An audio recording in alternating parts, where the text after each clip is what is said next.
Yep, that is indeed what happened. Okay, I think we're finally up. So, hello everybody, and welcome to. I don't know if I'm keeping proper count, but we're up to episode 9 of Danganronpa 2. What happened to Nagito? Because, stuff happened last couple of weeks ago. Yeah, definitely. You're just on the screenshot perfectly ready to go. Yep.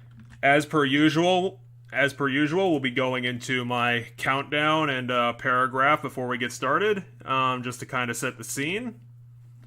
Because I think now we're down to 5 characters, because I think Kazuichi is still alive. God forbid. Yes, Kazuichi's still alive. I can pull up the list of everybody's alive. Because I got Should be in here. I got Kazuichi, I got Sonya, Chachki,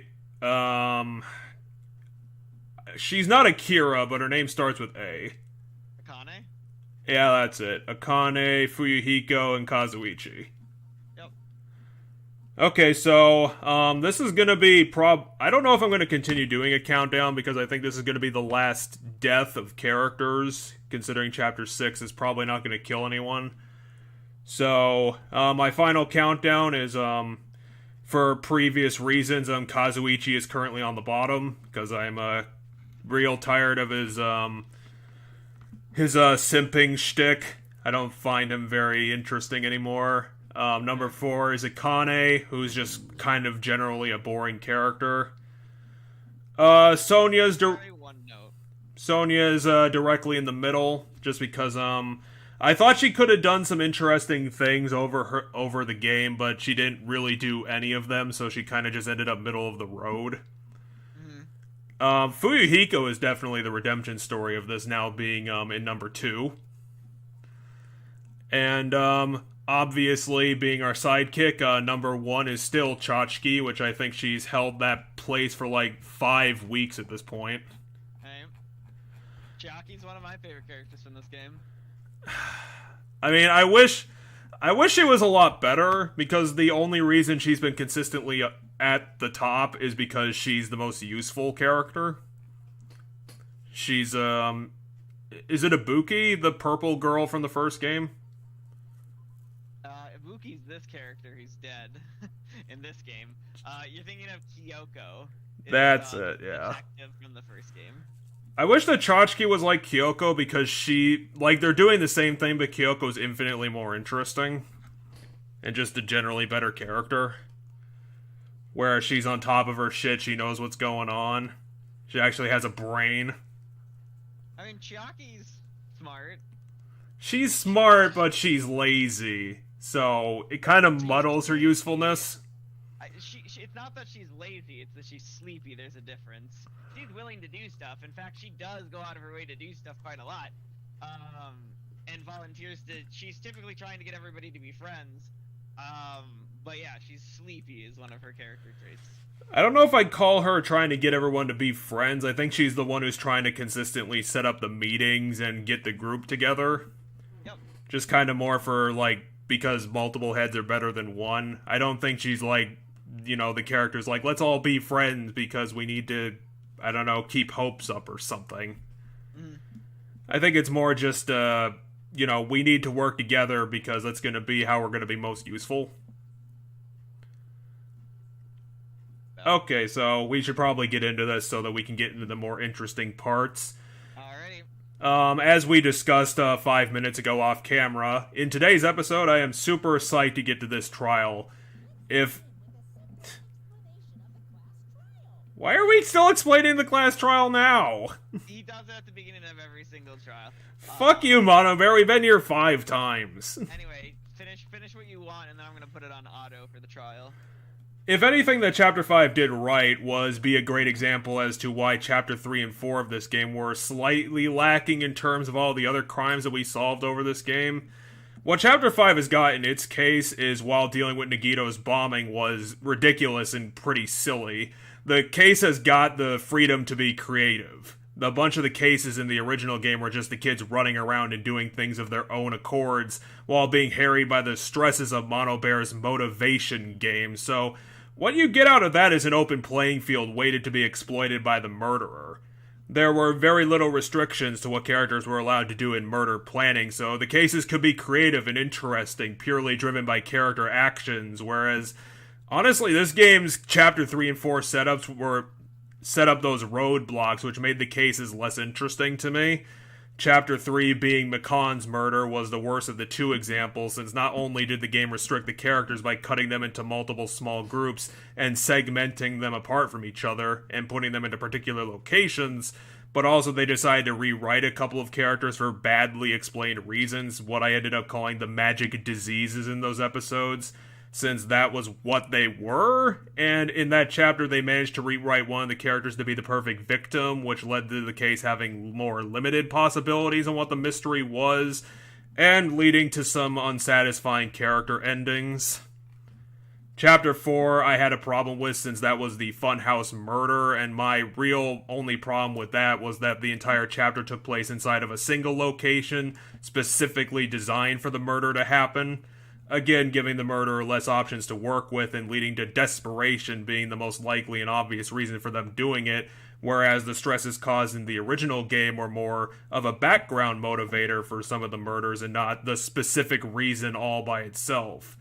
I'll discount the Sakura one, but I think that one still worked as a case still, via the interesting details provided by being a locked room scenario in a tightly controlled environment surrounded by the rest of the school, which was unrestricted. I would have it lose points, though, due to almost every character remaining having their hand in trying to do the murder, and the motivator for that case was the reveal that Sakura was the plant, specifically being the reason for why she died. But this case we're dealing with tonight is getting back to the things I like about the murder mysteries, linking together the details of what happened to who would end up doing it, and that sort of thing works better when the characters are free to do whatever they want, leaving everyone on the chopping block and our ability to investigate to figure out who did it before the reveal. My outside bet on this one is still going to be that Chachki did it. The problem with starting out is that since most of the characters were in the sightlines of each other during the bombing escapade, there's no real obvious sign beforehand of who did it or why, or even why they went to such an extent to kill Nagito outright. My only real suspicion is based on Nagito having found new extents to control the devices on the island chain, and considering that someone managed to get one over on Nagito to poison him with his own poison, and figured out details of his plan before they happened, Chachki, to me, is the only one who would have the computer skills to make that happen, or maybe they're going to end up saying Kazuichi did it, since being the ultimate mechanic also gives him the expertise, since apparently that means that he's the machine king. I'm hoping this is going to end up being the best case in the series, since it probably has one of the best setups for a late-game mystery throughout this entire series. And that's all I wrote for this week. Yeah, and as I stated, with this particular one, this is one of my favorite, if not my favorite, murder across the entire series. So, glowing recommendation. Let's get into this shit. But me and you don't always like the same things. No, that's been very, very clear over the history of the balancing act. Why does, what's with the X? What's with the very, particular text X on... God, he just died and I forgot his fucking name. On who? Nagito? No, not Nagito, the veterinarian. I can't believe I forgot his name. Why is Monami staring daggers at Mono Bear? Is she growing some balls to throw at Mono Bear? And also she's not tied up this time. What? You punched her. And she died standing up in true anime fashion.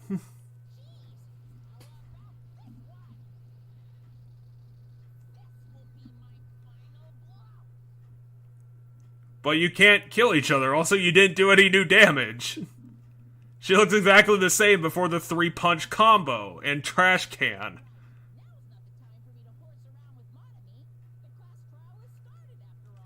It really is brilliant how distracted Mono Bear can be whenever he doesn't give a shit. Oh yeah, I forgot about the traitor too. Apparently they're still alive as well. Yep. Nagito's goal was to reveal the traitor. Oh yeah, aren't they? Bombs for, remember? He said he was gonna blow up the island unless blow up everything on the island unless the traitor revealed themselves. Yeah, and we're still for holding everything hostage. Are we still dealing with the fact that there's like 16 kids in a 15-person class? No, not this one. We had 16 to start. Okay. Was it that there was 15 and like they recorded I remember that being a thing, like there was like one person who wasn't supposed to be there. According to Nagito, there wasn't supposed to be one person that was. According to, I think it was Nagito, there was one person who wasn't supposed to be here. But we found the book that Nagito had, and everybody was in it. What he was referring to was Hajime. Byakuya. Oh yeah. Byakuya. Yeah, because something we learned last time. And I will give Goodbye Despair some points. That was actually kind of clever that Byakuya ended up. Like, the specific reason why the Ultimate Imposter worked, what, like, in context was exactly, like, I would imagine a portion of the audience would also believe exactly the same thing as what the book said.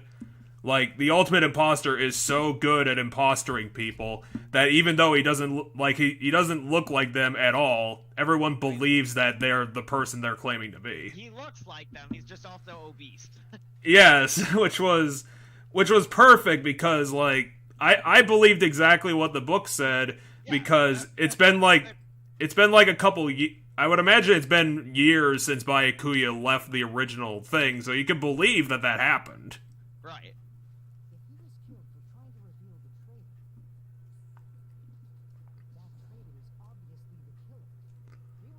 I don't know. Nagito was so fucked up by that point that I'd imagine any of you dinguses would probably try to kill him. Kazuichi literally just said, no, that might not be it. Yes.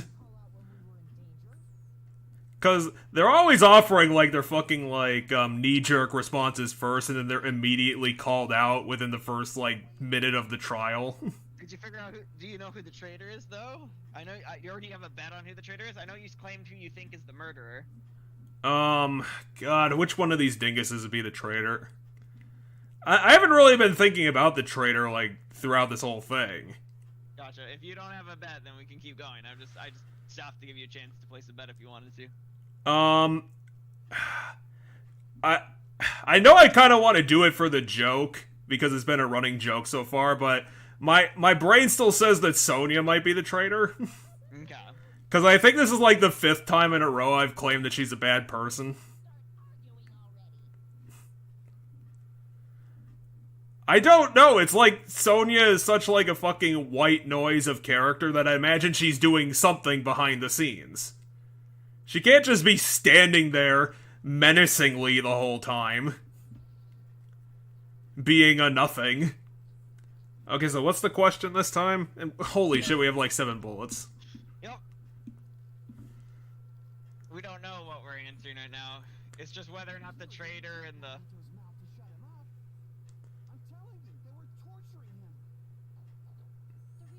Oh.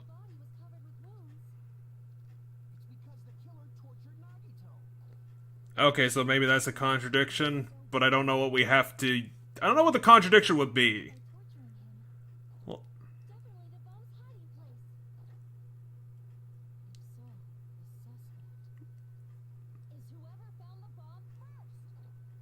That's gonna be our... Yeah, that's probably it. Because that's fucking ridiculous. What are the Monokuma panels? Oh, the standees that were blocking the door. Yeah. Oh god, what was Mono Bear's account? What the fuck was he looking at?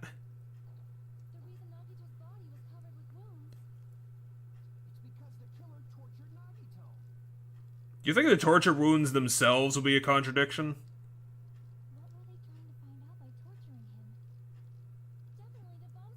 I don't remember what the Monokuma's account is. Can we pull up evidence? Yeah. Where is Monokuma's account? It's right there. He knew that the bombs were fake, however, he apparently never revealed that to anybody. Okay, so Monokuma knew there were no bombs. That's Monokuma's account. So that's probably not gonna help us. And then what are the other things we have? We have the lighter, the standees, the... I don't know how the plushie would play into this, though. Did the plushie have a thing in it?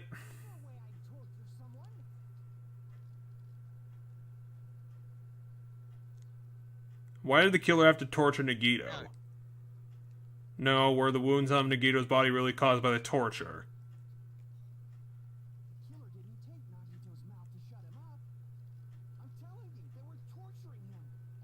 Maybe he duct taped his... No, wait, that doesn't make any sense.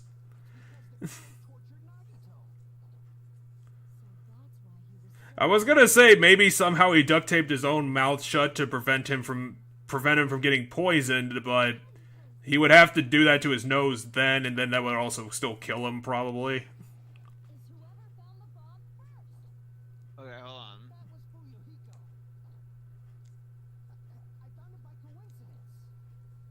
I feel like... Is Sonya's account, like, good to agree with the coincidence?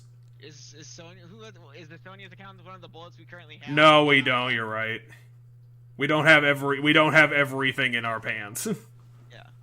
We got 7 bullets.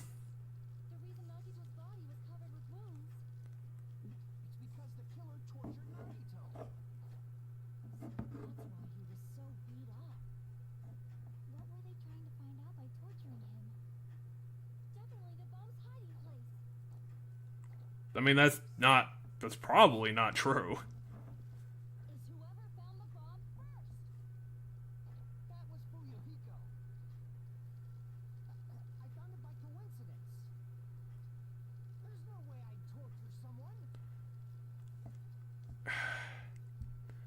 Yeah, I just can't think of... Can we get another hint from the game?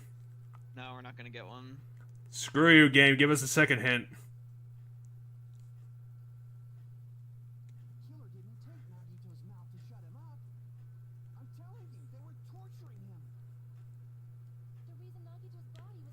Can we even prove that the guy was there torturing him if he, like, set up the dominoes to set the fire?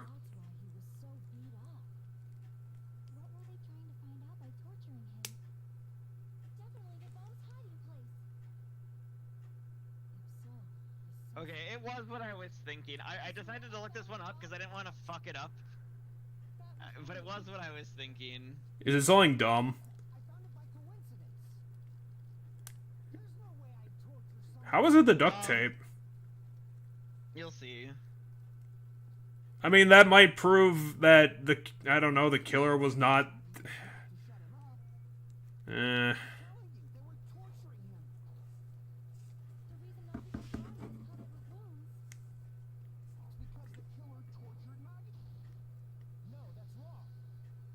How does a duct tape prove that?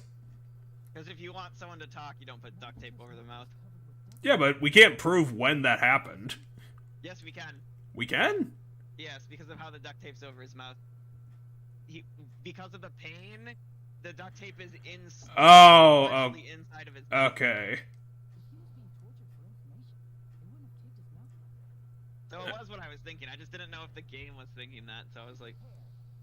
Wait, we're gonna have to beat Kazuichi in an argument? This is literally taking candy from a baby. Because Kazuichi is an idiot. Why is Hajime worried?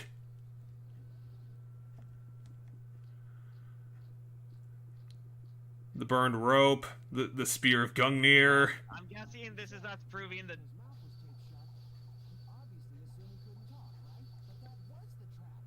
What? Oh, okay. Is the duct tape going to be the answer twice? Yeah, because he's claiming the duct tape was put on after they tortured him. I mean, it might be in the middle of the torture. We don't know.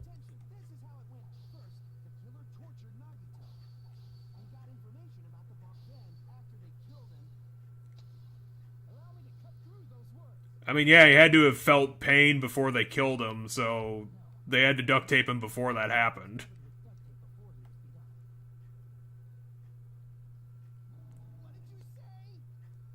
Why would the... I guess unless the killer was annoyed by Nagito screens, maybe that's why they do it. But I can't... Others from hearing. Well, yeah, but it's a giant fucking island, and at that point we were, like, running over the whole thing. It's like... Right, and if everybody was running around everywhere, then the killer might want to not risk the fact that someone might come by. That is the perfect thing I would say to Kazuichi. Kazuichi has the mind of an 8-year-old. Oh yeah, that too. There was no blood under the duct tape. It was on top of the duct tape. It is really nice when, like, NPCs in a video game are smarter than us. Means we don't have to do as much work.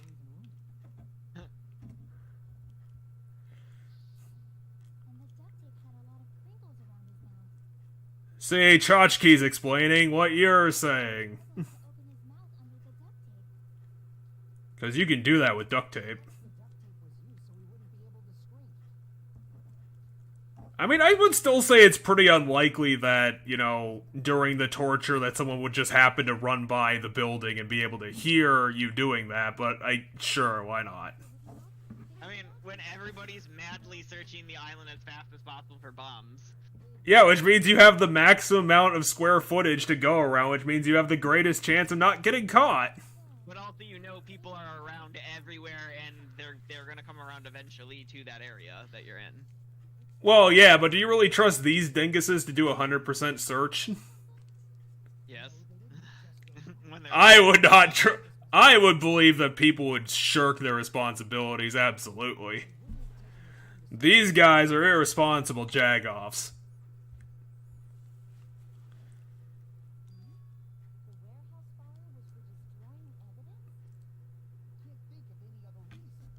I mean, there has to be another reason, because that sounds dumb.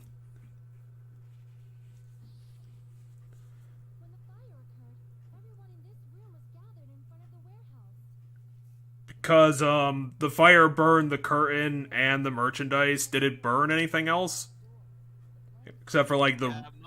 mostly just the curtain and stuff near the curtain.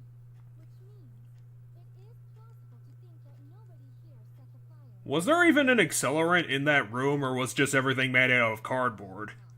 So,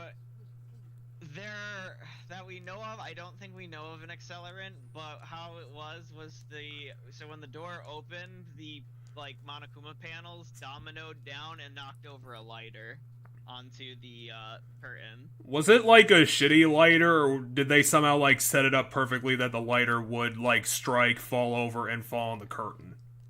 It's one of those lighters that once you open it up, it stays lit until you... Really? Yeah, I have one. So it's like a oil lighter, so you put, like, oil in it. Sorry, I'm getting water right now, which is why I paused the game's dialogue. But you put, like, oil in this lighter, and then when you open it, it just continuously burns that oil until you close it, and then that extinguishes it. I just figured all hand lighters were strike lighters. I mean, there is a strike. The strike happens when you open it.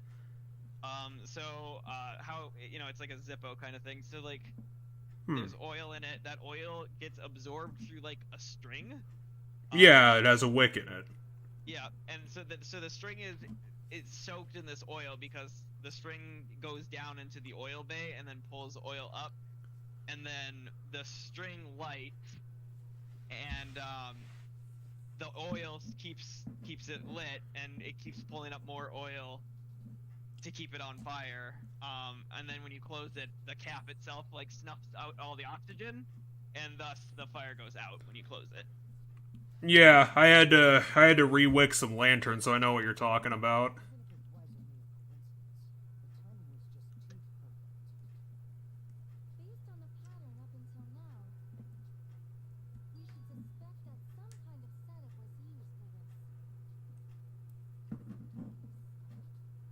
I mean, it was clearly a setup.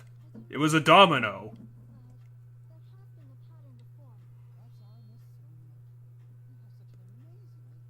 Can Kazuichi be the murderer this time just so we can get rid of him? I would appreciate that, even in, like, the 11th hour.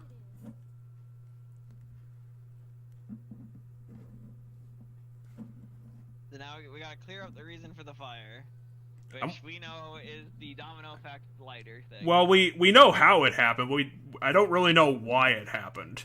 Why was that part of the scheme? They're currently not trying to figure out how it's part of the scheme. They're trying to figure out how it happened. Yeah, they need to establish the domino effect. That is true. Yep. And that's also true. They threw it at the curtain. Tchotchke! Come on! What? That's wrong. Or is this going to be a dumb thing where they're going to be like, oh, no, it was thrown by the domino, so it technically counts.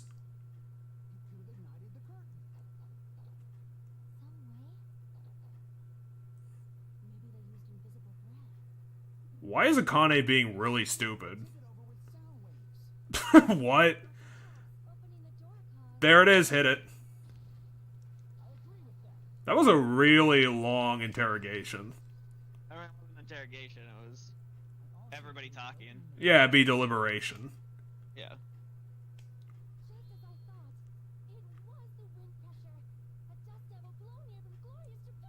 I thought we were in the middle of the Pacific Ocean. We are, yes. Although Japan is in the Pacific Ocean. A lot of shit was found at the crime scene, though.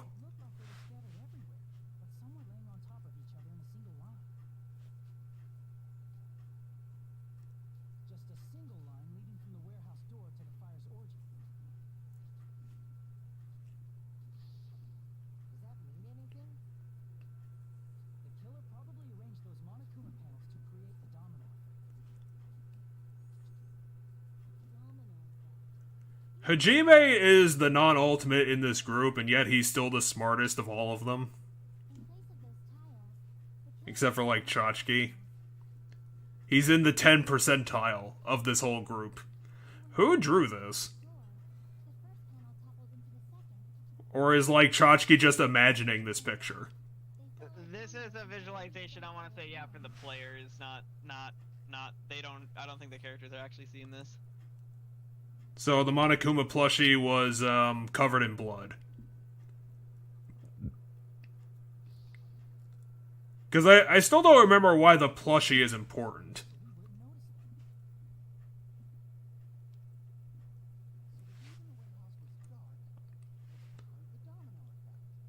Wait, what? Well, because they're saying, wouldn't we have seen them fall over when we opened the door? They're like, why didn't we see the domino effect happening when we opened the door? Because the fire didn't happen right away when we opened the door. It happened shortly after we opened the door. I mean, yeah, but we, like, immediately figured it out, so that still doesn't make that much sense. Well, we immediately figured it out when we investigated the crime scene. They're saying, why didn't we see them falling over in that moment? Okay. The lights made it hard to see them. And then there was another thing helping hide it.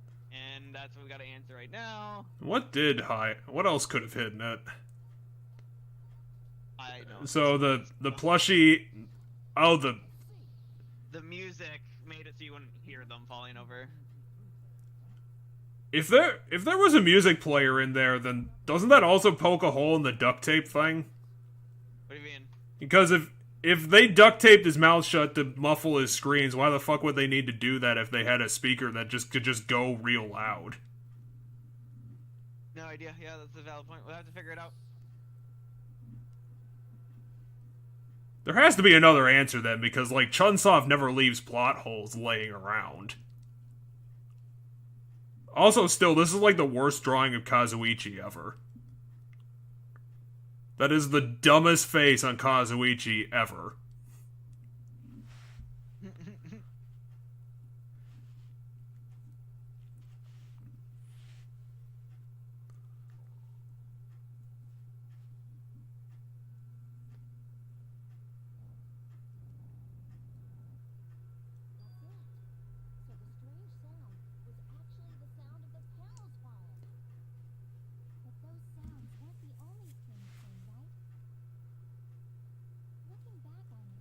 Honestly, that speaker setup, well, it was always going, so maybe not. wasn't always going, by the way. It didn't start until, because we would have had to walk past that building to get into the factory. Yeah, so what triggered it? Quote unquote. We'll have to figure out what triggered the music. Weren't they saying that they heard it, like, out here, like, after they left from the bomb? Yeah, after we ran outside after the bombs is when we heard it, which is why we chose to investigate the warehouse, which is then where we found Nagito's body. And this is where Akane just foolishly kicked the door open. Yeah, we couldn't get in. And they're saying that somehow the cardboard standees are hard to move. Or at least they can be positioned against the door in a way that makes it so the door doesn't open good. The last thing that Kazuichi said and the fucking, like, the speaker thing is kind of making him look like the bad guy. Because who else would set this shit up?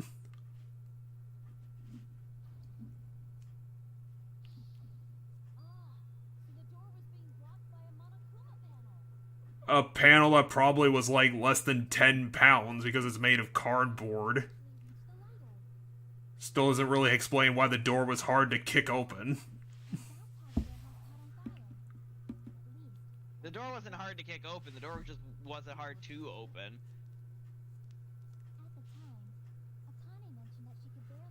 Akane could barely open the door. I mean, I would have to go to Japan to see what their advertisement panels are made out of. I want to say it's a stronger material than cardboard. Japan has defeated us in paper stock. How dare they? Probably. My thought is it might be like some sort of sturdier plastic. We're gonna have to go over there and steal their technology.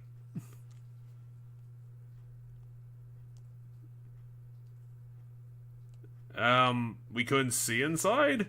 Well, if he blocked the door... Well, obviously they probably wouldn't be in the door. Or they couldn't leave the room. Unless there's another way to leave the warehouse we're not aware of. Could they, like, take the fan off of the wall and get out through the air duct? Because there was, like, a giant fan in that room.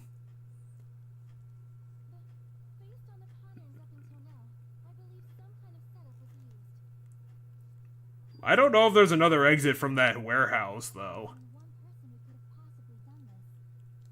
Huh? We're not getting to the fucking red herring right now, are we? Because we've been here for like a half hour. We're like very early. I didn't bring it up, though.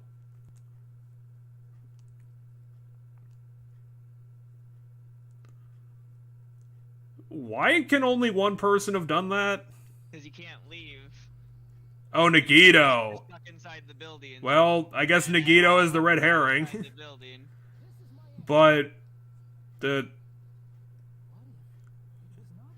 But why would it be Nagito? Well, he obviously is. What, he wanted to die like that?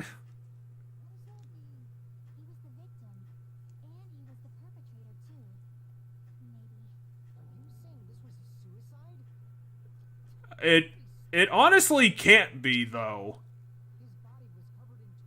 I mean, maybe you could do most of that to yourself.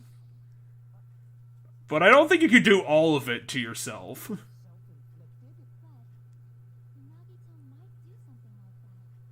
I don't know.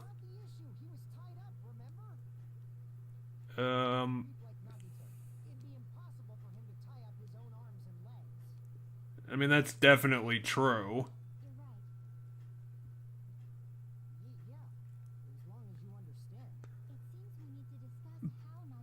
But why would he stab himself in the legs 13 times?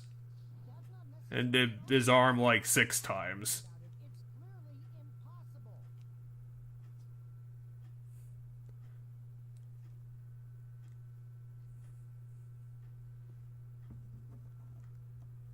I mean, there has to be other things that's like...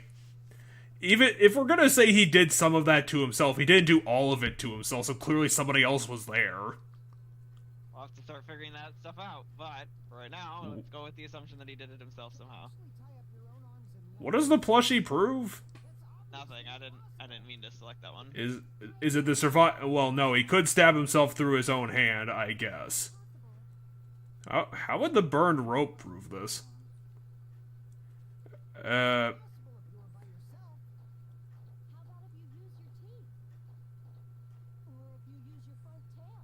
What the fuck is that a dick joke? Yes, it is a dick joke. But I didn't even get to read the hint. I know the answer, I just was too late on it.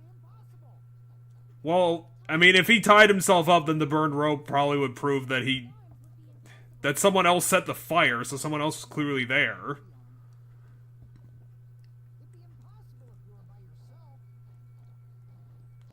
Oh, maybe I shot the wrong one. It is the burnt rope, I know that much. It's a good proof. Is it that one? There we go. I'm kind of surprised it was the first sentence. That wasn't the first one I could shoot, that was the third one I could shoot. Really? Or did it restart back at the beginning? It might have restarted back at the beginning. I swear that was the first sentence. Yeah, then it was the first sentence in the sequence. Oh, that's the proof. That it wasn't both of his arms. Wait, what? Well, not all of his arms and legs are tied up. I mean, yeah. But wouldn't he have died before the fire happened? I mean, I guess that might be true, but that seems kind of silly. Is there? His right sleeve. I don't remember what his right sleeve looks like, but that sounds like a clever thing. Oh, that's not the knife? It's his shirt. Alright, Because maybe somebody else burnt his shirt. Alright, there's something with his right sleeve. You're right, Jeff. I didn't notice there was something with his right Well, I didn't notice either. I thought that was just a clever twist. Wait, what? Well, yeah, clearly the whole rope wasn't burned, so how would that even work? Well, ropes don't burn like a wick. Yeah, they don't. But I don't see how this proves... I don't see what the proof on this is. Because even if ropes are like... Ropes don't burn that well. I mean, that too, but...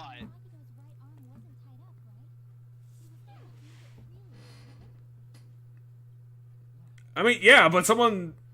I mean, is the knife stabbed through his hand, like, also stabbed into the floor, or is it just his hand? Because I don't think you can knife a floor. We'll have to figure out the knife, too. Can we take another look at the picture? Can we look at the fucked up picture again? What the fuck are you talking about? I missed what they were talking about before. I mean, I know that was a joke, but I don't know what she's talking about. Sure. Fair enough. No, it's not. I mean, it's really fucked up, but it's not impossible. Please, Jeff, tell me how you stab your right hand with a knife you're holding in your right hand. Please elaborate on that for me. No, I get what you're talking about. In this situation... Yeah. Stab myself in the right hand? No, I get it. In this situation, it's impossible, and generally, it's not. Well, no, how would you... If you're holding the knife in your right hand... You put it in your left hand, obviously. Right, but the sentence that you claimed was false was, how do you stab yourself in your right hand with your right hand? Well, that's way too specific. I mean, come on. That was the sentence you said was wrong. Well, you're acting like it's impossible. How do you stab yourself in your own hand? It's like you have two hands. That's not what you said that's not what they claimed was impossible. They claimed what was impossible was how do you stab your right hand with your right hand? Yeah, no, I get it now that, it makes sense since he was tied up, but I thought they were talking about it more generally. No, they're just talking about his right hand holding the knife and then... Anyway, you can't do it unless someone is gonna, like, stomp on the knife. Why... Why are they trying to figure this out? Haven't we already established that there was another person there? No, there's evidence to support the fact that he did actually stab himself in his The right blood hand. on the girder? Wasn't that on the ceiling? Yes, there's blood on the girder on the ceiling, but that's not the thing we're gonna That's clearly not about this. What, would a Monokuma panel fall on the knife? There wasn't a panel over there. No, you're correct. It was What the fuck is the answer to this? Wait, the plushie? No. Also, that's ridiculous. There's blood on the plushie. Yeah, there's blood on the plushie, but why? Does he prop the knife against it? There's like a hole in it, and then... But how would this work? It's a plushie. It's made of cotton. Yeah, but it still can hold it. I promise you. If a plushie is filled enough, you could cut a small hole and then use that small hole to prop something up. I mean, yeah, you could prop it up, but how would it have enough force for him to slam it into his own hand? Oh, we'll get to that because that's easy. Did he slap the knife? Is that how it works? Yes, basically. Why is Nagito doing this? Why would you think that?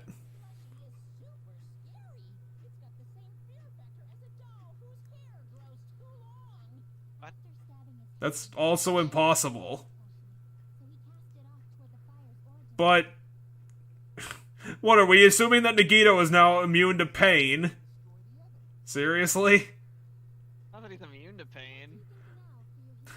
They're like, you know, after you stab a knife through your own hand, you also have the wherewithal to do all this other stuff after the fact. It's like, not really. You can. You definitely still can. I mean, it's possible, but it's still kind of ridiculous. Well, It's a knife that went through his hand. Through his whole hand. Yeah. It's He pretty also fucked up. presumably- The weight?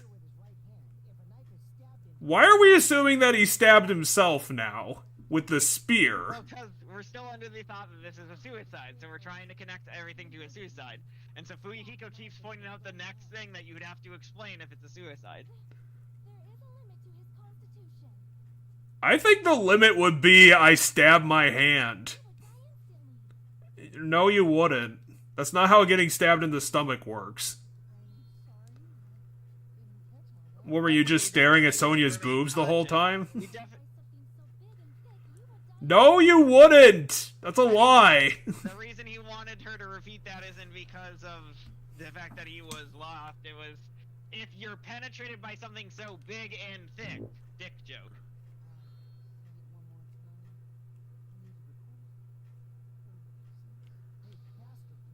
So he's being horny, is what he's doing there when he asked her to repeat that. Oh, he's being a terrible character. Anyway, I agree that you probably don't die instantly from getting stabbed into a spear like that, but you probably lose consciousness like within a very short amount of time. Yeah, well, it would take probably 15 to 20 minutes to kill you. I think that's what I heard before. I guess I have no idea how long it takes to bleed out, but All I know is that getting stabbed in the stomach doesn't instantly kill you. It takes a few minutes. sure.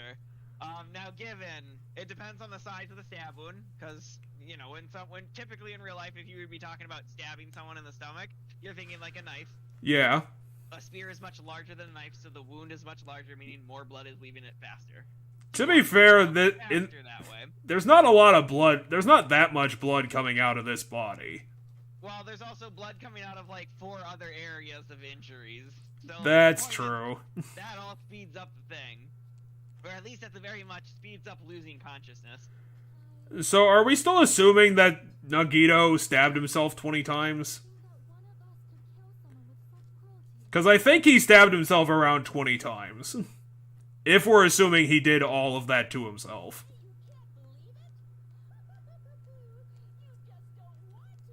Well, because it's ridiculous is why I don't want to believe it. Not Not that I think Nagito is perfectly, like, the fucked up person who would do that to himself. I'm just wondering how the fuck he managed it. We just fucking established, like, the possibility that he stabbed a knife entirely through his own hand with a doll. So apparently Monami is claiming that if Monokuma tries to interfere, she's got a plan that she's gonna do to stop him. Did she, like, reprogram the Mono Beast and rebuild them? I don't know, but she's very focused on stopping Monokuma now. Is Monami gonna be the Chapter 6 victim?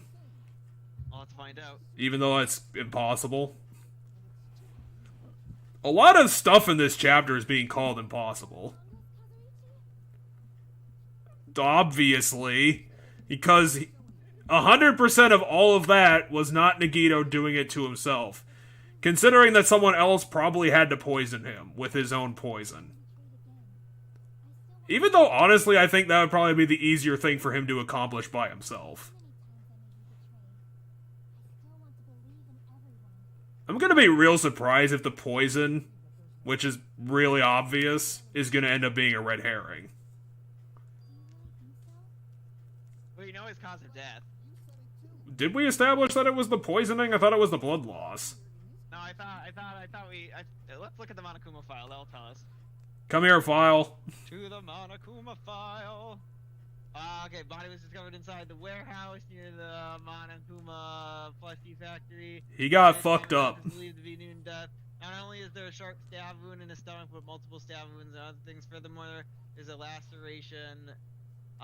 This doesn't have a cause of death in it. Through his right hand. Okay, you're correct. There is no cause of death in the Monokuma file. I misremembered. Fuck you, file. Throws it out the window. Well, it's obviously not impossible because it happened. It's right there in the file. No, she's talking about it's not impossible to stab himself with the sphere. It's just very difficult. Was it, like, tied to the ceiling somehow to get... He needs to somehow generate enough force for the spear to stab himself that hard. I don't know, I'd probably just call that dumb luck, to be honest. Considering who survives these things. Considering the fact that the dancer was killed via circumstance. Just that she was at the wrong place at the wrong time.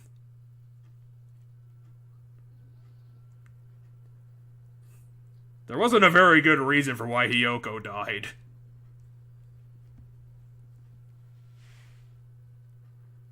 We keep getting the same truth bullets all the time. Oh, we got blood in the left hand this time.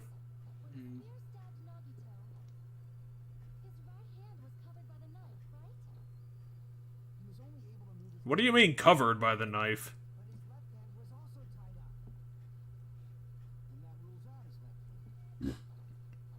But does it?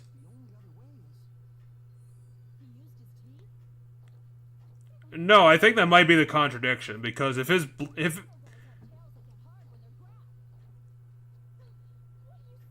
Oh my god, stop talking about his dick, please. Because if there's blood... Stop talking about his dick. If there's blood on his left hand, then that means that he somehow was, like, moving it around, because there has to be some way he got blood all over it. You are correct. Covered, pinned by the knife. Same thing. Not really.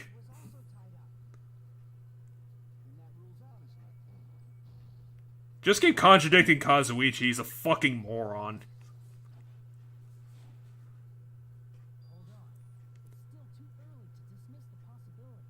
We need to establish a timeline of these events, because there's a lot of events here.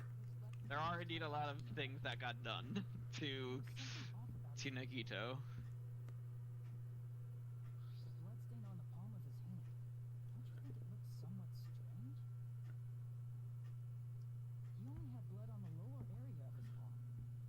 Which probably means he was grabbing onto something, but... That's a lot of blood on the rest of his hand, though.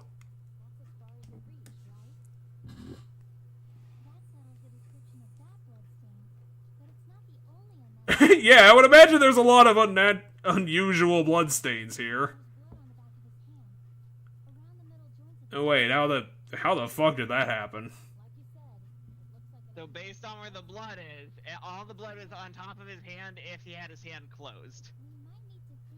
So if you close your hand, where the blood is everything that's on top when you have your hand closed. Okay, fair enough. Even though I don't think it would be that clean. He was gripping something. But then how do we explain the fact that the back of his hand is clean? What? Because it was against the floor. Is it really that simple? I mean, yeah. So, are we seriously going to sit here and claim that he stabbed himself in the stomach with the spear? She's bringing up the... Yes, so yeah, he's obviously grabbing the spear in some way. But was any of the blood on the lower... None of the blood on the lower part of it is, like, wiped off. So what was he holding on to? What? Well, if he was holding on to the spear, then why is the entire, like, bottom... The entire spear part of it covered in blood? Wouldn't there be, like, a patch of cleanness on it? Do you see a patch of cleanness anywhere on the spear? No, unless it's on the back. No, I'm telling you right here, right now, if you look at this picture, you will see where the patch of clean blood... Where the patch of clean is.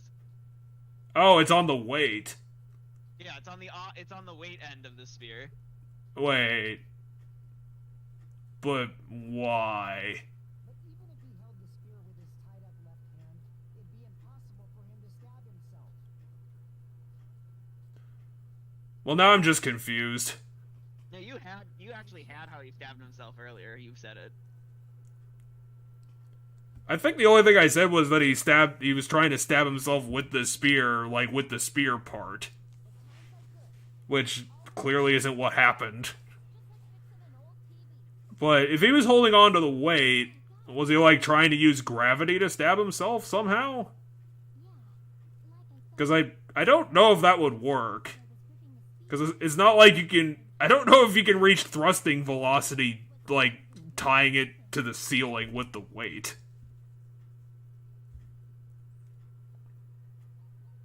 Anyway, as you The noticed, cord? holding onto the cord.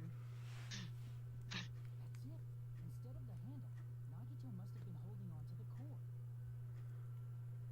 There was a metal weight. Because of potatoes. No, not because of potatoes. There's clearly a reason for all this nonsense.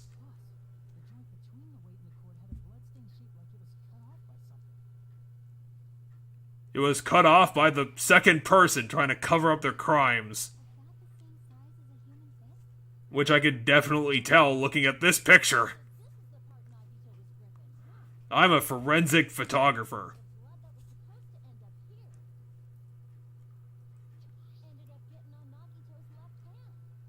Wait, what is this picture we're looking at now? That's a picture of what his hand would look like when it was getting covered in blood if he was holding onto the cord. So it's not like an actual thing we saw. Yeah, but... It's just showing you if he was holding onto it, what it would look like. Yeah, but why is the cord looped around in the picture? What does the loop have to do with anything?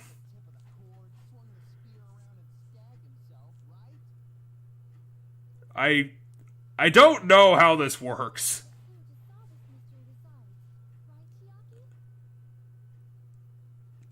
I'm sure Chachki would know. I don't know. It seems like we're kind of connecting the dots. Like, in comparison, this is kind of the easier ones you guys are managing to do. Somehow he generated the force from the ceiling, but I don't know how he would do it. Are we allowed tea time?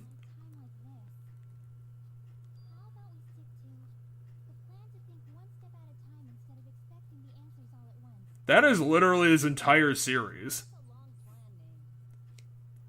Because we have to establish everything very slowly, otherwise the game yells at us.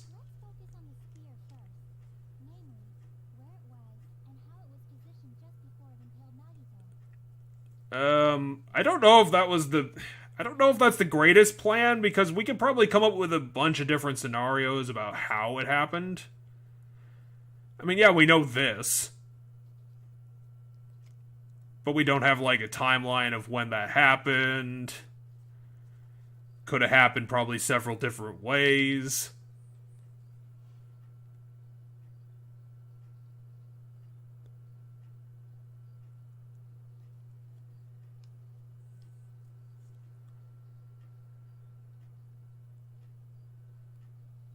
Are we gonna have to do, like, Hangman?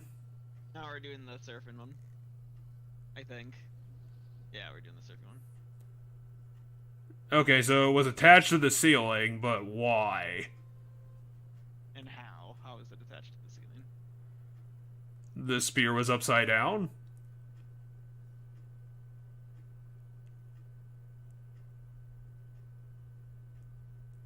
Dang, I thought we were gonna get the first question. Okay, now we're probably gonna get the first question. Alright, question 1. Where was the sphere? It was above him. Because it clearly wasn't under him. Okay, so he suspended the spear. Ah! We're fun. I mean, it's not like you would die if you hit one of these things. You'd probably just lose, like, I don't know, 30 seconds. 3 seconds. Can I lose? You have 5 minutes! All it took away was 5 seconds. Alright, question 2. Besides the sphere, what else was above him? The girder. But that doesn't really answer my question about how he generated the force to stab himself with the ceiling. Because you can't just be like, oh, I'm just gonna drop the weight and that'll cause the spear to come crashing down. It's like, I mean, unless the spear was, like, made of, like, I don't know, something really, really heavy. Like solid metal? Well, yeah, but, like, steel? I meant, like, something heavier than steel. And, fuck. Okay. Like, the spear itself isn't weighted, it's just a spear. It's not like it's got a bunch of front weight to it. What item connects both the... Isn't that the spear's cord? Isn't that the most obvious fucking question? But that still doesn't... It still doesn't tell me what the fucking answer to this is. It's like, how did this happen? It better be, because it still doesn't make any fucking sense.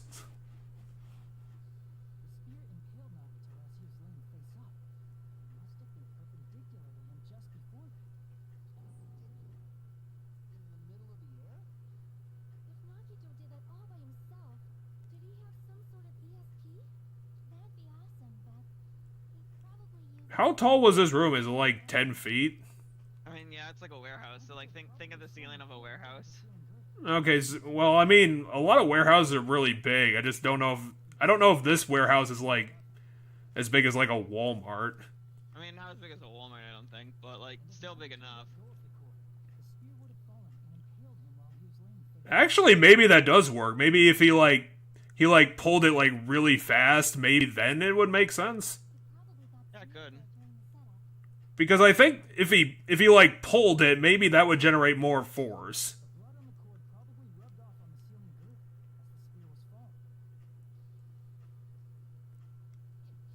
I don't know if blood would have spurted up that high, though. It didn't spurt out that high. He lets go of it. The cord in his hand has to go up before it comes down. Yes. So the cord has to go around the girder before it comes down. So the blood on the bottom part ends up touching the girder. So you mean the whole cord went around? Well, yeah, because the whole cord would have had to go around. Otherwise, it would still be strung up on the ceiling in some fashion. Well, I thought the blood came from the... I thought the blood would have come from the stomach wound.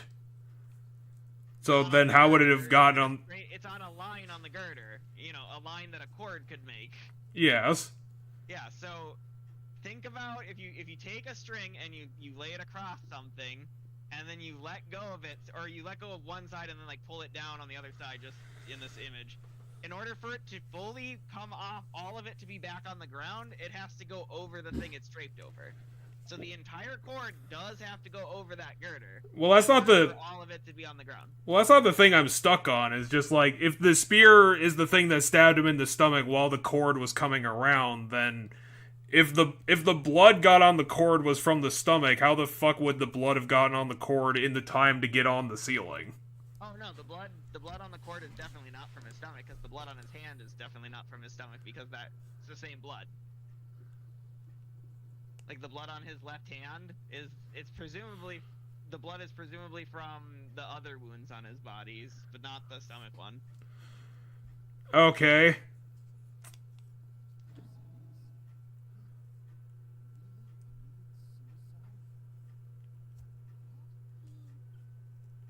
I still don't believe this is a suicide. It can't be. The suicide has to be the red herring. I agree. When I was investigating this case, I kept thinking over and over how strange it was. Why did the killer use the knife and the spear so differently? Because you have to? It's a knife and a spear. They don't do the same thing. Why is Fuyuhiko so pissed? Yeah, but Nagito committed suicide. Nagito's an asshole. That was all him? Yeah, but why would he tie himself up, though? Just so he, like, perfect the fact that he wouldn't miss? That spear should not have stabbed Nagito until the very end. Obviously. Which means Nagito wounded himself while he was gripping that He somehow stabbed himself 14 times in the legs and missed his femoral artery so he didn't accidentally kill himself. Except that he purposely killed himself, so it wouldn't really matter. I mean, it would matter if he wants to set up a bunch more details. So, Are there any more details to this? well, we still have to figure out what the poison was about. Well, the poison's definitely what killed him. Because they established that the poison is heavier than air and he was tied to the floor. Because why the... Well, I guess the spear would also explain why he wanted to get tied to the floor. Yeah, he's a dick. Wait, what? Oh, okay, that's what they're going with. He's Nagito! Look at him! Yeah, as he says, yeah, that's our Nagito. I still don't believe that he has the metal to do all of this himself to him before the spear, but I guess we're gonna have to believe that he did it. I definitely believe Nagito is insane enough to be able to, like, mentally stick together enough through the pain to do everything he needs to do. I find it hard to believe, but it happened, so I have to believe it. It's like, that's kind of the problem, is the fact that it happened. Yeah, but that doesn't matter. Who gives a shit? We're trying to figure out the murder. That doesn't have anything to do with this. Because he liked playing games. Because he wanted to, like, guarantee that it would happen. And that's why you have to play a game. I don't... Yeah, she's raising a point. Why, if he's gonna kill us all by killing himself and making it look like a murder, why set up the whole bomb scare thing to try to reveal the traitor? I would probably believe that. It was probably, like, an extension of his original plan.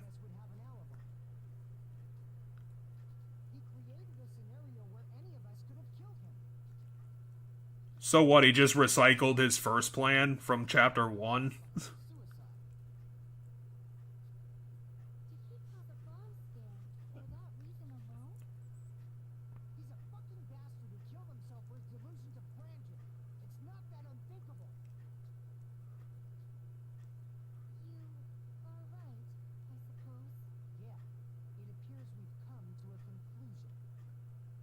But this is a bad conclusion. We're all gonna die this way. If we claim that Nagito did it to himself. That's his ultimate plan. No! Clearly not.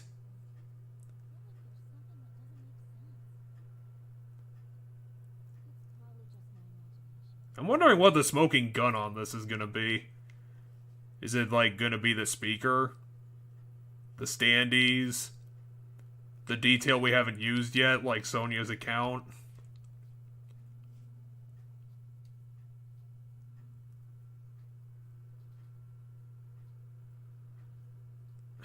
Well, we still don't know if the traitor is the murderer. It might not be the same person. What do you mean, is it okay? You're the one who sets the schedule. You tell us when it's over. You are right. It is not as though we can draw any other conclusion. Then it's okay to end it here. No, it's not. Done with this last class trial, and we can leave this island, right? Why are they saying it's the last one? It's okay to reach such a happy ending, right? Because we know that whatever the timer is, the Heavenly's gonna go off soon. So- Off in like a day or two. So is he just being really nihilistic? I mean, he thinks we get off the island when that timer goes off right now, is what he's thinking. Hold on. Why? I have more evidence! And truth bullets. I want you guys to wait just a little more.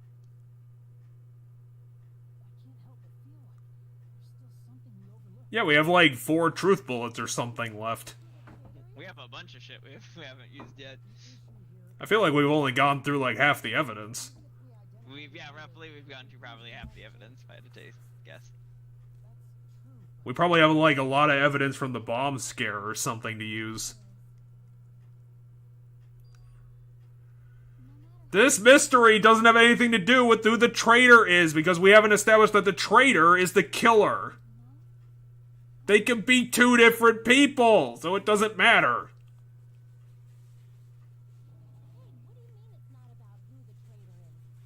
Exactly. Somebody's on the ball. There has to be one thing that happened to Nagito that he couldn't have done to himself. Yeah, so what's... Because he was completely tied up. Or is the assumption that the burned rope, like, happened before the fire, so he had, like, his hand free? The hand he couldn't do anything with because he stabbed him, hit through with a knife. Well, so he tied up all of his other limbs with the free hand before he stabbed himself with the knife. Anyway, what's the thing he can't have possibly have any influence over? What piece of evidence do we have that he literally could not have touched in any way, shape, or form? I don't know what else on his body he couldn't have gotten his hands on. Wait, the Monokuma file? The Monokuma file is written after his death, so there's no way he could have influenced it. Well, but, I mean, yeah, but what does that prove? What's in the file that we're looking at? It's actually what's not in the file. The poisoning? No, specifically what killed him. Which, like, I misremembered. I thought the poisoning was in there. That's how he died. Like, asphyxiation I thought was in there. But it's not, so... The point here is that it doesn't, like... Monokuma only leaves out information like that if it's relevant to the mystery. But if it was him just... If the spear killed them, that doesn't seem... It should be in there because it wouldn't have been a mystery, because that's the obvious thing that killed him. So they're just running this on an assumption? I mean, Hajime is going to continue the conversation under the point that, well, it doesn't state what the cause of death is. Okay, Hangman time. What the fuck is this one? Cause of death. Yeah, that's probably it. Well, that's not fair if you just come out with the answer. How am I supposed to figure it out? I mean, I probably would have figured it out in like 10 seconds anyway. Because it's a 5-letter word and a 2-letter word and a 5-letter word. So it's you don't have a lot of options that way. Right. Why are there T's everywhere? What the fuck? We don't need a T. We're not gonna need a T for like 40 seconds. There's like 4 T's. Hit the O. You need to get rid of the O. A lot of letters. Yo, you got tons of health. Just tank it. That I need to get rid of. How the fuck are we at D already? Because there's an assload of letters on the screen, so every single time I need to look for the next letter, it's already there. Yeah, but 8 isn't here. Yeah, except for A right now. You got tons of H's. There's an A on screen. It's right there. There's tons of A's now. Where's my T's? Your T's are all exploded. What the fuck was that, Hangman? It was chaotic as hell. Here's 20 letters every 10 seconds. There's no specific cause of death.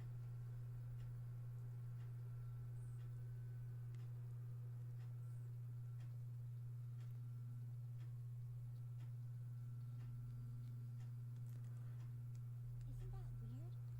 Until now, the Have they? had the cause of This one, yeah. but There's other information that's disappeared, but is it not? I swear the Monokuma file's been, like, fucking with us ever since, like, chapter 3. Looking I at mean, they have. There's always been missing information. Just one of the missing information's never been the cause of death. What the fuck are you thinking, Kazuichi? What? What does that mean? What, plead the fifth? Yeah, but he said fifth. Oh, I mean, he's just being weird. It's just Monokuma being weird. Because for something that weird, I would assume it's like a reference to something. It might be, otherwise, what I think it is, or how I read it my first time playing through, was, he's covering his mouth. So, I plead the fifth, and then he, like, covers his mouth before he finishes the word fifth. So you get F-I-F, but you don't get the T-H.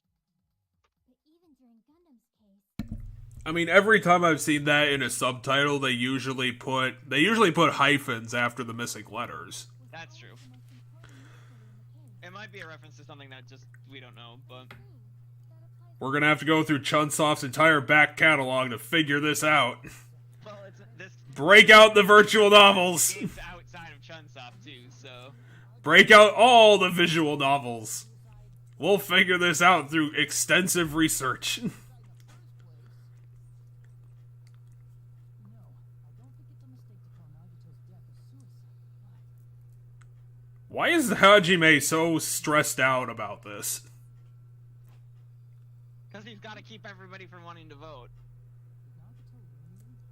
How about we slam Kazuichi's head into his desk?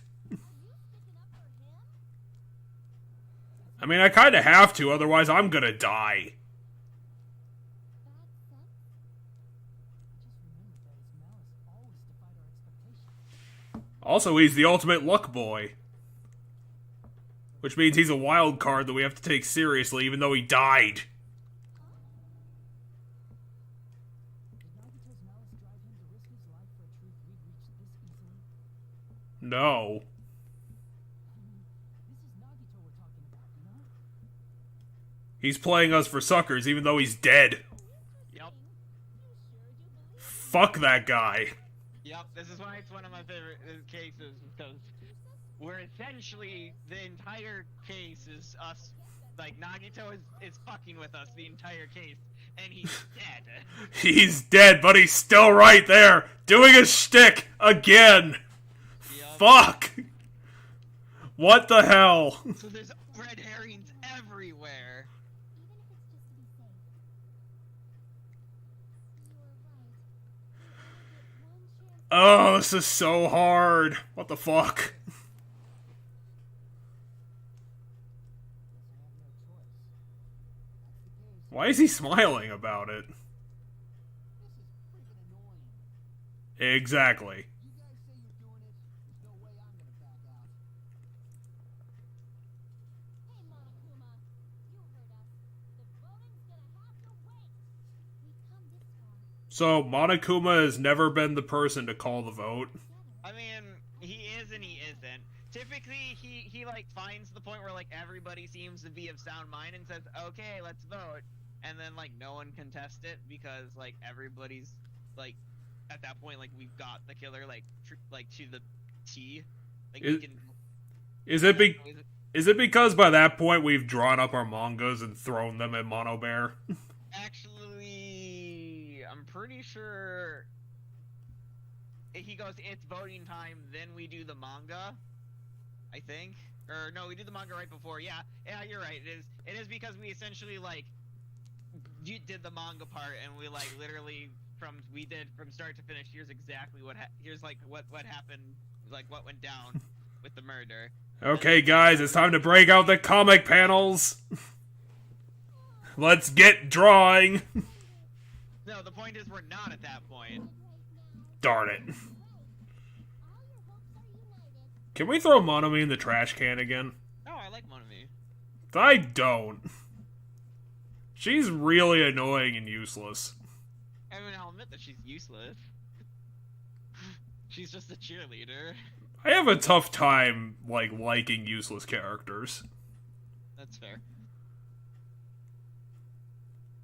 So, even if we do solve this case, Nagito is still gonna win, because that's gonna prove his ultimate hope shtick. Yep. So if we win, Nagito's right. If we lose, Nagito right. He wins no matter what. This is like the exact opposite of how I felt about him at the beginning of the game. Now I just hate him even more. Fuck that guy super hard. If we get him, we prove if we figure out what he's doing, his hope shtick that he's been going on about is proven right, and thus he wins. If he gets us all dead, whatever he's doing as part of the murder to try to fuck with us means he wins there, and thus he wins. So he's got us in a win no matter what situation. It's just whether we all die or not. I mean, I hate Nagito a lot, but I will give him some points that at least his shtick is more interesting than Byakuya's. I'm just gonna fuck with the game because shtick. Yeah, because I want to make it more interesting. At least what Nagito makes some sort of sense. Yeah, Nagito's is I want to fuck with the game to prove that hope will always overcome despair because I'm super, super, super obsessed with hope. And it's incredibly frustrating. Because I am a perversion of the original protagonist. I am a hateful asshole. I am the hateful asshole who will stab himself 25 times for my own belief. Yep. His belief is that strong that he can persevere through that pain to get the job done. Oh, it's so ridiculous and silly. This is the reason it's my favorite Trials. Because all this, like, the shit about, like, oh, god damn it, Nagita's got us. Like, no matter what, he's got us, like, both ways. At He least, wins no matter what, like, and everything like that.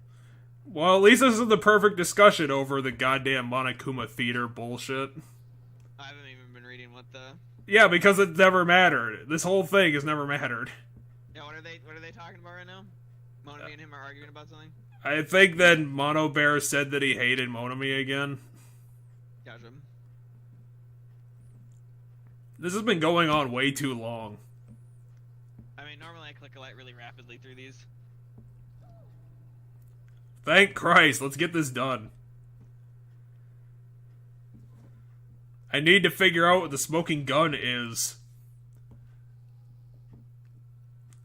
Also, how did the second person get out of this room? I mean, there has to be some way they did it, like set up the standees and then escaped.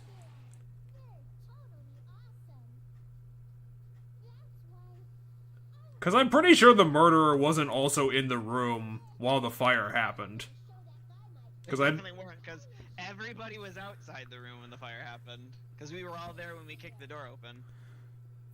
There was no one not there when we kicked the door open. Have we still not established what triggered the music box?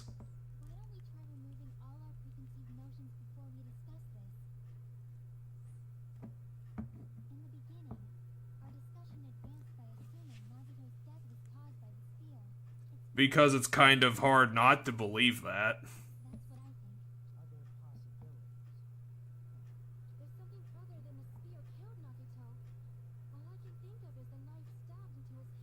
That would definitely not kill you, like, ever.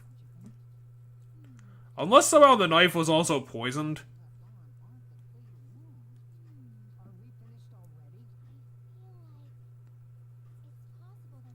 Haven't we established that the poison was like aerosol based? Like it like evaporates in open air? Yeah, we haven't got the. Yeah, but didn't we pick up that fact from his refrigerator? Oh yeah, we can go look at the poison quick. We haven't brought up, hey, you remember this poison that we found in his fucking refrigerator? How is Monami's trading card a truth bullet? Anyway, Or it's not the trading card, isn't that her diary? yeah, isn't that the diary that he stole from her house? Yeah. Poison found inside the refrigerator at Nagito's cottage, not college. The warning label on the back states, this enchanted liquid is highly potent and takes effect immediately. Please handle with hair. Though its validity is low, this liquid is extremely dangerous when vaporized. In a gaseous state, it is heavier than air and breaks down in minutes. And it is susceptible to a whatever What? that is. What the fuck is hydrolysis? I don't know. Well, I'll Google it quick. What is hydrolysis? Hey Siri, define hydrolysis. Beep. Chemical breakdown of a compound due to reaction with water. Chemical breakdown of a compound due to reaction with water. Okay, you can get water anywhere, so sure. Oh wait, the fucking sprinklers. Wait. So it is possible for you to poison someone to death without any complications.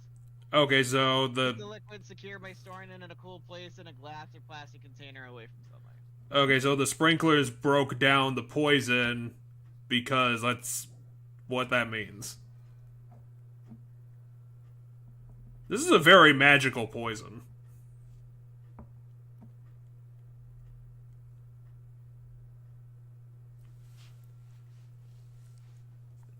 Okay, Hajime, what's the first question? It's the Monokuma file again. The piece of blue paper?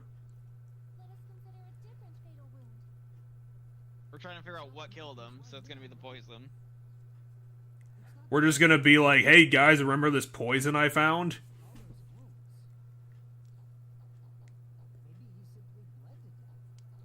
I agree with that. No, I don't. not in a game like this. Something that cannot be seen? This game's too silly. I agree with the most vague answer that she ever gave.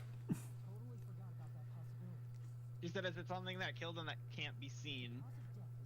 Yeah, a lot of things could invisibly kill people. Invisibly kill people. Invisibly killers. I mean, I can't think of very many things that can invisibly kill someone other than poison. Poison, chemicals, That's other not- chemicals. It's still poison. Like if you A pour ninja. poison in someone's body to kill them from the inside, that's A still bug. poison. Which is a chemical. I guess you're right. Well, yeah, bug, like a poisonous animal, like if the bite wound is small enough. But they're all poison methods. So shut up. It's still poison. No, we'll have to investigate this further. Let's find all the invisible murderers. Like the sun.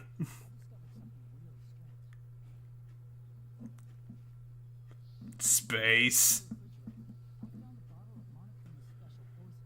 That's what it's called. Monokuma's special poison for poisoning use only. That's what poison is. What else does poison do? Actually, we use a lot of poisons in medicine. In real life, we use a lot of poisons and medicines. We just use very small amounts of them. We'll just murder tiny things. Or for other medical style stuff, like Botox. If you ever get Botox to like tighten your face muscles or like get rid of wrinkles, what they use in Botox is technically a poison, which is why the word tox is in Botox. And it like causes something with your muscles, but you don't take enough of it to kill you.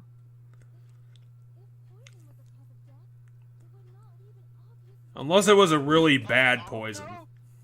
All drugs that people use are poisons. Like alcohol's technically a poison. Like we are poisoning ourselves when you drink alcohol. That's what causes us to get drunk. Yep. So there's a use for poison that's not killing. We'll just Same as kill like in other small drugs. amounts. It's common for blood blotches to appear on a body that's been poisoned. Well, not with all poisons. Also, this is magic poison. He's a mafia guy. Of course he would know that. But even if blood blotches appear, if the body was already covered in blood, Yeah, but blood blotches would look different than what this is. I have no idea what a blood blotch is. It would look different than a blood splatter. No! What the fuck are you on about? We also haven't fucking established that that happens with this poison. He's just saying that generally happens with poison, which makes no sense. Because there's many different poisons. Not all poisons act the fucking same. if it was a slow-acting poison, it is possible he could Yeah, but didn't they read the label when we brought out the bullet? Yeah, he's like, read the fucking label, idiots. It's impossible. Both his hands were full just before he died. And this is when the hardtail appears. Shut up.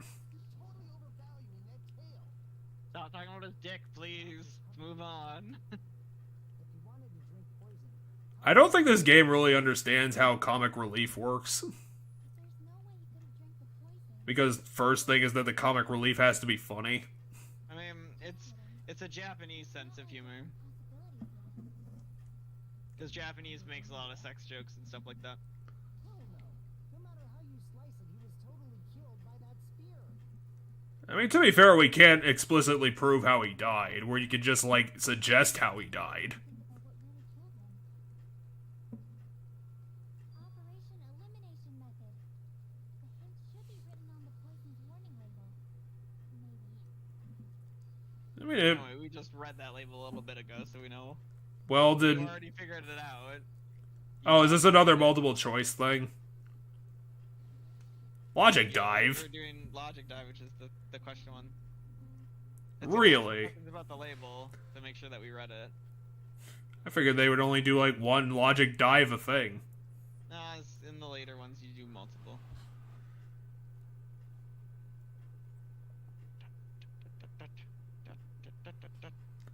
So everyone's just standing around waiting for, like, 2 minutes for Hajime to do this in his head. I don't know if it actually takes 2 minutes in the real world. What state was the poison in when it affected him? Gas. Yes. I mean, it has to be gas. Yes.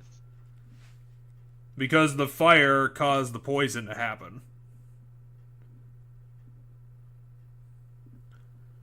And then the poison was defeated when the sprinklers went off. Even though the sprinklers clearly didn't get to Nagito's body. Although I guess maybe the poison, like, spread around the warehouse and maybe... It is gas that's dense and sticks to the floor, so it's spread out along the floor. Oh yeah, then it doesn't matter. You need to use your brakes. Now your computer opponent is going to take a star from you. Spin the wheel of whimsy. I don't know if I can. I don't know if I can make another Mario Party reference. I can't think of one.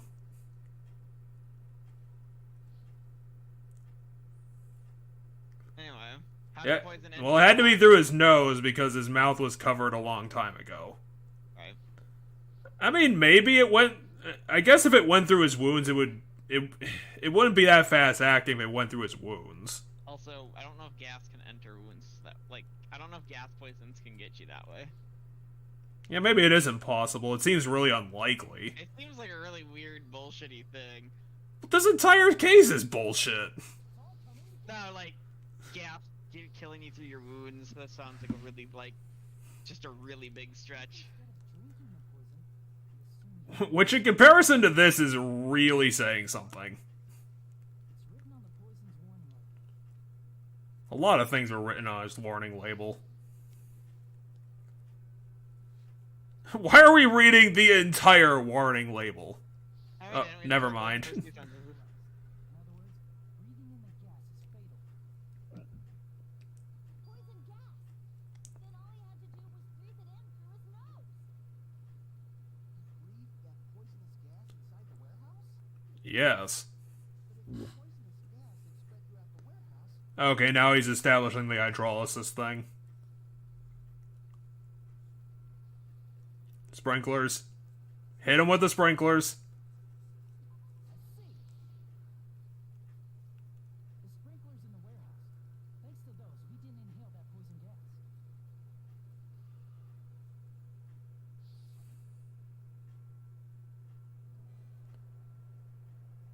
Oh, that's why they set up the...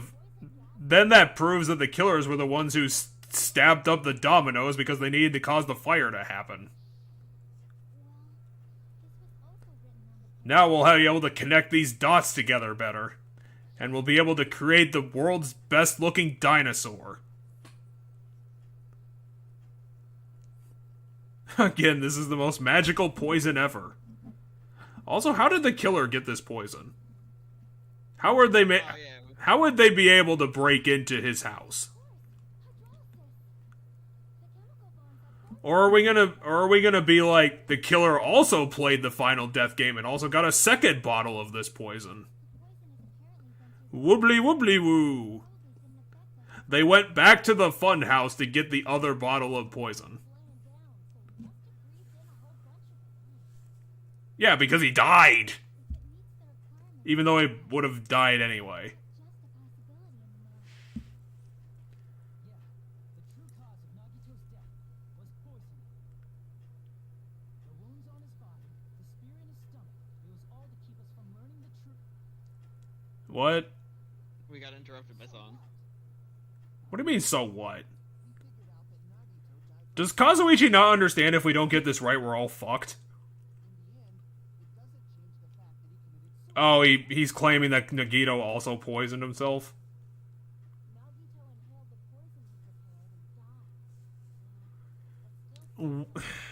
I guess that would fall in line with what Nagito does, but still, it's kinda hard to believe it. No, we haven't installed the fire and the sprinklers and the why yet. There's other questions that I've got in my back pocket. Also, where the poison was hasn't been Also figured out. that, too. Maybe the more obvious questions should be answered. What do you mean his motive is unclear? Was it really his motive at this point? Well, did he commit suicide just to kill us all? Is that really the motive, or is there something else to it? Maybe he just wanted to specifically kill you, Hajime. He seems to really hate you. Although I don't know if it's hate, more maybe it's just apathy towards you. Yeah, I'd call it apathy towards him. I don't know if he'd want to kill Hajime. No, he just thinks Hajime's garbage. There is no way it's an accomplice. There's no fucking way it's an accomplice. Nagito committed suicide by inhaling poison that he brought. Then why wasn't there anything that looked like poison at the crime scene? To cover up the poisoning. That's how poisoning works. You don't leave the poison there. Right. Nagito brought poison. So we have to figure out how the poisoning was there. Maybe it was gaseous. No, it doesn't make sense.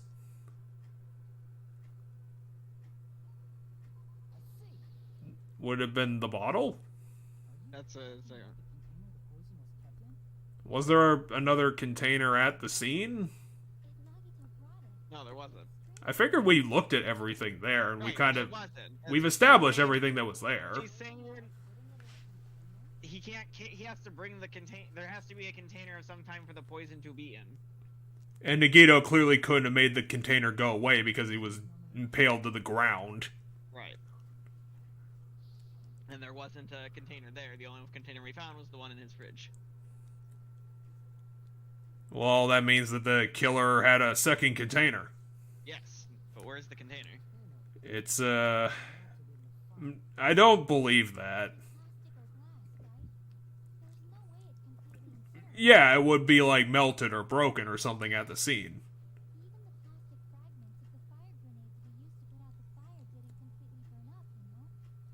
Is that how they did it? Because if the poison was in those, then that seems like a ridiculous stretch to this plan. Because why would the killer have assumed, oh, they're obviously going to use these fire grenades on the fire because they know that they're there, so I'll just fill up all the fire grenades with the poison. That seems kind of ridiculous. Like, even beyond the whole Nagito thing. Even though some... Hold on, I'm gonna remind you. So when we saw the fire, we went to grab a fire extinguisher, actually, that was supposed to be in that office, only to find that everything fire-related in that office had been removed but the firebombs. Yeah, but why would the killer assume that we would go in that specific room to... Because it's the nearest place with stuff to put out a fire. Yeah, but why would we know it's there? Why would they know the fire stuff was in that room? Well, because one, we explored the area, so we knew where stuff was, and two, like, if a fire happens and you're gonna put it out, you're gonna run to the nearest thing to put it out, and that room was the place where there was the nearest stuff to put stuff out. I mean, I probably wouldn't assume in a panic state that they'd, like, instantly find it. Like, I would see them, like, looking everywhere, and maybe they'd be like, hey, let's split up and try to find shit to figure this out. I mean, but if someone in the group knows that they're there, they can simply just go, oh, hey, let's go grab the things in that room. I know where there's something to put out the fire. Let's go, let's go, let's go. So you're assuming that the killer was leading them on? No, I'm just saying as long as someone in the group knew that they were there, which, once again, we explored the island, we knew where stuff was. I don't know, it just seems like... That seems like a bit of a stretch. I mean, we have established that whatever was in the fire grenades clearly wasn't the fire grenades, because they threw all the fire grenades and nothing happened. True. The fire grenades did not put out the fire. So something random was in there. Because I also don't think the fire grenades were empty, because I think they played a sound effect when they hit stuff. There was the sound effect they played is the throwing sound and then the breaking sound. I don't know. I don't know if the fire grenades were empty. I think they probably would have figured that out before they threw them. Yeah. There was probably something in them.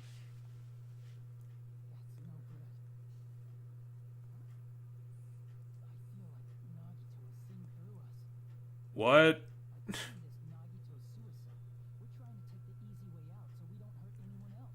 Well, he can't see you because he died. That's true. But you don't have to take it so literally. Don't become the fucking cipher for Nagito. We don't have to extend his ambitions that far.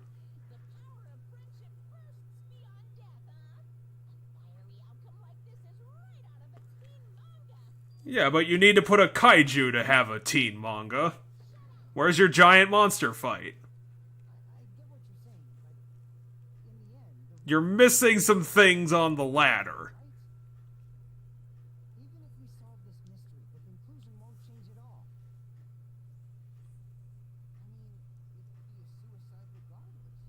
No, because there was foul play.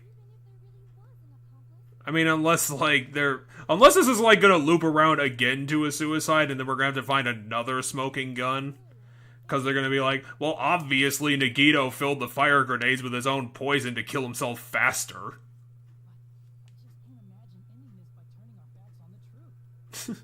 I mean, that would explain the stretch and be like, well, obviously they would pick out the fire grenades instantly because Nagito is the ultimate luck boy and it was part of his plan. But then we would find the container. That still doesn't make sense. Is that a heartbeat?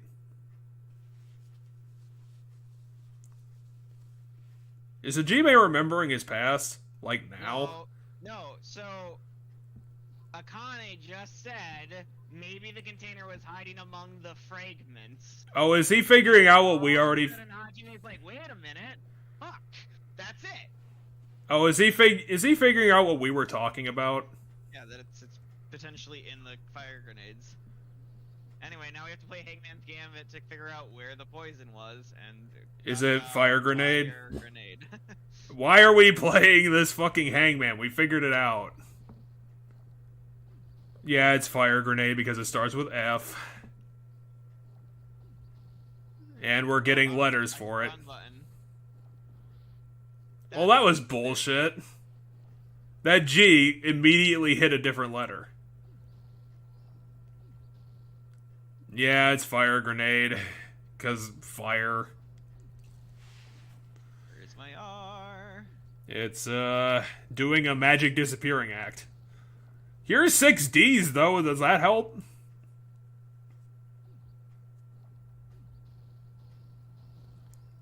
Man, you got a triple combo on that. Where's my A? It's contacting with your E.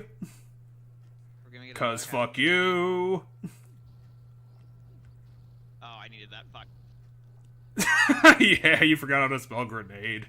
I mean, I was just trying to clear all the letters because there was a ton of letters on the screen, so I was just trying to get rid of letters really fast, and the first thing I did was get rid of the D without thinking that I needed the D. See, that's why you never get rid of the D out of the equation. That's the last thing you should do. Fire grenade.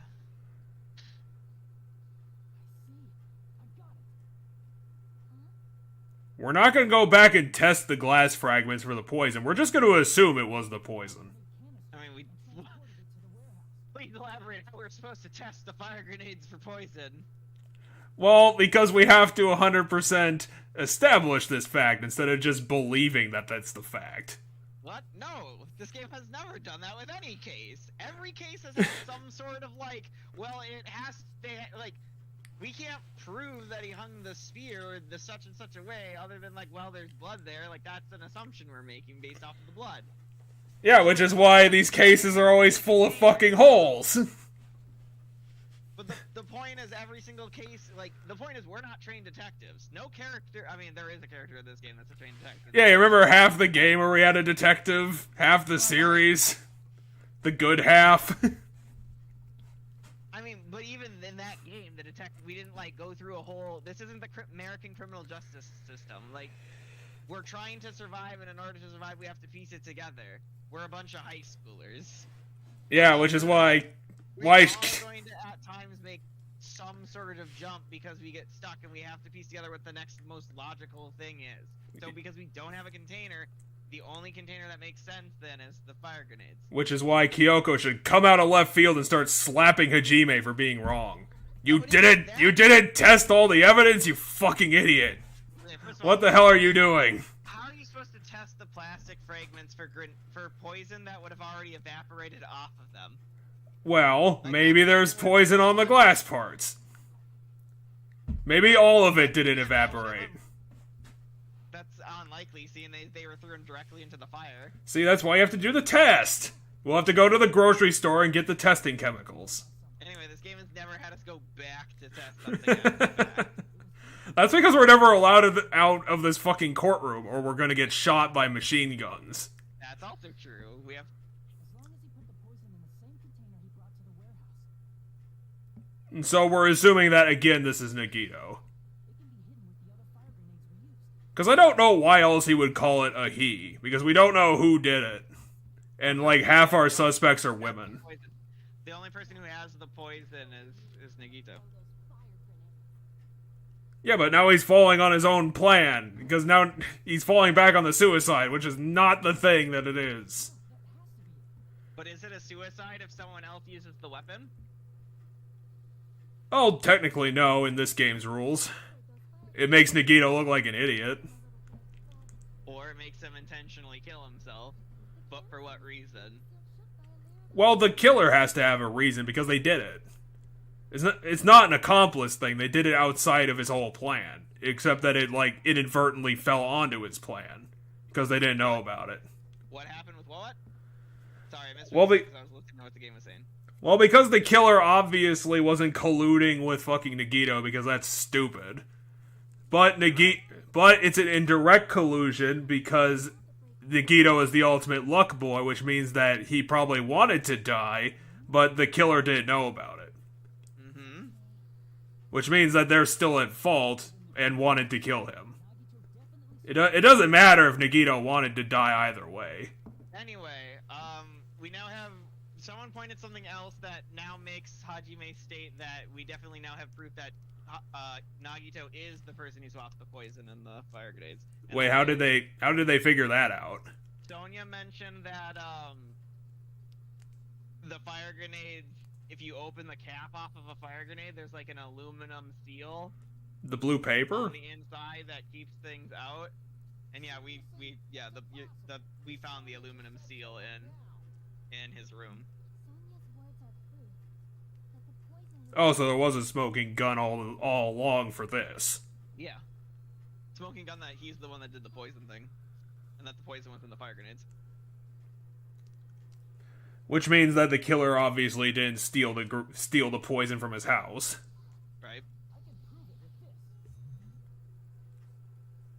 Take a look. There's no real scale to this blue paper, so how can we assume how big it is? I mean, we saw it. Yeah, we saw a picture of it, but that doesn't tell us how big it is. no I think the description might state. trash. The seal I saw on that See, this tells us how big it is. Or how big it should be. seal under Nagito's bed. There's more. Nagito tried to hide this evidence like a 5-year-old. I'll just throw it under the bed. Gas mask and gloves under his bed too. Oh yeah, I forgot about that. Use those when he put the poison inside the fire grenade. Well, he kind of had to because the poison's... Isn't it kind of volatile? Caution when swapping. So what's the issue? Why are you saying what the issue is? Why are you trying to loop this back onto Nagito just because Nagito is still doing it all the time? So in the end, he still fucking committed suicide.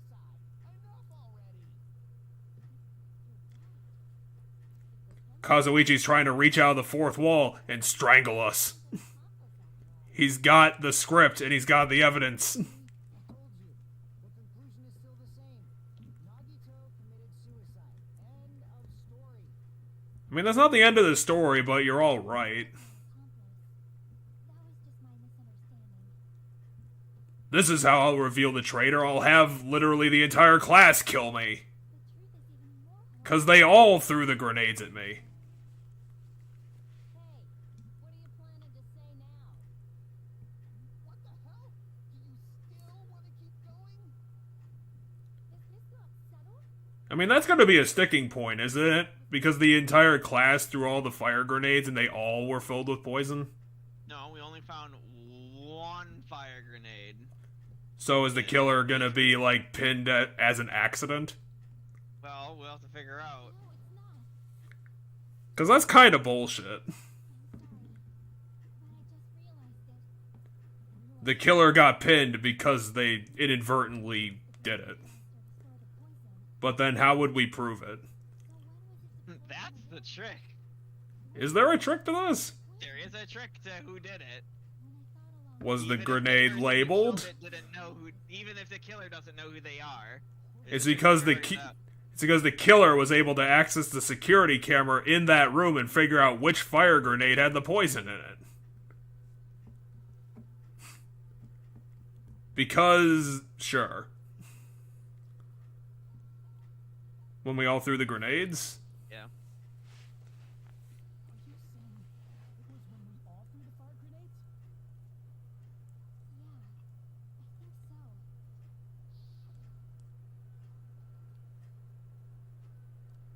When we all threw the grenades to put out the fire in the warehouse, the poison was deployed, and it converted to poison gas and killed Nagito. Nagito literally planned out his entire murder, and then someone just figured it out and was like, I'll do that. That plan sounds awesome. Or one of us killed him by without knowing it. Nagito? I mean, if that's the conclusion, I'm gonna kind of hate the ending.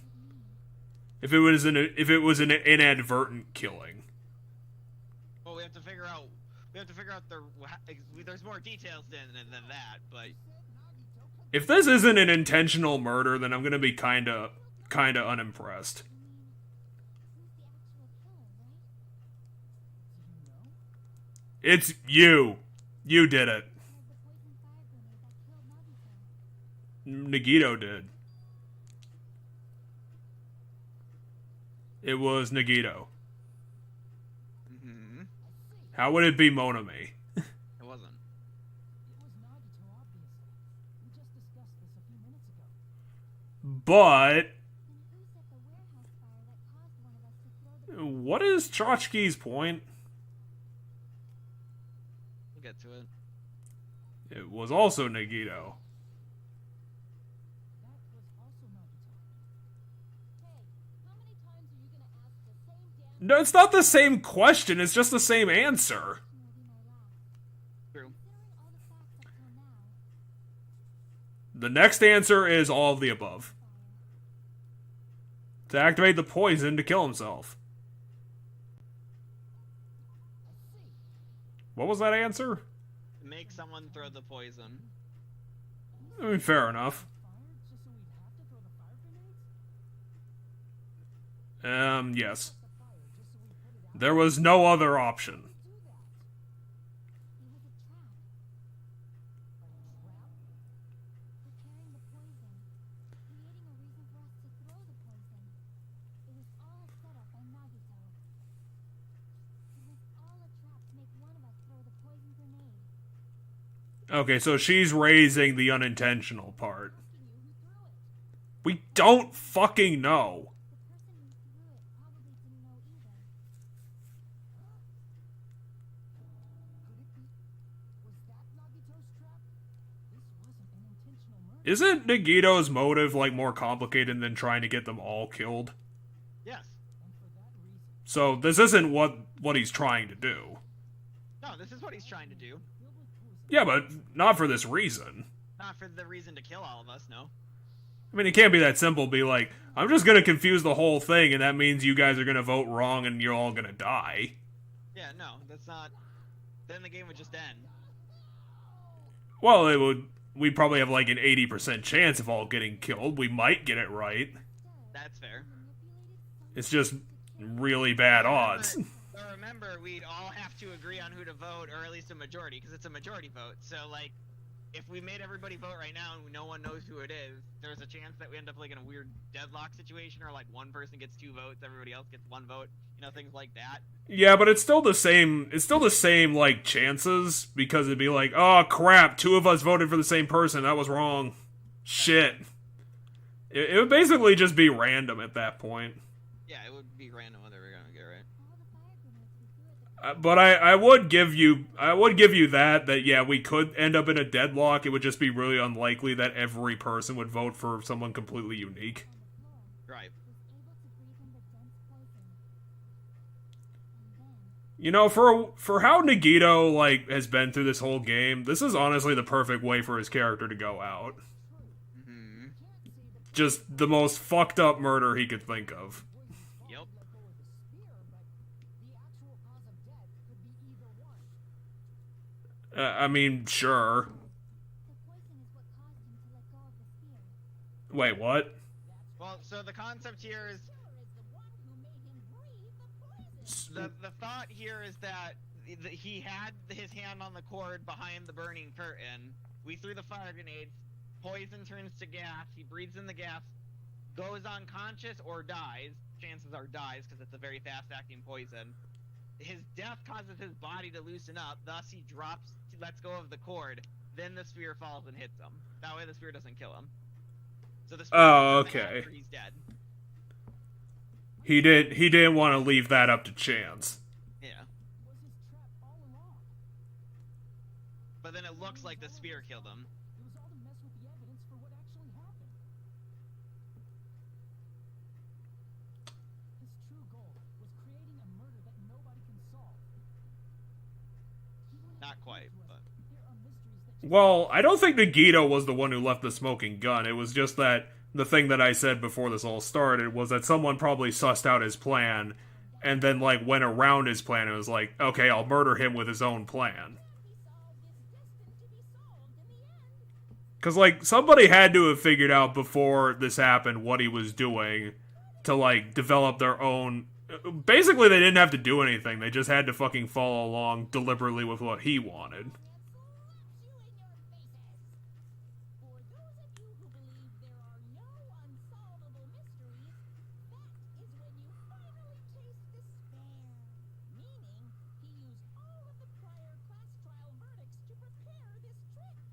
Wait, what? Not all mysteries can be solved. He learned from Trick he played on you. the thought is that he learned stuff from all the other cases. So it's a metaphor. It is my Yeah. fault. Because I told you all about the fire grenades. I am so sorry. Please vote me as the killer. Which means that Sonya probably didn't do it. It's not Sonya's fault. This is all Nagito's doing. If Kazuichi ends up being the murderer, I'm gonna be surprised, considering this is like the third time that he's made himself look suspicious. Nagito wanted to create a scenario where we couldn't make a decision. That's why we're at an impasse. However, Monokuma also does not know who the killer is, right? That's right. There's no way he'd be able to figure that out with just the surveillance cameras. I mean, yes, you That's can. not true. He'd know which one's the poison one, and he'd be able to see which of us picked the poison one up. Do you think it's weird that Nagito only fucked with one bottle instead of doing all of them? I know perfectly well what's happening on this. Because if this is what he wanted, like, either way, that honestly, if he fucked with all the bottles and put poison in all of them, it'd probably make his situation better. If he wanted to actually create this impasse. I will never become clean. Who gives a shit about your stupid country right now? How could you have such an awful power? So, of course this trial's Monokuma was stating that he knows literally everything that happens on this island, and he stated that he knew Sonya went into the bathroom 3 times yesterday, and one of those times she was in there an awful long time, like a suspiciously long time. I mean, fair enough. It's just another sex joke. He's I mean, it's not. masturbating. I mean, that's not really a joke. That might have legitimately happened. I mean, yeah, but the whole part, the fact that it's in the story is just a ha-ha. She's supposed to be this prim and proper princess, and Monokuma basically just said she was masturbating. Haven't we only been on this island for like 3 weeks? Yes, There's one way. like 2 weeks, but yeah. It's not been that long. Okay, so Chachki, what's the smoking gun for the murderer? I want to make sure my hunch is correct. Can't you just tell us what your hunch is? Hajime, Instead of, like, burying the lead? The trial's never over. Every trial has to be 4 hours long. It's under Chunsoft's contract.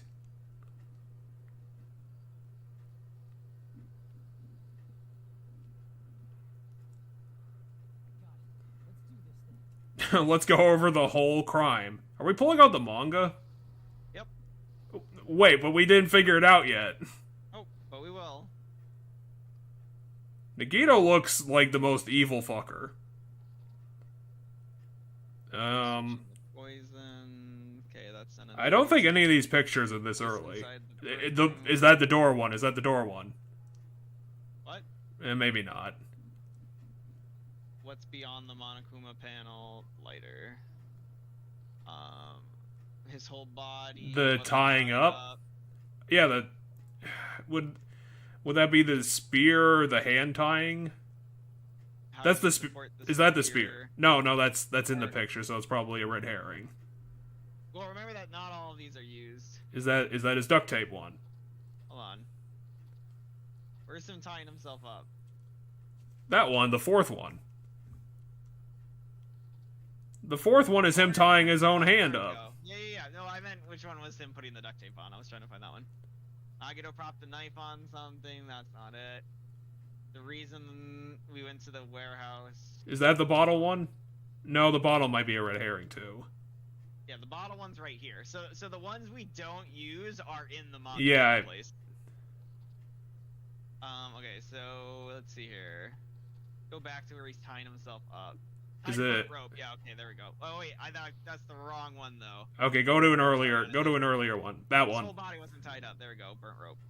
And then the other two will get deleted, and then we'll get our second group of photos. Did Nagito burn his own rope, or did that happen during the fire? No, he burnt it ahead of time because the fire happens here, and he ties the burnt rope so that it looked like it burned during the fire. I got propped a knife on something. The reason we went to the warehouse was music. What? Did he set up the music too? No, the music had to have been. Okay. Oh, it's a red The herring. music is the reason I think we go to the warehouse, but anyway. Is it that one? Yeah, that one goes there. The That's night. okay. Okay, that one. No, that's. Is that one it? Yeah. I don't know. It looks like that frame. No, it's not because you don't see the rest. Okay, of so the the whole image will be in the frame. the standee is a red herring. Yeah, because I think we see him setting up the herring. Let's put the sprinklers one on. That'll probably be easy to figure out. Okay, the sprinkler is also a red herring. Yeah, because Is that the dropping of the weight? That's him. Yeah, that's him letting go. Okay, so let's go back to the fire grenade This hall. one is the reason we went to the warehouse. No, That's not it. These ones. How did he support the spear? Spear. No, That's not an answer. Like, Okay, here it is. inside That the one. break room. Pictures of all of them together. Okay. That one's a red herring. Okay, these two are red herrings. This is Okay, the so taking out the seal. the him on a screen looking evil. Yeah, that's the video message that plays. It's the last one. It's the last one. No, it's the last blank. Right? Him on screen. Does it fit there? Oh yeah, I think he told us in the video to go to the warehouse. That's right. He tells us in the video to go to the warehouse. The poison. He's The like, poison "I'm is in the warehouse." the poison. Yeah, the Okay, poison is the red. first two are red herrings. That's it. The poison. Poison. The last one we have to probably is the spear And the one last one is how did he support the sphere? with his hand. He held the cord in his hand. That's everything. I don't know how this is going to solve anything. I mean, this is a I forgot the word. It's a summary of the events, but this isn't going to tell us who did it. Unless somehow someone like drew in the manga the smoking gun for who did it.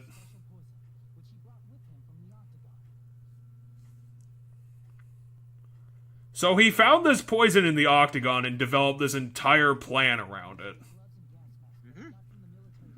That was a really magical poison for how specific and useful it is to what he wanted to do. I mean, he could have built other plans that were just as similar with other things, but yeah. Do you think that he's this conniving that he could have done this with any specific poison? I mean, I think he could have found ways to do it with other things. I'm not saying just... I don't know all the details. Like, yeah, in some situation there would be a world where he doesn't have anything to do with it. Like, if everything was a knife, then yeah, he probably couldn't do this. He would need a form of poison, but I feel like he could get creative enough to find ways to do it with other poisons. It just wouldn't be the warehouse fire thing. It would have to be an entirely different thing. I'm wondering what was his snapping point that caused him to plan all this out, because I struggle to believe that his snapping point was figuring out that Hajime wasn't a special little boy. His motivation for this? Yeah, why did he Yeah, why did he decide to be like, I'm gonna pretend to bomb all you guys and also kill myself? What did he just decide in chapter 5 that he's like, okay, I know there's a traitor, I have to figure them out at all costs. At literally any cost. He did say he would die. What was it? He'd figure out who the traitor was, even if it was the death of him. He did say that at one point in the story. During this chapter, that's the line he says. I usually don't believe it when people say that literally. It's hard to believe. Most people aren't fucking insane. Is he insane, or is he just, really conniving? He's insane. He's 100% insane on some level. He also has that weird obsession with hope, so he believes that hope will always prevail. Does he still believe that? He still wants to believe it, so... He's struggling against himself, the only person he respects. At this point, yeah. Why is his jacket all have pixelated cuts on the bottom? That's just how it's always been. That's a really weird jacket. Yeah. But Chunsoft will still sell you that jacket for $200. No, you probably can't buy you probably can buy it someplace, but it's probably like a fan-made thing. $200. But yeah, no, it's probably something expensive. I wouldn't be surprised, but He covered his mouth with duct tape, and after making sure he was unable to scream,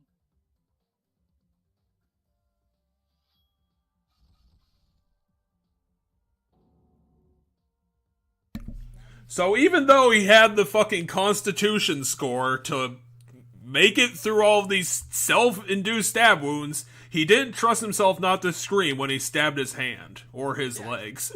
yeah, because it still fucking hurts. Oh yeah, to a character with a Constitution of what, like 35? I mean,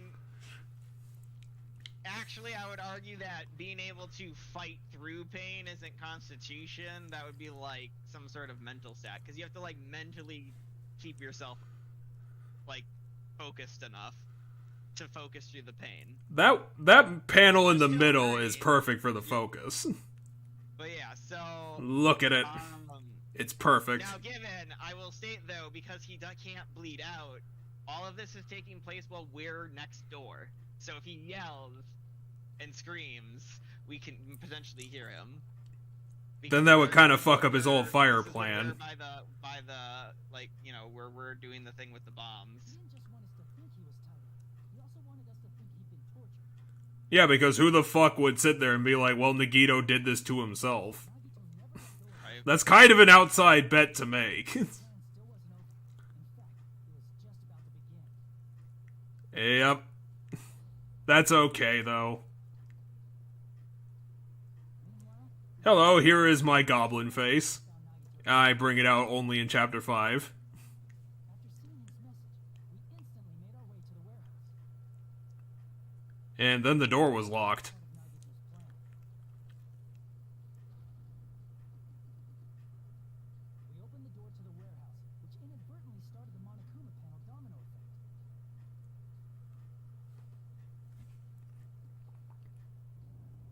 Panels fell one after another until they reached the lighter, tipped it over, and ignited the curtain.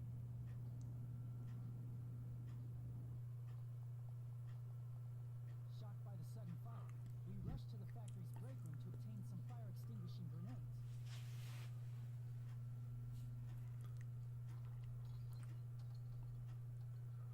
All of them didn't work. Which was the curtain, and I mean, they weren't enough.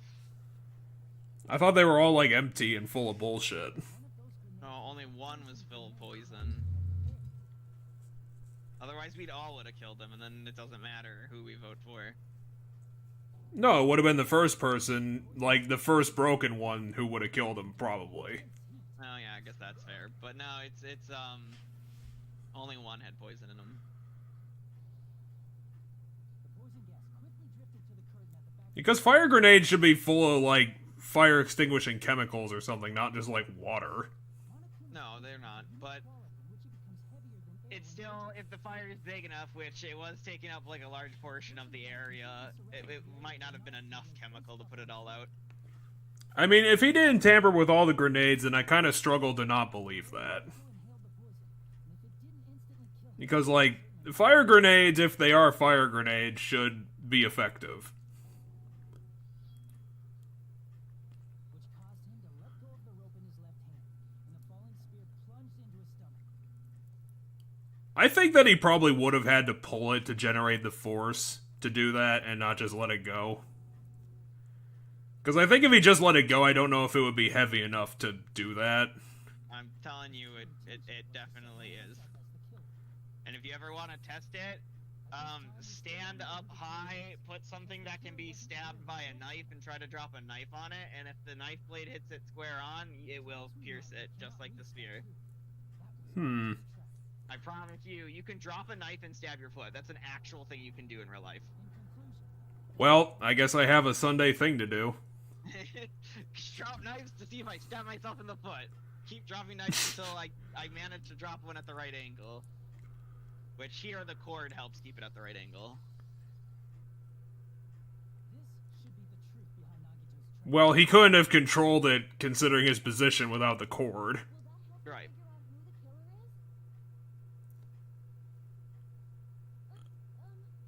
Is Chachi just gonna be like, yep, I did it?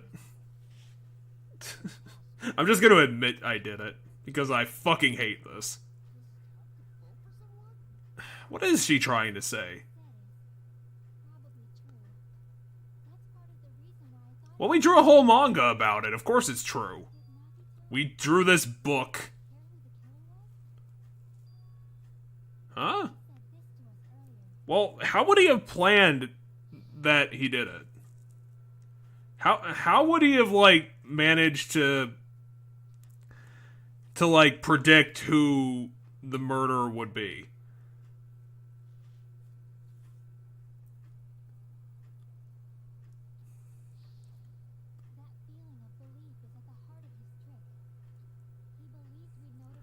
I would probably say his luck power is more like the trick than his belief. I mean, his belief is that we would get to this far into the case, and his belief hints at the fact that it's not anybody's the killer, that there has to be a specific person. Well, well, that's gonna be true no matter what, but how would he plan, like, be able to plan a specific person to do it?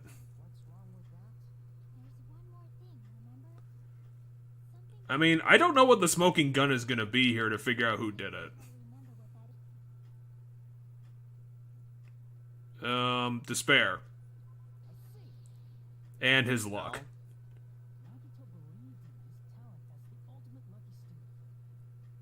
Okay.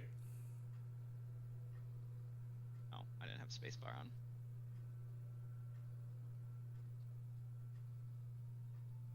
Oh, he literally said that in last week's episode.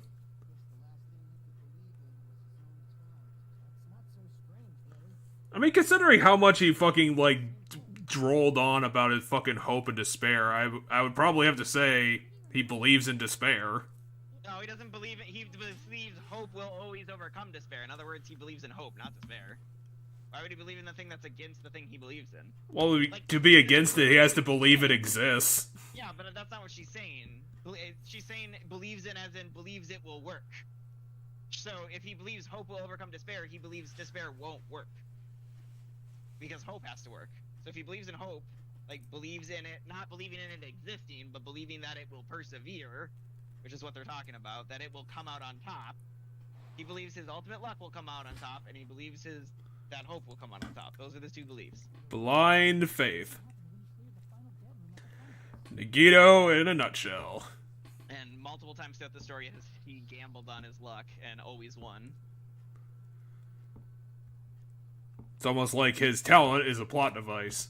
I mean, his talent is like literally the most powerful talent any character in this entire series has.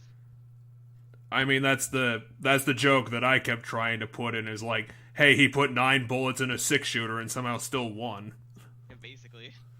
I think he put 5 in a 6-shooter, but yeah. Well, that's why it's a joke, is that he managed to fit 10 bullets in a 6-bullet gun. I believe if he somehow managed to put 10 bullets in it, like, it would still 10 somehow bullets. jam, or like the bullet would be a dud, like something like that would happen, like the bullet that was in the chamber. Nagito, you can't put 10 bullets in a pistol. That's not how pistols work. We're disqualifying you from the game.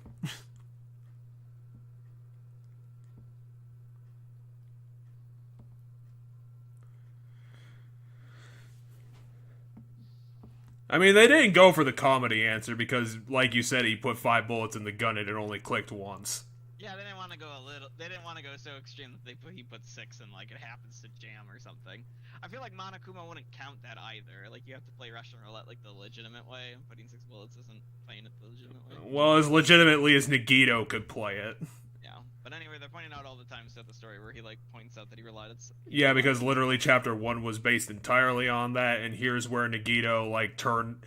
I don't think this is specifically his turning point. I think this is, like, the reveal point where he's like, yeah, I'm completely different now. But he revealed... He was... The point that they just showed us was the part where he revealed, it was the part in the story where he revealed that he was actually, like, what looked like bad luck was actually lucky for him because of what he wanted. Yep. But it's like halfway through the first case that he like reveals that he's like a fucking maniac. Yeah, because he was like during the chapter 1 trial was like when he was when he was starting being weird, but then it was like during this point where he just like was out and out insane. Yeah. Didn't he claim like when we met him that he was the ultimate unlucky student?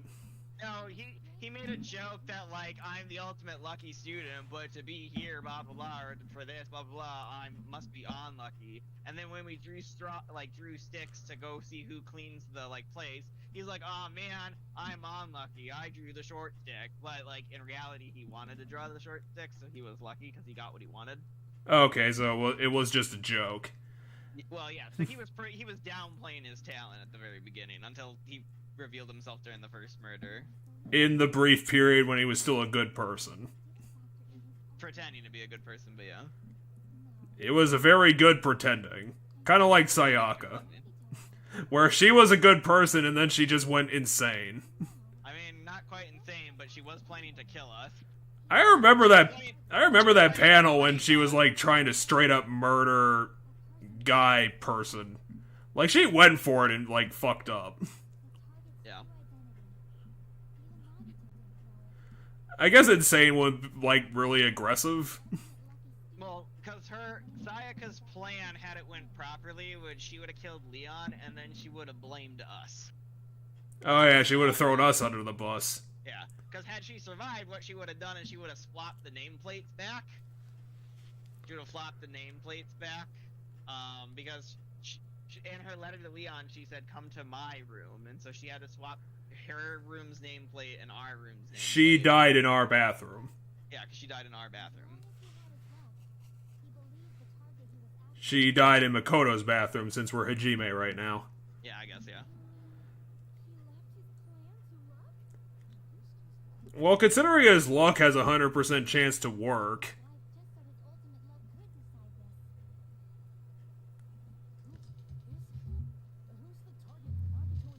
Wait, is that the question we're asking right now? Is it us? Oh, the traitor, which we still don't know. Is that why they kept going on about the traitors? Because we're just gonna have to assume the traitor is actually the answer, since we don't have any other clues?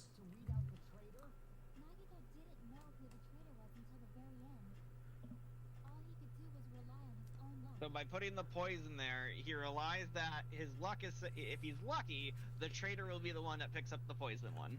Oh, so it's a contrivance.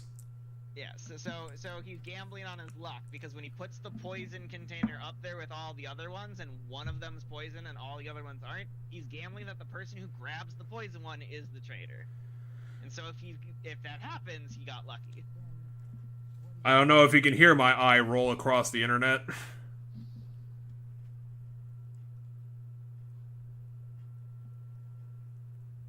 Wait, I thought that Did he actually figure out who the traitor was? I thought this was just bullshit. No, he didn't. Yeah, this was bullshit. Right. This was him bullshitting. That's what we're getting at right now, that he doesn't know who the traitor was. The only person who tried was Chachki, and she was wrong. Or are they gonna reveal after the fact, it's like, no, Chachki used somebody else's handbook and she's actually the traitor.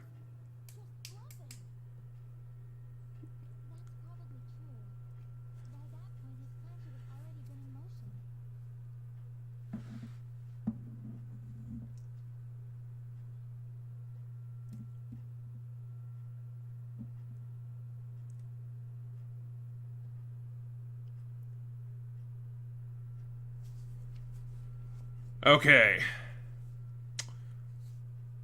But if he just wanted to out the traitor, he didn't have to go this far and make that person the killer. Damn it, we're all in a huge bind. So is this his plan with, like, the bombing escapade, except he kind of transferred it to the trial because it has, like, the same stakes? I mean, so remember he didn't actually have bombs. Like, that he just didn't have Yeah, it was fake, but the same, like, the scenario is the same. It's like, hey, you better out who the traitor is or you're all gonna die. Yeah, I guess in that regard, yes, it's the same.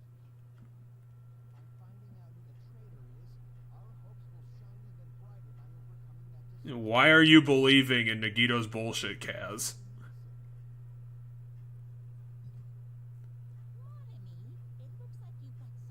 Is Monami gonna out who the traitor is? That, I mean, what was your conclusion, though? I thought your conclusion was, hey, let's figure out who the traitor is. No, we haven't even gotten to the point where, okay, we have to figure out who the traitor was. She's still setting up the whole thing about how, like, it had to be the traitor. So she's setting up why and how his mind would be like, okay, here's how I'm gonna get the traitor to kill me. So he's gambling on his luck. You know, he wants hope to overcome despair. So she's laying out why his motive is, I want the traitor to kill me. And and because we know his luck seems to always go his way because it is his ultimate power, the killer is the traitor. We have, you know, now we're getting to the part where we have to figure out the traitor is. So this is the ultimate assumption. So we're kind of back to random guessing. I mean, as you said, the only thing we can do is believe. So yes, it is in theory. God damn it! Gambling on his luck. Fuck. But we can't rely on our luck when we cast our votes. So we have to figure out who the traitor is. I mean, it's not as dumb as an inadvertent murder, but it's kind of 2 steps away from that. Yeah, I don't think it is dumb. I think it is incredibly clever because it's entirely built around Nagito. So in a way, Nagito is the killer because he set up the whole thing, but also he's using his luck to out the traitor by making them the killer. Yeah, they're turning his luck into the plot device that it is to figure this out. I mean, we have to figure it out without his luck, but he used his luck to make sure that his killer is the traitor. Yeah, but he also believes in his hope bullshit, so he knows that it's gonna work out. I mean, and yeah, considering that this game's structure exists, it has to work out. Yeah, we're gonna have to figure out who the traitor is. Are we gonna have to figure it out with no evidence? Or is the traitor just gonna out themselves? Because they really care about their fake friends. Because I don't know if we have any evidence to figure this out. Anyway, as Chiaki just said, where is it? Well, it's the last thing, so... If by chance the traitor revealed themselves during the bomb scare, what would have happened? Would it have stopped Nagito from acting so reckless? Because you brought up earlier, like, well, what if... Well, he couldn't have stopped it, because he doesn't have the access to the information that we provide him, so it wouldn't have mattered. He would have died either way. Because if they outed themselves during the bomb bullshit, he doesn't have he doesn't have a feed to watch, so he wouldn't be able to figure out that we did that or not. Well, also, how can he build a thing that scans the traitor's keypad if he doesn't know whose keypad is the right keypad? I thought he said he figured it out. Or at least that was the assumption. That's the whole point. He's lying there. Yeah, he was bluffing. Yeah. So... He couldn't have built, like, the fireworks were always going to go off no matter what. Yes. Even if we scanned everybody's thing, the fireworks would have gone off. Oh, so was it... Come to the warehouse, we would have gone to the warehouse, the fire would have started, we would have thrown the fire grenades. Well, yeah, but, like, you don't specifically need to do the... Like, the scan wouldn't have to reveal who the traitor was, because, you know, the traitor could have outed themselves and be like, okay, I'm the traitor, I'll fucking scan the thing. That's possible, yeah. But guessing is bullshit, we're gonna fucking die! What are we gonna do? Are we gonna, like, gamble on Nagito's luck too? I don't know! I don't know anything about them! The fuck are you doing?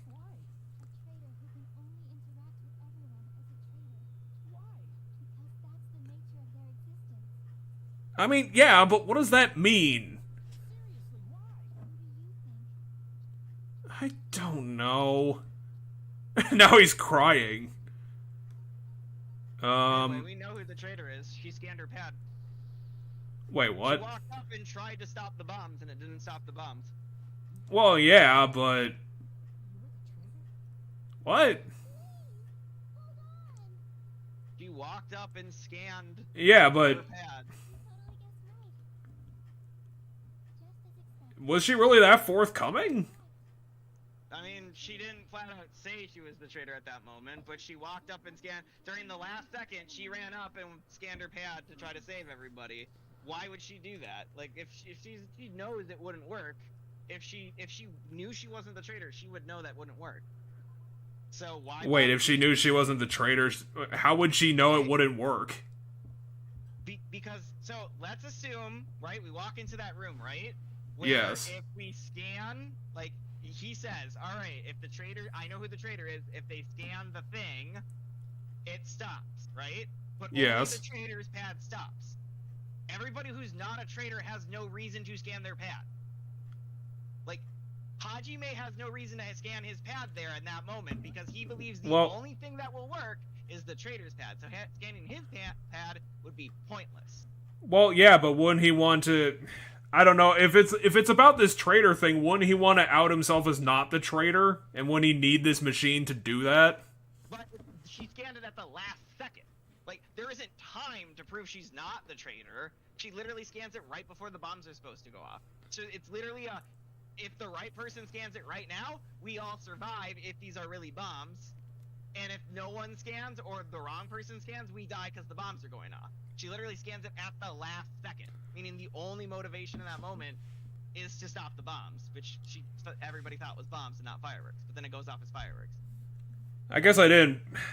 I don't remember if it was at the last second. I figured that it. I figured. The last second. I remember that it was, she just kind of like nonchalantly been like, okay, I'll just scan the stupid thing, because she was like she was the. Because it's going and everybody's freaking out because we don't have time, and then she walks up during the last second and like scans it, and then it doesn't work, and then the fireworks go off. And that's your hint that it's her. Chiaki is the traitor? That is a lie, right? Surely he So I guess we're just gonna have to assume that she's the murderer. What are you saying sorry for? What? I'm apologizing because you found me out. And you believed in me. We were not tricked. But you were. We have been working together all this time. Yeah, for ulterior motives. Whoever the traitor was has ulterior motives, even if they are helping out. Being a member of that horrifying future foundation, that is obviously a lie. But please, wait. The future foundation isn't what you think it is. Shut the fuck up. We're talking to Chiaki. No, I have nothing more to say. Why? As we already know the killer's true identity. So the only thing left to do is vote. Hold on. We're not satisfied yet. If you say you are the traitor, please provide an explanation that will help us understand. We cannot vote until we are satisfied. That is what you said earlier, Chiaki. I mean, if you don't vote, then you're gonna kill yourselves. And also, well, not me, because I'll make it.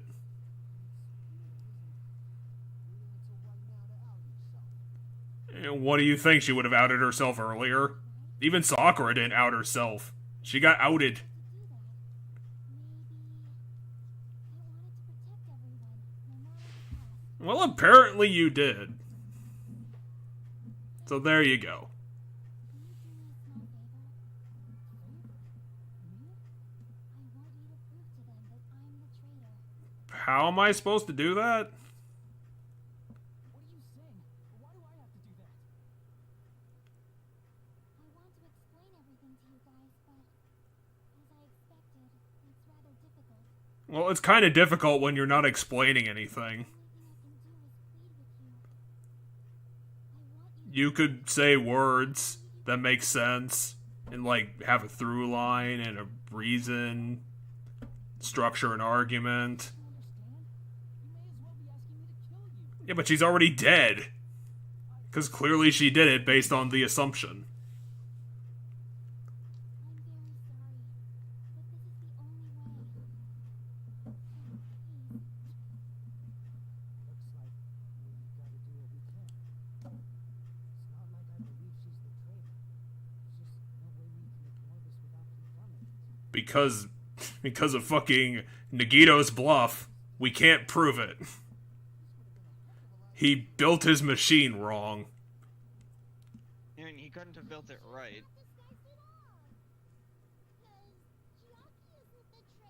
Is it Monami?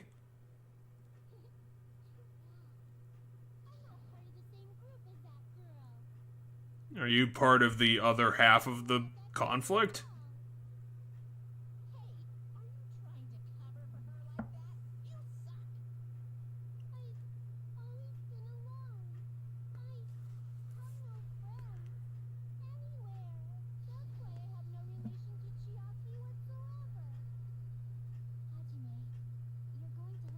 I love how Chachki ignored her completely.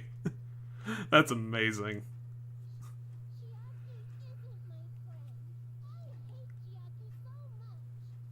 But how can you hate Chachki? She's like the best person. And also a spy.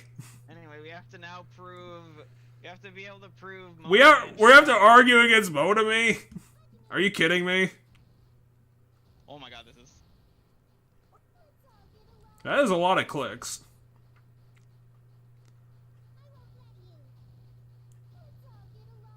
At least you're gonna defeat her, like, really fast. What are those broken shields on the top? Oh, I damage the shields, I make them broken first. Okay, so that's her shields. I thought you had, like, your own No, shields. that's her health. My health is my normal health.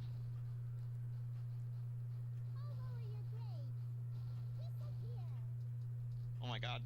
You're gonna have to reload. Yeah, because I ran out of fever. Okay, fever's back. Let's go. Oh, wait, no, right. Oh, Monami's notebook. Yeah. Did she write in her notebook that they were friends? The notebook mentions a thing. So, we'll go over here. Yeah, we're gonna go over it because I don't. All I remember about her notebook is that it's full of like childish doodles.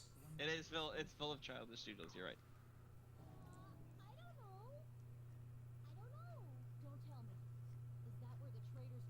I don't think so. No, it's not literally written in there that Chiaki's the. Yeah, it's probably just like an indirect thing. It's indirectly there. But it's not directly in there that it's not saying Chiaki is traitor. Otherwise, we would know that going into this trial because we read it. Yeah, it's probably just like, hey, everyone's my friend and we're all happy. Yeah. And at day one, I was able to talk to everybody for the first time today. Monokuma showed up and things turned bad. Byakuya is the leader. A lot of things happened, so everyone's tired. Byakuya should have survived longer, or whoever that guy's name is.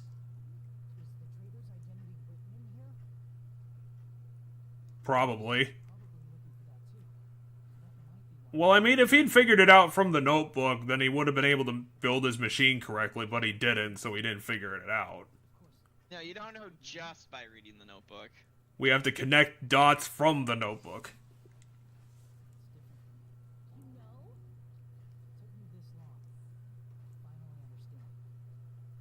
I don't.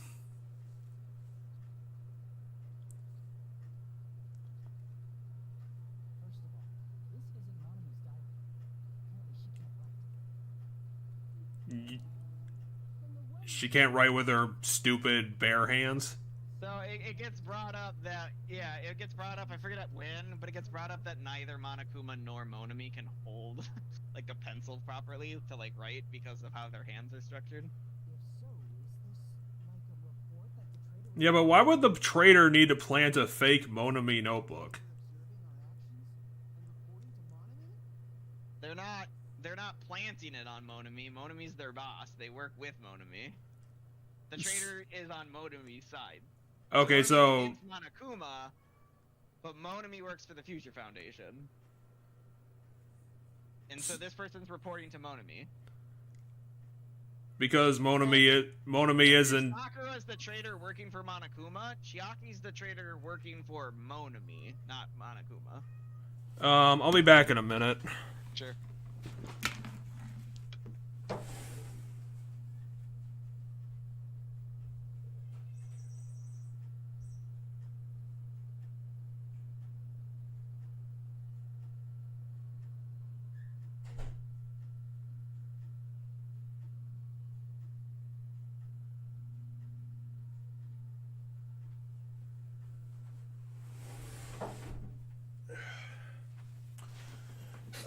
Okay. Okay, so these notebooks are the reports because Monami isn't omniscient.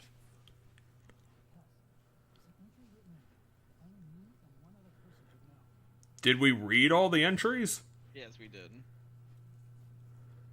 The final dead room. Hold on, I'm trying to remember. I mean, if it's the days we spent at the academy, then Monami... No, it's not. I think it is the final dead room, because the only people who went into the final dead room were... Mono Bear and the class.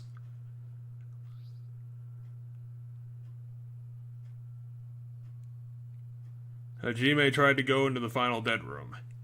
Yeah, so towards the very end of our time in the tower before the murder happened, us as Hajime, like, the story had us try to go into the final dead room, and Chiaki stopped us from going in there. And it was, like, late at night and no one else was around. Why did Monami want her reports to be accompanied with terrible doodles?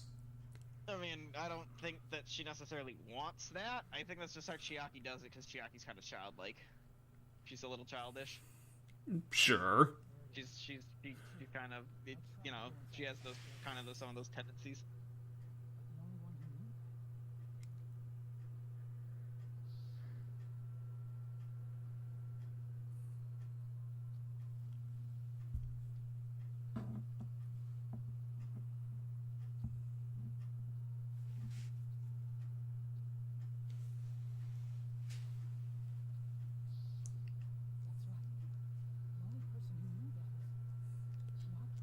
I'm kind of surprised Hajime is as attached to Chachki as I am, as a player. You know what? I'm kind of surprised Hajime is so shocked by this as I am. Because, like, ever since that she's been outed as a traitor, it's like he's been the most unbelievable. He's been, like, the hardest hit by it. I mean, yeah, Chiaki's essentially his best friend as far as the story's concerned. Like, as you mentioned, she's our, like, number two. Like, if we're the hero, she's our number two. She's the sidekick. She is being controlled by Monokuma. But I thought Monokuma was outside of the whole, like, stupid future whatever other faction conflict. To the players, that should already be pieced together. A lot of the students are still having inner conflict or arguing that the Future Foundation and the World Enders are clearly the same people, even though, like, we already kind of have evidence to say they're not.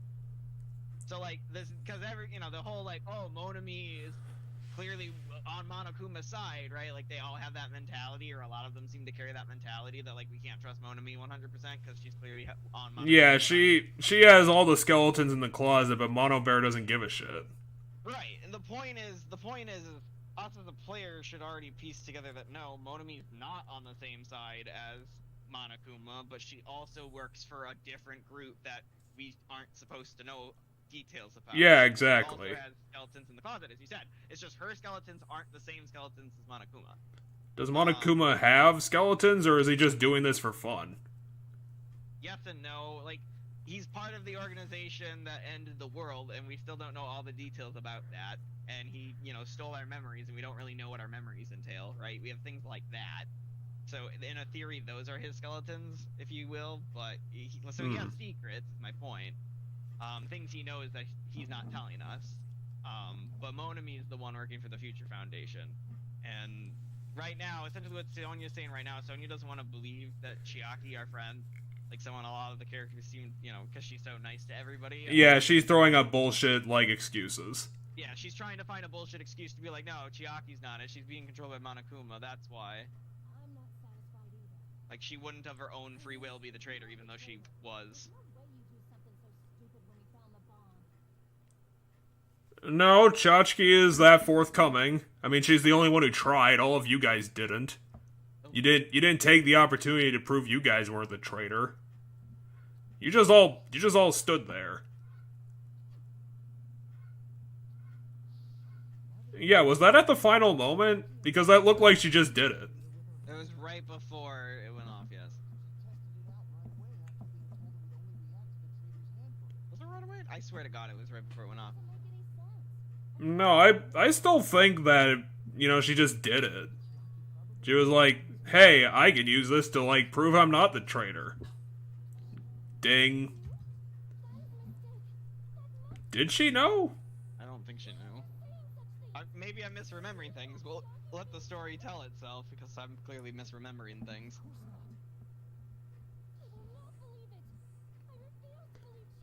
I think that, I think it's a vital part of the LP to react to the story.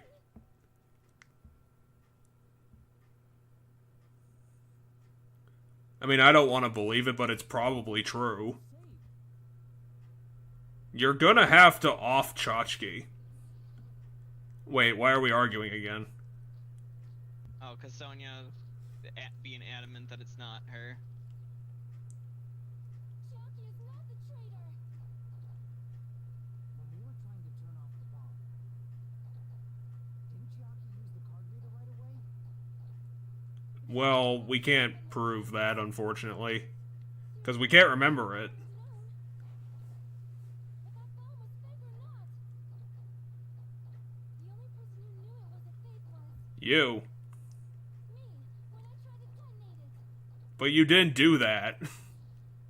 You didn't detonate it, you just knew it was full of fireworks. You guys, none of you detonated it, you just let the timer run out.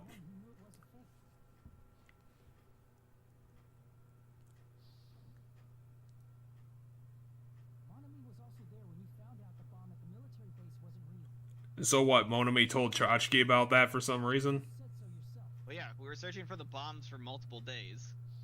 Yeah, but why would Monami report like every stupid detail to Chachki? Chiaki heard Well, it from Monami. because That's why she knew the bomb was fake. if Chiaki believes the bomb, like if Chiaki believes there's bombs right, like around, like her Monami would want to tell her no, because she works for Monami, and if she's freaking out about bombs, then she's not as useful. So did Monami do research on Nagito's bomb off screen? No, so if you recall correctly, the reason why Sonya knew that there weren't bombs was because at the military base, Sonya took what she thought were the bomb, like what looked like. Yeah, bombs, she did and what like, she just did in the flashback. Yeah, and the other person who witnessed her do what she did was Monami. So Monami knew the bombs weren't real either, because she also saw her try to blow up the door to the building that said Future Foundation. Okay, so there were just no bombs at the military base whatsoever. Yeah, they were all fireworks, which is what Sonya found out, and what Sonya's account is about. Since I've been found out. But Sonya's account is also the story of how she figured Yeah, out they weren't it's bombs. almost like you should have done that in the first place. I knew the bomb was a fake was because if I had said that, I would have had to explain how I heard about it from Monami. And that would have instantly, like, thrown you under the bus. She's arguing with Chachki's confession? Enough already. Please do not say another word. I do not want this anymore. I am so tired of doubting people. This is the 5th time that I've accused Sonya, and I've been wrong all the time.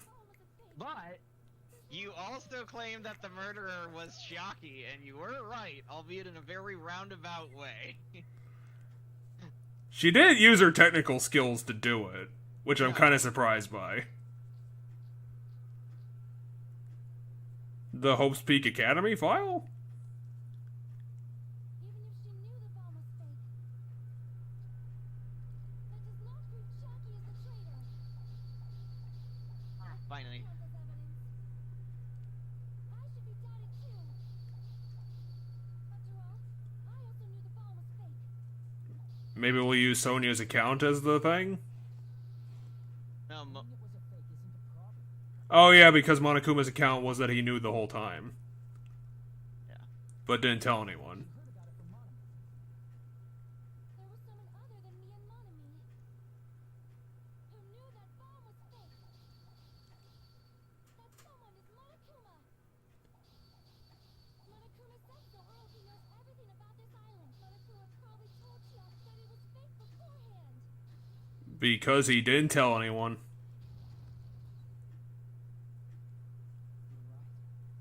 Why couldn't Kazuichi have been the killer? Why are we killing a good character and keeping a bad one? Is it because of drama?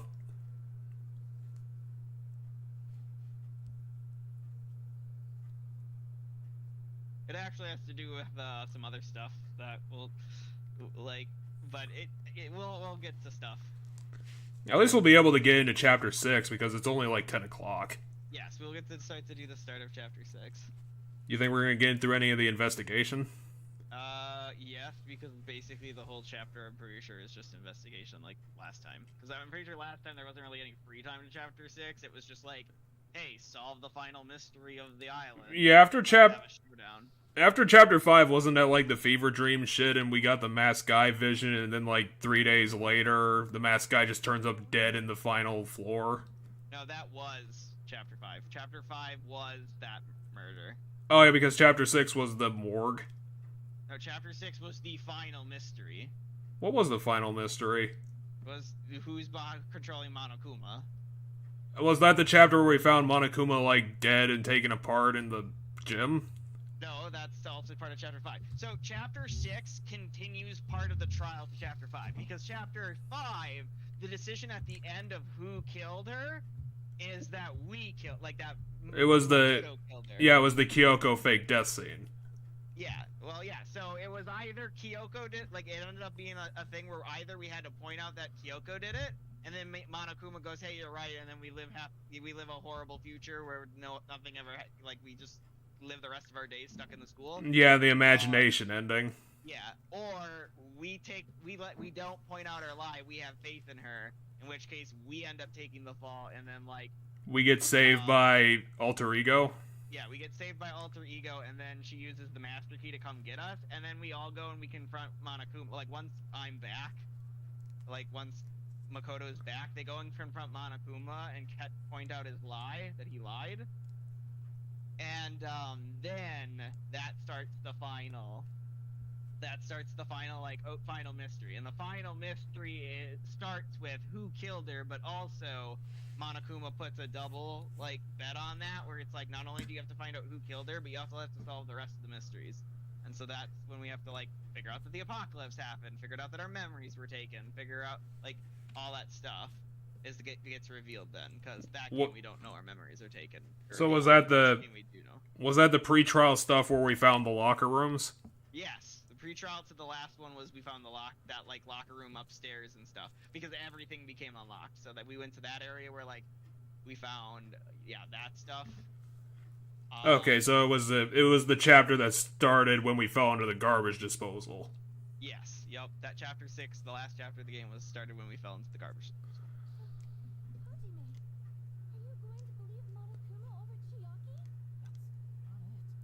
I mean, technically, objectively, you probably should, because Mono Bear has more information. That basically just means we have to believe in Nagito's luck, right? I don't want to believe in that. But, I mean, it's the only thing we have to go on, because we don't have any, like, other proof that she did it. Other than she confessed that she was a traitor, and Nagito's plan was to out the traitor, and the poisoner was the traitor, as per the assumption. We have to believe in us, and being able to believe, and live. We have to believe in Chiaki. Well, we don't have anything else to go on. It's not like we can just suddenly say Kazuichi did it. Even though I really want him to be the one who did it.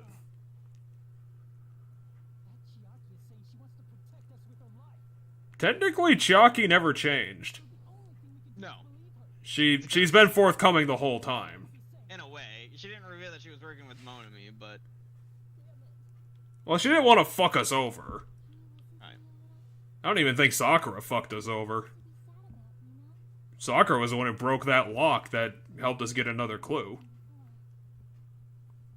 I'm pretty sure what she did mattered.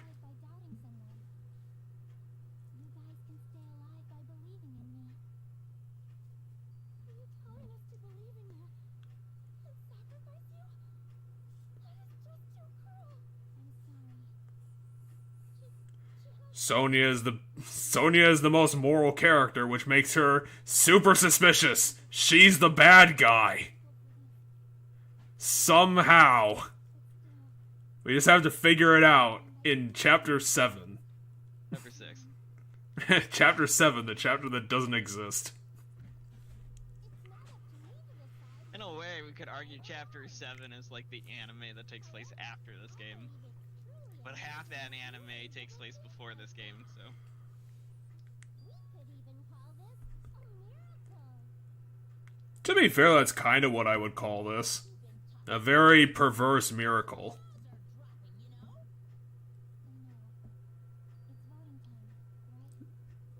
So Chachki definitely did it. She threw the bottle. He happened to be the person who grabbed it, yes. Because Monokuma does know who grabbed the bottle. Well, because Kaz is too stupid to commit a crime, and Sonya is too much of a good person to commit a crime, so that's why it had to be Chachki. Because the two people who should have done it never did. It should have been Chiaki because the person who set it all up gambled on his luck. And his luck says it's Chiaki. Maybe that is Nagito's ultimate fuck you, is that, haha, I managed to get Chachki killed. I mean, I would also put that under his list of fuck yous, yeah. He did a lot of them in this murder. Because fuck you, I'm winning no matter what, because either, you know, you're proving me right in one regard of ultimate hope by overcoming this and figuring out who the traitor is. Also, you proved me right by, you know, that I was going to out the traitor, and I technically did, via my death.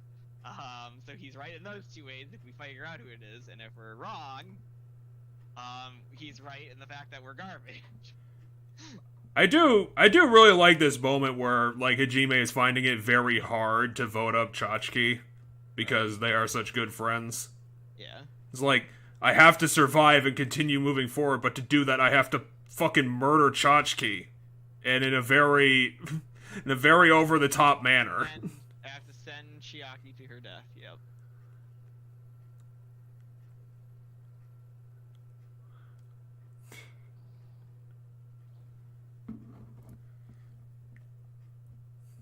We're out of reliable characters. The next best guy we've got is Fuyuhiko.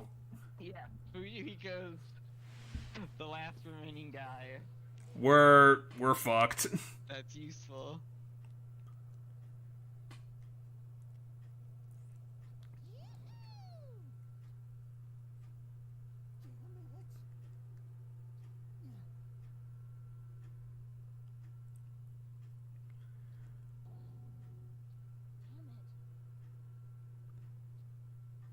Congratulations, everyone. Damn it.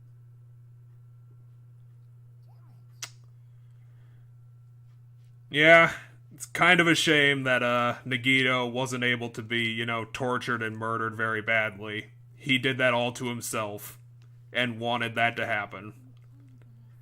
You know, all No- of to make the thing more difficult like he always did. No- Make everything more difficult. No one managed to get revenge on Nagito. That's such a shame that he wasn't able to go out with a Nagito middle managed to finger. get revenge on Nagito in a way. Well, even though he died, we still didn't get a revenge on him because he killed himself. Fuck.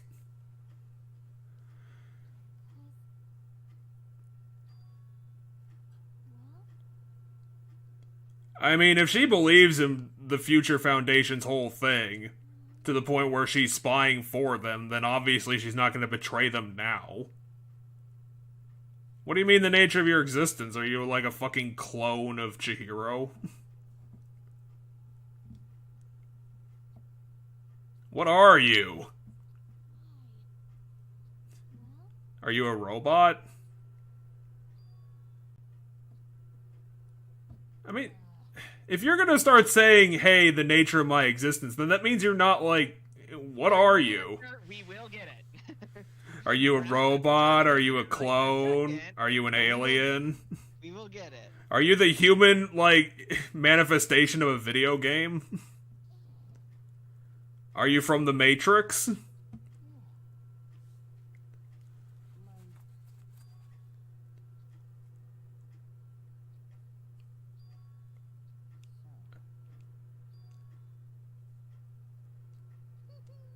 You would have had like a 17% chance to get it.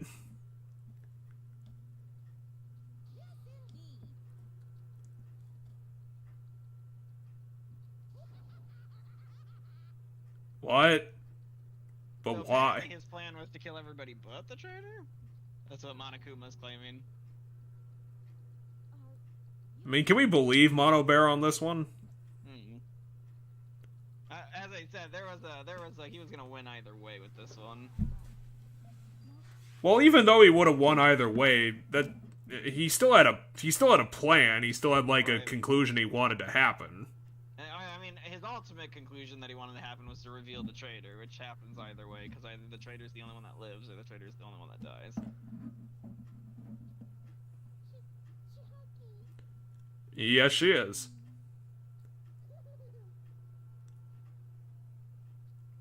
I mean, if she's a robot, then it was just downloaded into her brain. Even though I would struggle to believe that she's a robot, an artificial being. Maybe I got my my kind-heartedness from our dad and our brother. What?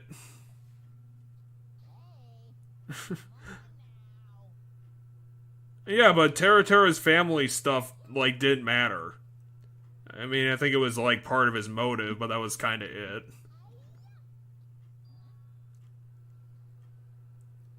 That's her retaliation? Failing to give him a bear hug? Oh, is she exploding? What the fuck kind of explosion was that? Some sort of energy explosion of some kind. Yeah, but it detonated in like a 6-inch radius of them. Is this the? How long has it been since we've heard the? And remember, they both have a bunch of copies. Well, yeah, they have both a bunch of copies, but they don't come out of the fucking like destroyed ones. No, they don't. That's not where they came out of.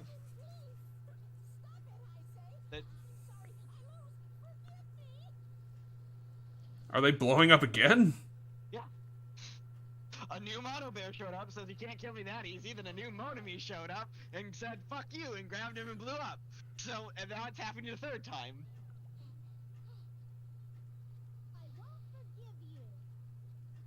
Yeah, but there's like 100 Mono Bears. You have like 12 of you. I mean, we don't exactly know how many of there are. We've never learned. Okay, there's apparently an inconceivable number.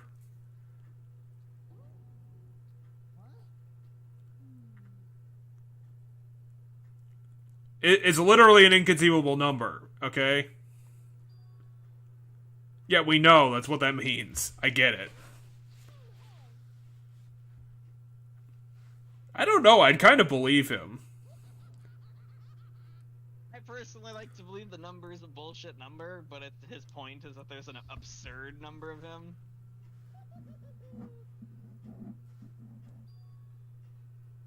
I thought that was manufacturing stuffed animals. They were, yeah.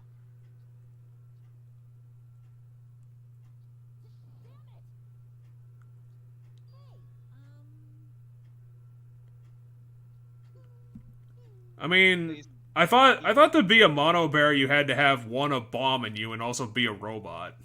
Oh, we'll have to figure out how that works somehow. I mean, this isn't the first time in this story where we've seen some weird magical shenanigan get claimed to happen or have seen it happen. Yeah, but I don't think we've... She literally turned, a horse into a cow? Or she turned something into a cow.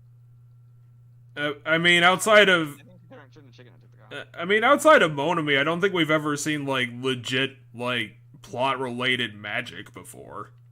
The disease, in a way. I mean, yeah, that's a contrivance, but I don't know if I'd literally call it magic. Yeah, just magic technology.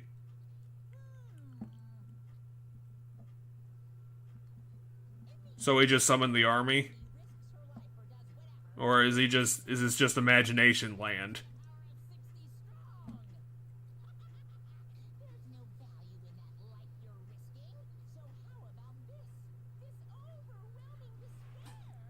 It's only overwhelming despair if you show it. Otherwise, it's hard to believe you. I'm gonna guess probably like 9 of them. Oh, that was pretty close.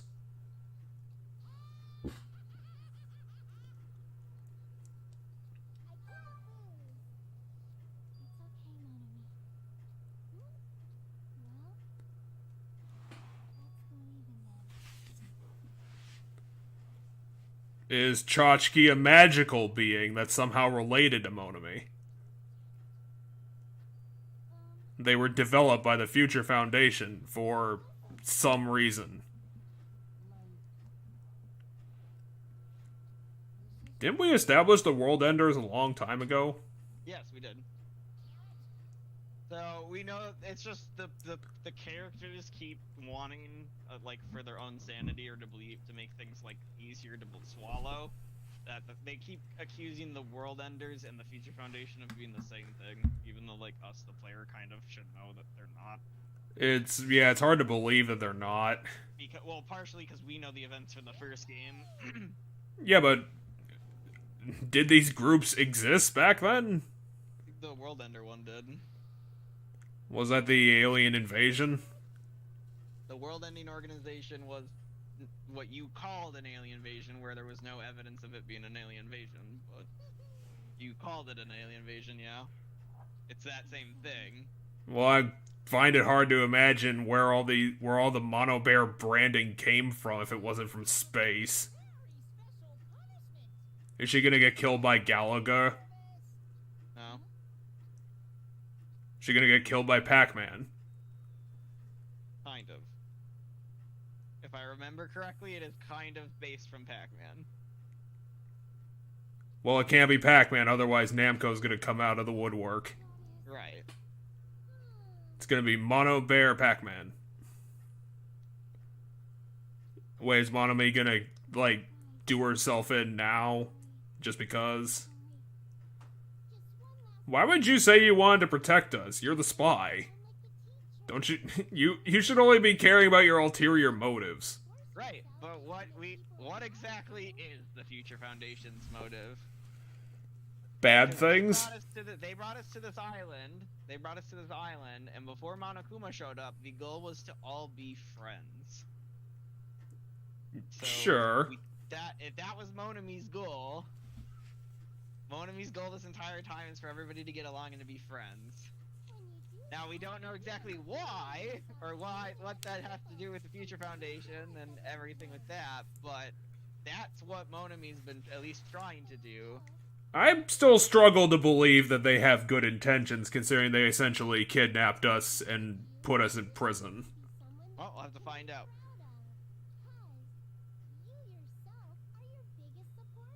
Thanks, Monami.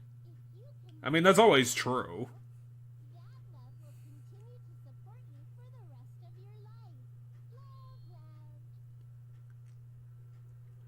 And so Monami got thrown into a trash can for the 10th time. And not me, because I'm dead. They're just gonna clone me again while you're not looking. So what, Monami's like truly dead now? Monami's going... So, Chiaki, when Moni was planning to sacrifice herself by blowing up 1,000,000 times, well, not 1,000,000, she only had 10 more, but she was gonna sacrifice a 1-for-1 with Monokuma, thinking that they had roughly the same number. Nope. And then, when that was pointed out to be fruitless, Chiaki said something to Monami. I think we were talking over it about some stuff. But Chiaki ended up talking to Monami about how, like, we need to have, like, her and Monami need to have faith in us, that we will be able to be fine, and that, like, you know, Monami needs to, like, you know, the Future Foundation essentially needs to bow out of this now, and they have to trust that, like, Chiaki and Monami have to trust in the rest of us to succeed at stopping Monokuma, and so that's why they're both leaving. I mean, even if we, like, quote-unquote stop Mono Bear, how is that gonna stop the World Enders? Well, we'll have to find out all the details of what they mean when we say stop. Because I find it hard to believe that, like, a big... You too, Monami, is what it said at the bottom. I find it hard to believe that a big organization, like something that could cause the apocalypse, is just going to be reduced down to Mono Bear. Right. We'll get to that too. We got put back in the school. Oh, it is Galaga. No, I think it's Space Invaders. Yeah, it's Space Invaders. You're right. I'm remembering a Pac-Man one. Why am I remembering a Pac-Man one?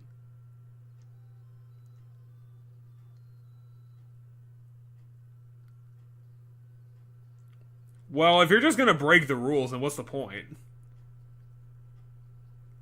Jesus Christ, like, fucking... How can you stand there with a straight face? You are literally in front of a firing squad. Okay. Yeah, I know there's Pac-Man in it. It's because it's right here is Pac-Man. Why is Pac-Man on She wheels? has one of the Monomies, and she makes a run for it. But there is no exit, that's a lie. You heard about the glass ceiling? How about a glass wall instead? What, are they just gonna get crushed now? Oh, Tetris. You could just kill them now. Doesn't matter.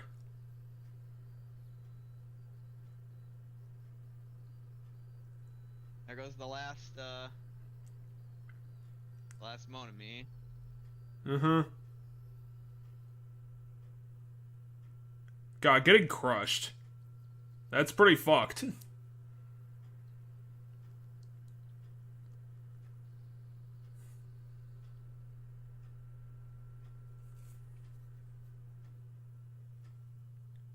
Okay, there was a Pac-Man part in there. I just remember the Pac-Man part.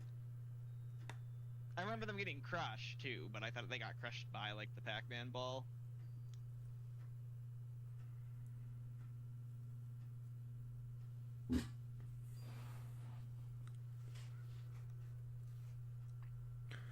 Too bad it could have ended last chapter, because then at least Tchotchke would have survived. Ah, but then Nagito survives too. Maybe we could have all just, like, joined together and be like, hey, let's just stab that fucker. Let's all stab him. Teddy bear. Oh, Nagito? Let's all stab Nagito.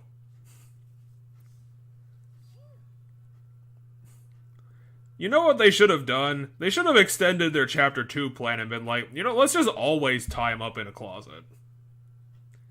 We should have done that more than once. They tried to do it more than once, it's just that's when the bomb went off. Because remember when his actual one bomb he got from the, like, armory place, or the octagon, whatever it's called, the place where all the weapons are in the funhouse? Yeah, the octagon. There was one bomb in there, and that's the bomb he used to make his threat look real. And when he activated that bomb, it's when they grabbed him, to try to tie him up again, and then he blew it up, and then he was like, I have bombs everywhere, and then he, like, made the claim that we have this many hours to reveal the traitor. Oh yeah, they did that dumb thing where, like, Kazuichi was standing on the bomb and somehow survived. He wasn't standing on it, the bomb was behind him. Oh, that was He was actually farther away from the explosion than fucking what's-her-face was in the last game, than Toko was in the last game. Yeah, that was the fucking, like, that was the point where, like, the corners were, like, backwards and I didn't understand where people were standing. Yeah, you had a hard time figuring out which corner each person was in. Well, they should have shown that flashback another 3 times. Eventually, I probably would have seen it. Maybe I can find a JPEG of it or something and send it to you. The camera wasn't on the move enough.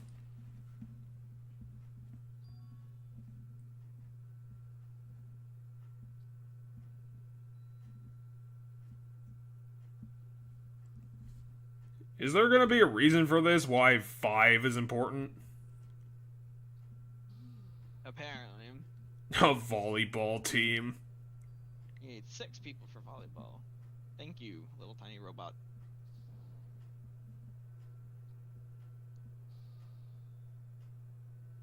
He's Mono Bear. That's his identity.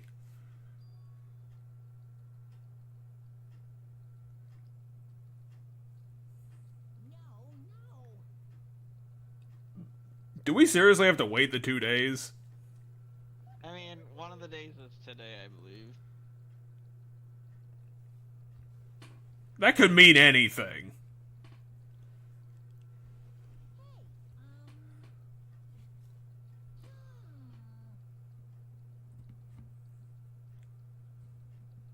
Is it gonna be the same apocalypse? It's just gonna be Mono Bear World.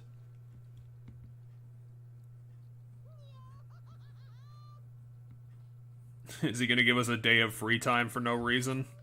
I don't remember a day of free time at the end here. I feel if they did, it would be extremely weird.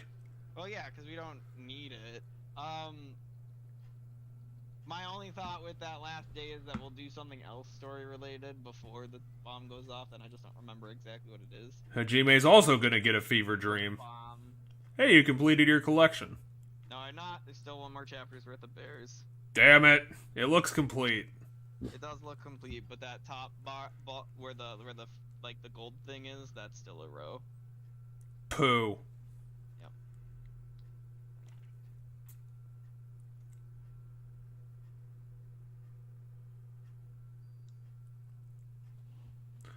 I mean, we are on an island where a bomb is gonna go off in like 20 hours, so I probably wouldn't want to get up on that situation. Some sort of thing's going off. Me and you keep referring it to as a bomb, and I'm referring to it as a bomb because that's what you're referring it to. Well, it looks like a bomb, but I'm assuming it's probably not going to be straightforward, like I'm just going to blow up the entire archipelago. Right. It's probably going to be like the bomb... Us five now have the chance to graduate, is what he said. It's probably going to be something dumb like the bomb goes off and like the central island like flips upside down and reveals that building that disappeared.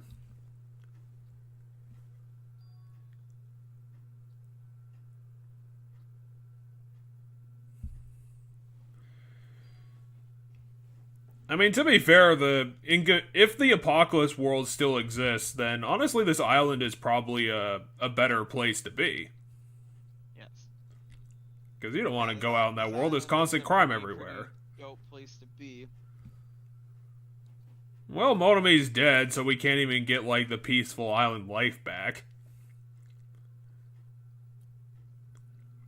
I mean, we can without her, in theory. It depends on whether or not she was supplying stuff, because eventually we might run out of resources, you know? Okay, we got 9 hours. Yep.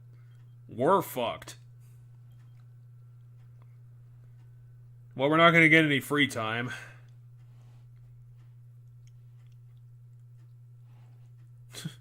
Way to wait until the 9th hour to get back your memories, Hajime.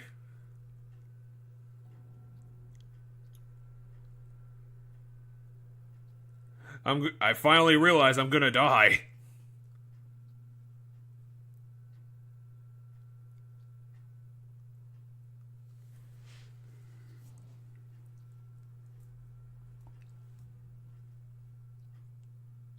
What?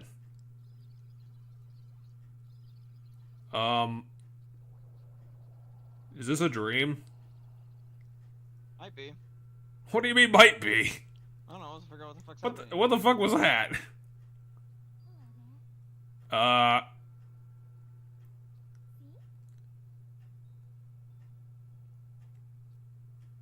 Why are we in chapter 5?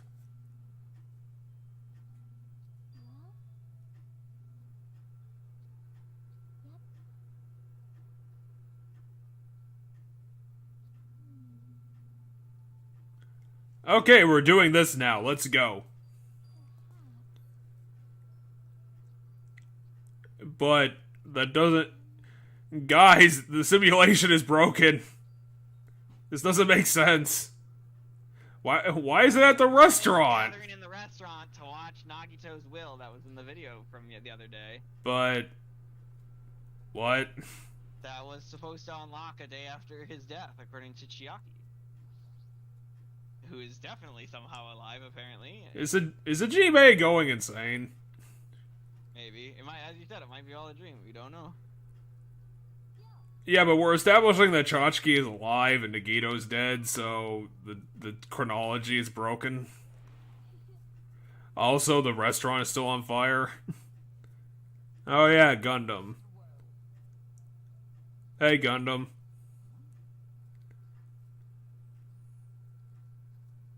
Damn Kazuichi is an asshole. Wait, where's Gundam? He was standing right there. He was there. What are you talking about? Why would you open your video like that? Well, because he doesn't know who wins the trial. Wait, till you record... What? Because this was supposed to happen a day after the trial happens. Okay. So he did pre-record the thing that he thought was gonna happen.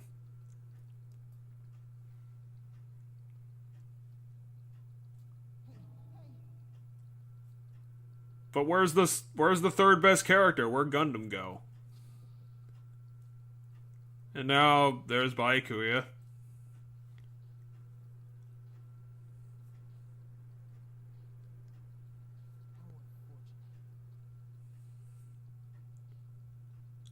Wait, what? How is that the hope that you hoped for? Is Nagito a dropout? He's claiming to be, at least right now. What business do we have to get to? What is this?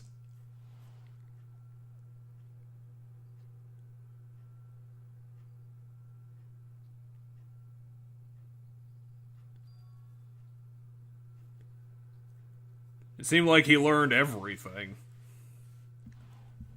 So apparently he destroyed a page. Did he do that? Yeah, apparently there's a page in one of the books he got that he destroyed. Huh.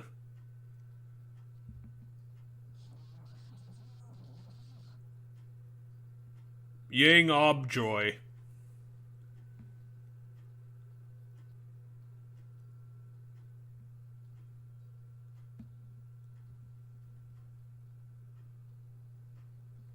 Nagito, you are non-protagonist material.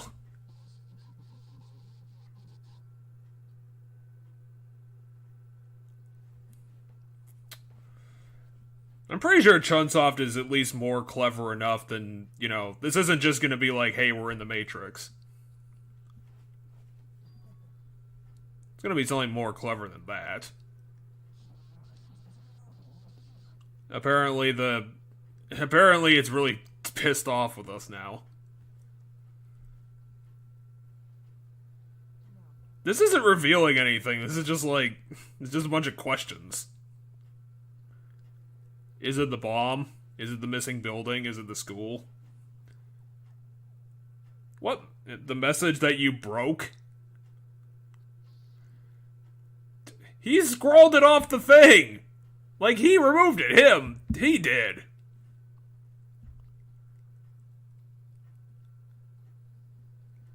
What the... What? Yeah, but why? Why would they leave this password? What can we stop? We have no power to do anything in this entire... We don't have any power here on the island. Okay, why would... Password is 111037. Yeah, but why would he get rid of the password and now he's just giving it to us? Because he wanted to wait until after, like... Fuck he you! Killed everybody or Fuck off! Dictator. You fucking jerk. Anyway, does the password seem significant to you at all? That's an interesting number to pick. 111037. I'm wondering if it's something upside down, but that's Leoi, and that doesn't mean anything. What is he talking about? Erect a statue, respect me.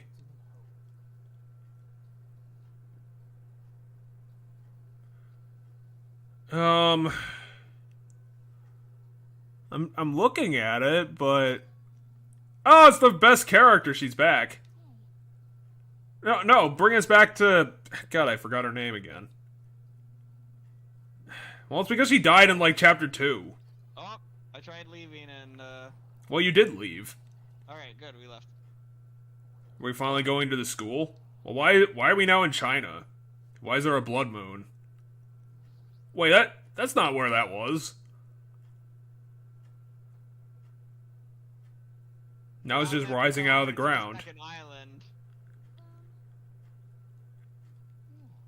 Wait, does that mean the class is real? Oh, Mahiru, that's your name. Yeah, it's Mahiru. You're not a robot. Hey, Makan too, and she's still annoying.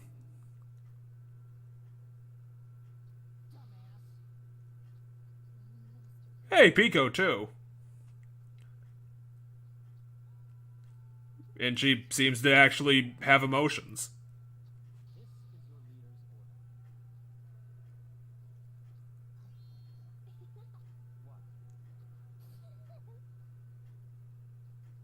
What? Why would he Buki believe that?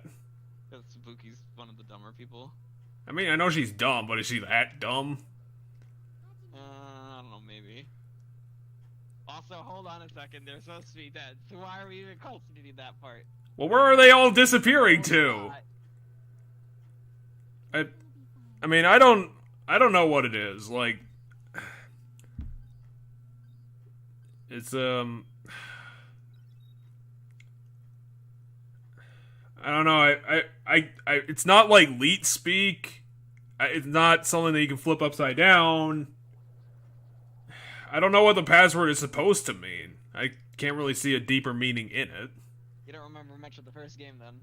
Not really. Not these deeper So, details. Remember how you immediately figured out the final trial? Or the first trial of the first game? Yeah, but that was obviously On the wall? Leon spelled upside down. This upside down doesn't mean anything. What did all the characters think it said when they found it? What?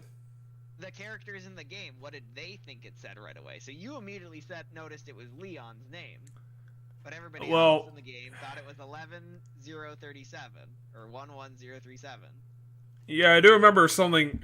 It was partially erased very badly, but I don't remember which parts of it was erased. It wasn't no part of it was erased so much as was her finger wasn't as pressed against the wall for the connecting line of the end. I mean, it was That was literally all that it was. I mean, it was smudged. Well, so the N wasn't fully connected. Like, there's evidence that if you look at it, you're like, oh yeah, it's an N, but like it's not fully connected. So you might just see it as like her dying breath, like reaching up and to do the other one or something. But the point is, all the characters in that moment see it as 11037. So it's just a dumb reference. Is it a dumb reference or does it mean more? We'll have to figure out because someone put that there. Is it gonna be? Made a point to specify that someone put that there. Is it gonna be something dumb like all the characters in this class are clones of the original class? No. Because But what? someone put that there. Why are you assuming we put it there? Someone put it there. Well, someone put it there for some reason, but then Nagito destroyed it. Yep. But why would that be the password for getting into? Also, we just got into the school and that's this giant fucked up room.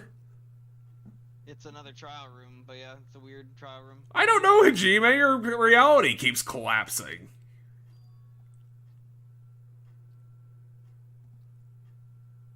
What's really weird is my eyes don't work. Is that supposed to have a meaning? He said what's really weird is this world. Well, what's the significance of the password getting into this school being a reference to the first game's first crime? Because someone put it there. Makoto? And someone had to choose that number to put there. And we know that this game takes place in the same world the first game takes place in, because we were given a record of the first... What just happened? Did reality explode? The thing went off, the timer went off, and yeah, things are getting weird.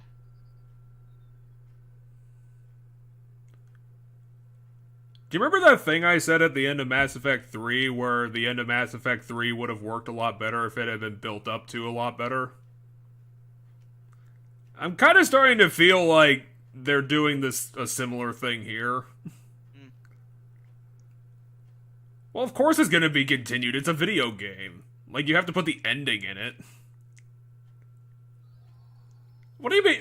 What do we need with the fucking backpack of Tchotchke? I don't know, we get an item every single time someone dies. Yeah, but reality just collapsed. Why do we need this now? How is this chapter 0? After 0, heading to the school trip. We didn't know. Did we know we were going on a field trip? I thought we were just going to class. I don't know. This is apparently Chapter 0, heading to the school trip. Well, yeah, but we didn't know that. I thought Hajime was just going to his first day, and then this happened. It'd be wrong to say it was swaying from the side to side. It was actually shaking rather intensely. Is he describing the room dissolving? Also, who's talking? This is Hajime's thoughts, because it's in blue. It's not anyone talking. Yeah, but it's also question marks. Fair enough. It's whoever we're playing as thoughts, I guess I should say then. Is this like Makoto somehow, like, he was conscious when he got disappeared into the school the year that he lost? I mean, he was conscious, but he had got amnesia. Anyway, are you reading what the person's saying or not? Kinda halfsies. What the fuck? On the other side of the dark room, I heard a voice. You don't need to read it, I can see it. I just wanted to clarify that we're not inside Nagito's head. Yeah, it's because he's over there. And I'm assuming he's talking to us. Yes. Why is he talking about the Navy? Oh, is this how we got to the island?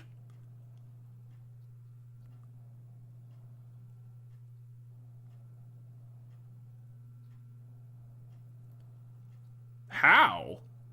How'd you figure out his insaneness already?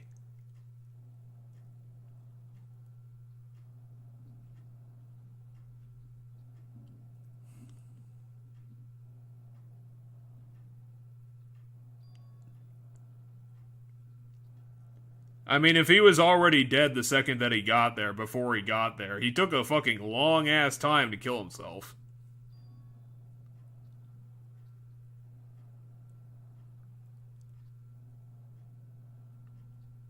So Hajime's being kind of a dick.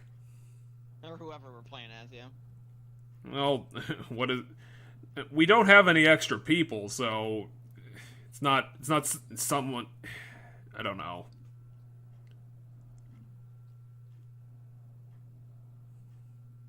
Which is, no talent.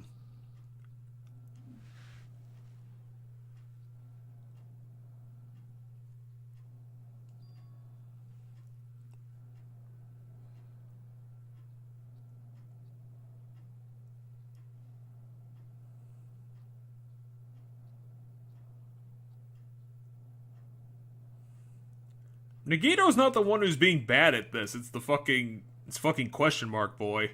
Anyway, as he said, not you, this world.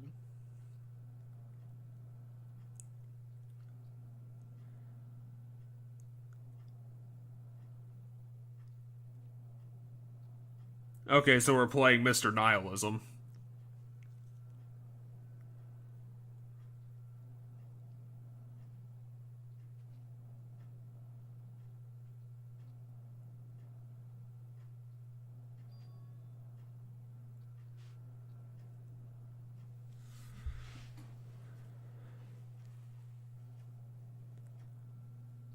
Damn it, question mark boy, you've infected Nagito with your nihilism. Look at what you've done.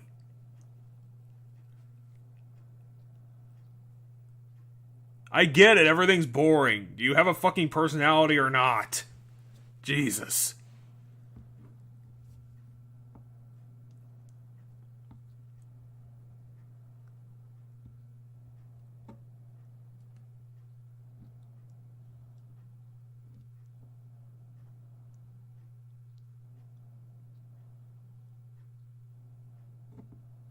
That's true.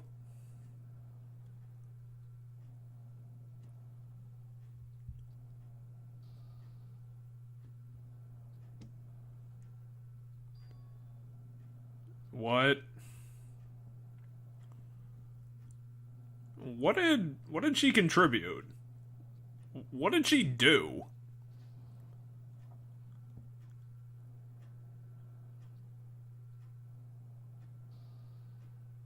What the fuck is up with his nails?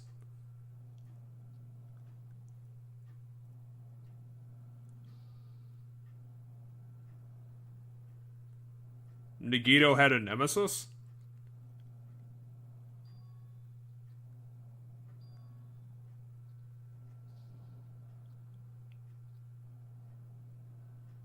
Huh?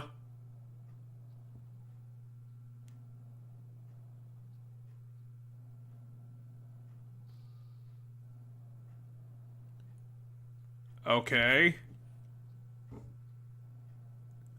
But how?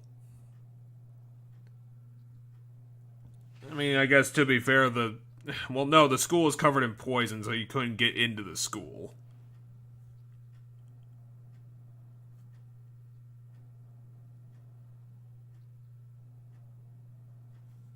How did you do that?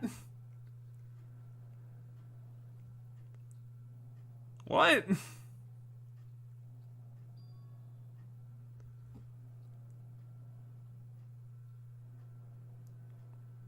I mean, it's an island.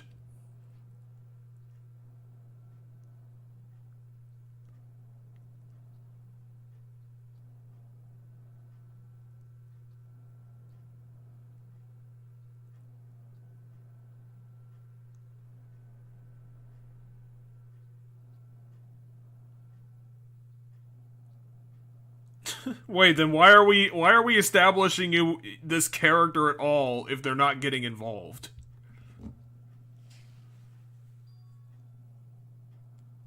Yeah, exactly. Why are you here then?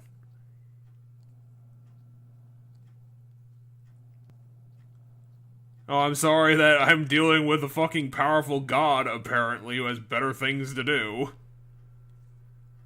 Why are we seeing these things? Also, how are we seeing these things? Is this the amnesia wearing off? Does Hajime continue to exist? Well, now he's in a void. A digital void. It's also like... it's either the door to the gym from the original game, or it's the trial room door.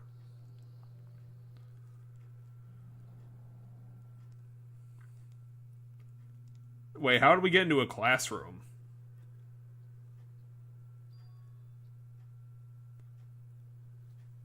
Why does it just say a violin on the wall?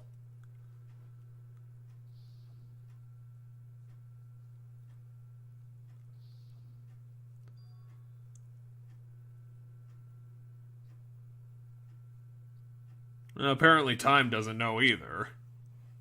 Which means that even Mono Bear hasn't established a fucking schedule.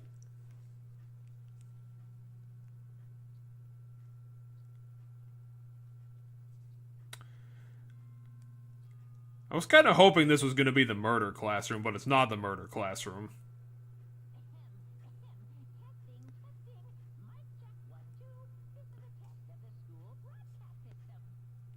But Mono Bear never said this.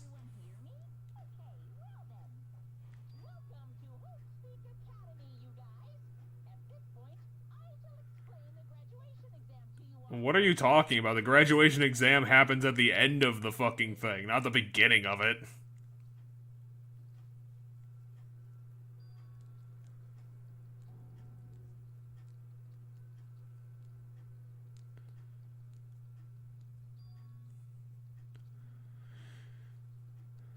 Well, yeah, lots of people died. Also, it's day 6.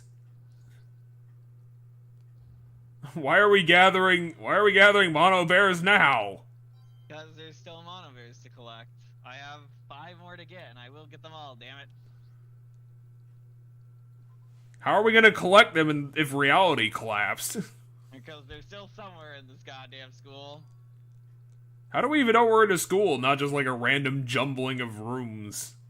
Well, I mean, he said this is Hope Speak Academy, so they're somewhere in this random collage of rooms. Also, all the rooms are collapsing. I thought Hajime went to Hope's Peak Academy in the first place. You did, yeah. Why is he weirded out about it? Because he has no memory of his time here. Well, yeah, but he should know he went there. Also, we can't sneak into rooms. Well, a bunch of rooms from the first game were blocked off. Yeah. They're glitching out. There's a door with an eye of Hermes. AV room. School store is a great outdoor I can't walk through. The door to the front door is also Okay, I get it. The game's Silent Hilling us. Let's just go. I mean, I'm just looking to see if there's other doors I can go in. Alright, No, it's Silent Hill. Like, only 10% of doors work. I mean, we played through the quadrilogy. You should know this. It's true. Although, I mean, technically, the ending of the original Silent Hill game, technically this happened because the final level was like a random jumbling of a bunch of the previous game. That's true. Are we sure this is the end? Are we sure that the end hasn't happened already, considering reality collapsed? Hajime, are you prepared for anything that's been happening for the past 20 minutes? Probably not. Do you even know what happened? What happened to Mihiru and Byakuya? What's going on? How do we even know we experienced the same things? I don't know, they haven't mentioned any of it yet. Well, they don't seem weirded out by it.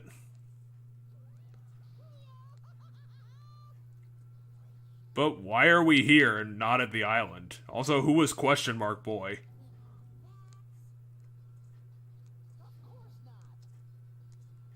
Why is everyone acting like this?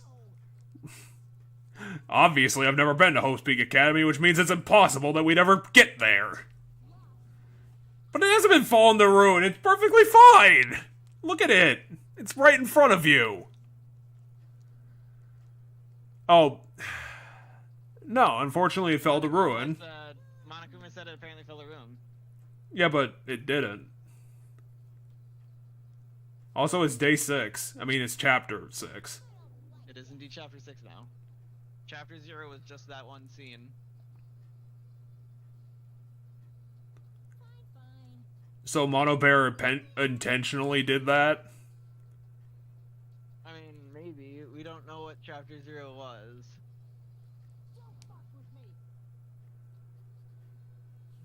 How do we know that Mono Bear isn't, like, in the same situation that we are, and he's, like, connected to the Matrix on the same level that we are? Like, he's not in control of anything, he's a victim of it. So, according to Monokuma, he made this Hope's Peak Academy between the door to the ruin and the inside of the ruin. So we stepped through a portal to get here. Even though by that point reality had already collapsed even before we got to the stupid building. Because, like, before we went to the ruin, like, the island turned into, like, China and was covered in stupid waterfalls. And a blood moon was crashing into the planet. And a bunch of dead people were talking to us. I mean, I appreciated that just because we lost so many good characters over this run of the game. Can we do more of that? I want to talk to Mihiru more. Maybe talk to Makon's new personality, because maybe that'd be more interesting. I thought we were the main cast. I'm the protagonist! What are you talking about? What? I mean, who could the guest of honor be? Nagito, Question Mark Guy, Byakuya, Makoto? Two Nagitos? Whatever. So apparently he threw a bunch of clues around Hope's Peak Academy about what is going on outside. Whatever bitch face's name who was the ultimate despair, and apparently Nagito, even though he clearly didn't, somehow managed to get ultimate despair's left hand and glued it to his wrist. Because clearly that didn't happen. Most likely.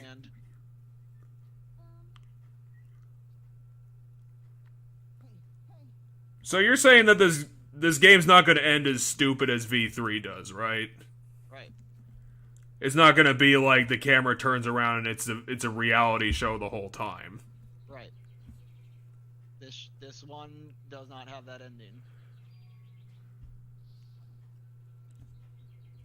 So we get full run of the school, except it's Silent Hill.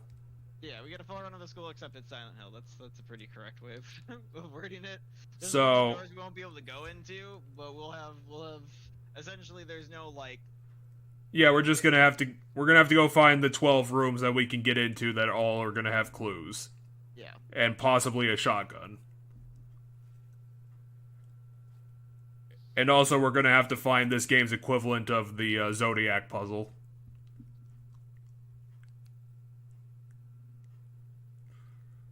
Why are we remembering this now?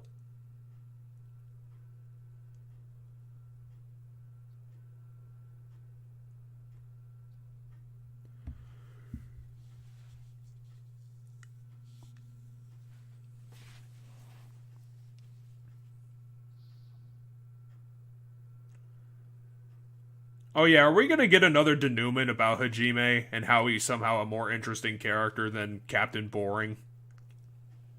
We'll figure out, yeah, what exactly Hajime's stuff is. We're gonna figure out a lot of stuff in this trial. We should probably go back to that locker room because they might have put exactly the same amount of evidence there too. It was, so, in order to get to that locker room, we'd have to go to where all the bedrooms are, and the hallway to all the bedrooms, at least as of the last time we walked past it, is blocked off. Shit. Well, let's go find the murder classroom. There might be some more murder in it. The problem is all the classrooms in this stupid school are so exactly the same as each other, I can't even remember which fucking classroom was the murder classroom. It was on the last floor we got unlocked, that's on the top floor. I figured it was either there or the second to top, because I'm pretty sure we unlocked it pretty late. Yeah, it was the last floor, I believe. We can't get into the AV room, right? The one that's full of DVD players. No, we can't. I mean, I personally don't remember what rooms are available and what rooms aren't here.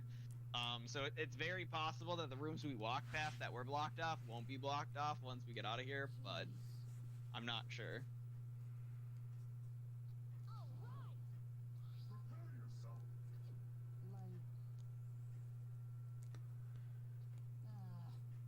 We got tons of places that we can go double check. It's like we still got like the library, the headmaster's room, that weird room behind the bathroom. Yeah, potentially. We'll have to see what rooms are all open. Hell, we can go to the swimming pool if we want. Potentially. Maybe they'll put in a reference about Chihiro's what's the crucifixion. Cause that'd be interesting to see again. It's not gonna be as bad as Nagito's death, but that was pretty fucked up.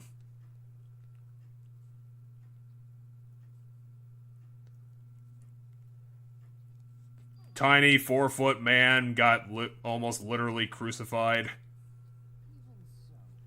on some sports equipment.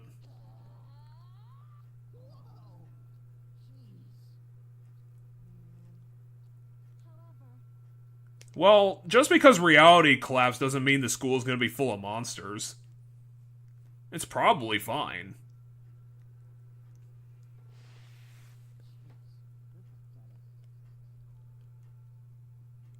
We're really gonna get the happy-go-lucky school theme now. And not like a horror redux of the theme.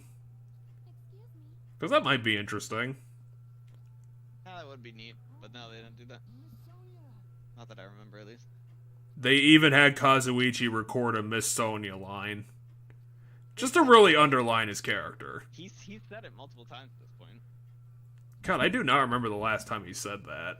I don't know. I mean, everything we played through today was fully voice acted, like that first whole part, because trials are fully voice acted. Anyway, yeah, we're immediately in... And there's another one.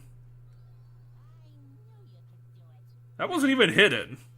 I mean, it is if you don't turn to the left and you just immediately leave, because, like, our screen was this when we came out of the thing, and I could immediately leave, but if I look to the left, I find it. Oh, I guess you do have the ability to leave immediately. I thought you had to, like, turn around. Nope. I just have a button. Anyway, wait a minute. Now we're on the 5th floor. Is anyone gonna, like, acknowledge the fact that, like, the world's glitching?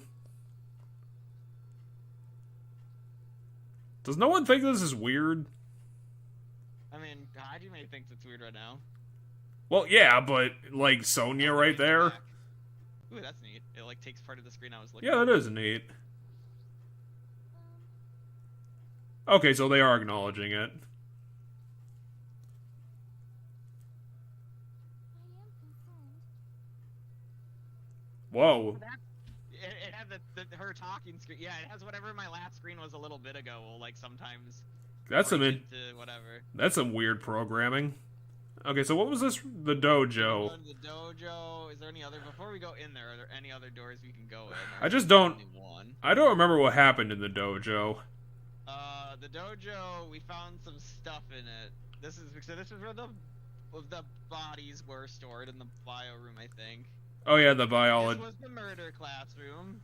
Oh, poop. 5C was the murder classroom because I remember it was by the bio lab, which is where all the bodies are stored.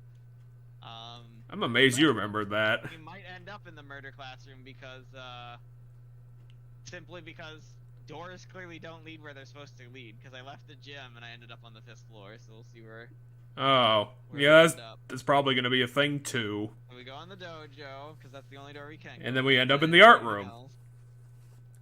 Wait, this is the dojo. There's also a magazine in it. I'm pretty sure this was the dojo. This looks right for what I remember the dojo being. Is that fat guy's anime on the floor? There's something on the floor. It's either a magazine or a DVD. So there was, for one of the things, there was the Wasn't one of these lockers full of swords or something? No, it was arrows that were binded together to make a blunt weapon that was used to kill. The masked guy? Yeah, it might have been. I remember that was part of a late game murder. It had to be the masked guy because it wasn't Sakura. Oh, it's a history of Hope's Peak Academy. Oh, but it's by Monokuma. The manga is written by Monokuma. But Monokuma can't draw. That sounds like a lie. Apparently, it's the third best way to learn history is manga. The first two ways are probably normal books and movies. I get it, it's a harem story, but we have to read it.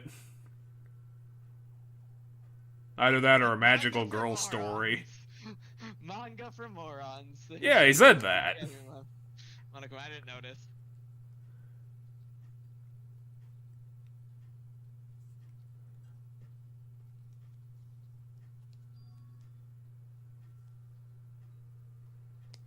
Is Hajime's amnesia so deep-rooted that he has to relearn this?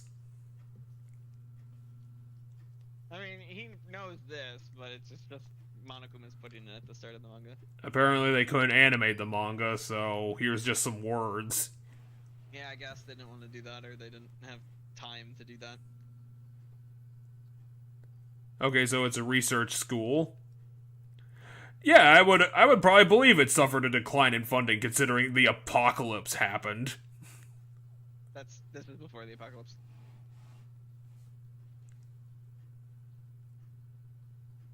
They're just trying to hand wave they're trying to hand wave away the fact that they can somehow like detect the ultimates using the reserve department. What? They don't detect the ultimates using the reserve department? What the fuck are you? Where did you get that? Well, they're detecting the ultimates using this like research division thing so that they can figure out who the No. best are. And then they just brought up the reserve division. So it said the government funded, built to raise hope for nation's future. Yeah, These students are chosen through a scouting process, but the ones. yeah, a scouting process based on this research that they're talking about. Right. No, they didn't say they're scouted because of the research. Yeah, but the research relates to the scouting. It relates to talent. It doesn't relate necessarily like. Yeah, but it ties into the scouting because if they're researching talent, that's how they're finding it. That's how they figure out how to find it. Or they find people with talent and then research them to find out why these people are talented over others. Yeah, which, again, loops back into the scouting process. But my point is you're not using the research to find to scout people. You're using the people you scouted for the research. It's the other way around. Yeah, which loops back around to the other side, because you can use that research to improve the scouting. I guess in a very loose way, but my point is it's pretty easy to find out who the best is at stuff because they're public. Because in order to be the best, people have to see that you're the best at it. Yeah, but who determines this? Who determines what an ultimate even is? You can't just say that you are. I mean, no, but you know, my point is you can see talent. So these recruiters are the people who determine who's an ultimate. Yeah, but clearly there's a difference between, hey, that's a talented person, and that's the ultimate person. I mean, that's fair, but my point is you're jumping connections that haven't been distinctly stated in any way, shape, or form. Well, that's what I have to do, because they're not doing it now. But by doing some of those connections, you end up, like, misconnecting things, and then you, like, solid believe that that's what it is, and then you start claiming the game's lying to you when it says that it's not that case. Because I'm telling you, this research isn't how they scout people. They just scout them because they have talent scouts. Like, other schools in real life have talent scouts. Okay, so what does this reserve department have to do with Anyway. this research nonsense? It has nothing. It has to do with the fact that they're losing funding. However, in the past few years, they were suffering a decline in funding. If this persists, they won't have money to do their research. So they decided to implement their reserve department to make money.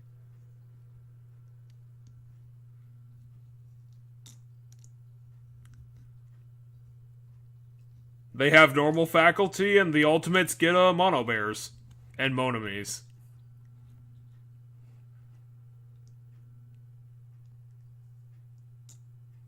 I mean, yeah, this is like anime Harvard. Right.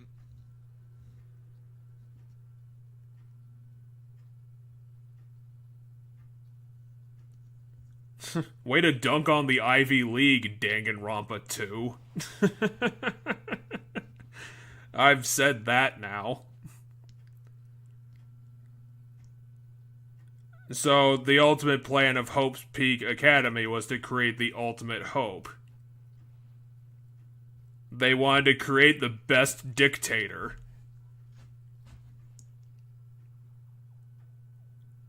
And the tragedy was caused by the reserve students attacking each other.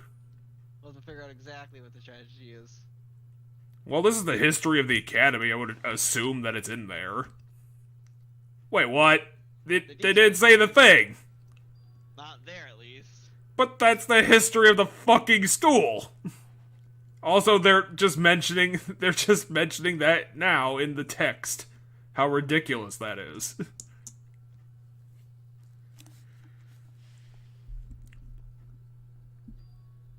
I mean, it was written by Monokuma, so... Doesn't Hajime know? Yeah, he just said it. Why is he being so judgmental about the reserve school that he was a part of? I mean, he's saying its only purpose was to make money. Didn't Nagito... I guess Nagito didn't tell him that. That's where that came up, considering we know about it. The Monokuma's stating that he thinks it's weird that we have more memory loss than everybody else. By the way,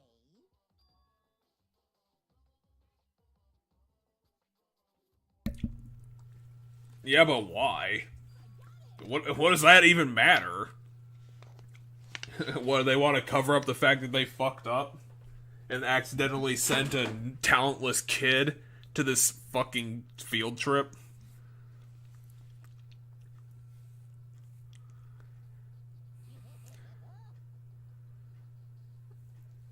Not I, Mr., trauma incarnate.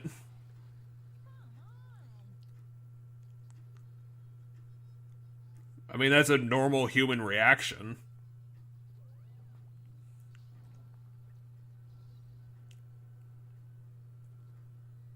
We're gonna need these truth bullets to destroy the conspiracy. I don't know if any of these background things are gonna have clues. Although, considering we're looking for truth bullets... Normally the game doesn't let me leave unless I find all the clues, so the fact that I can leave probably means that... Well, the floor hasn't changed. New place open then? Because nothing was open before. We're gonna have to check every... Oh, just talk to Kaz. Kazuichi's here, so... What's going on?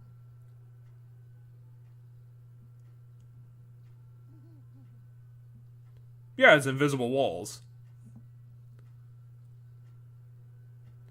So, apparently no one else can see, like, the pixelation on the doors, or they think that's normal.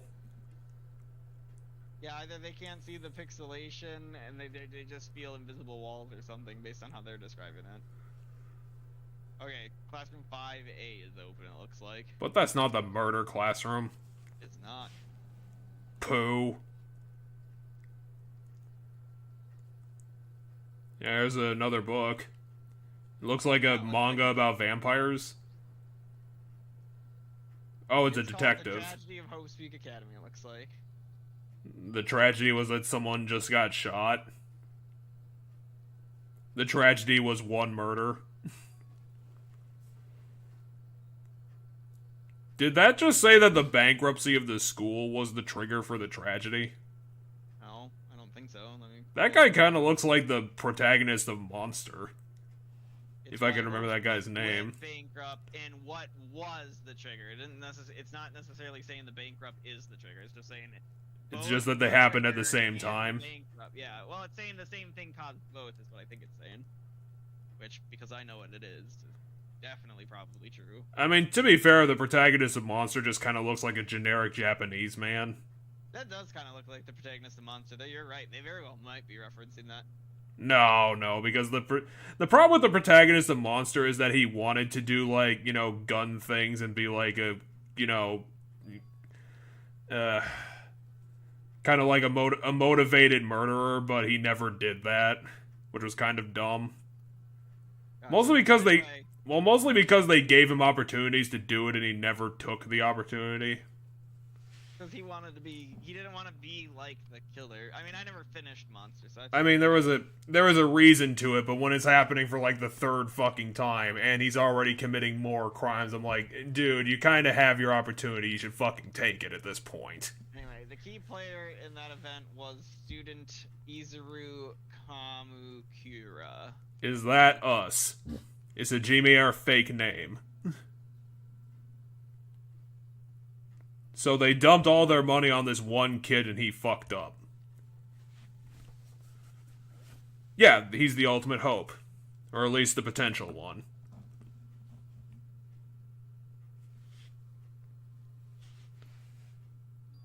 Considering he's the ultimate hope, I'm surprised we haven't met this guy yet.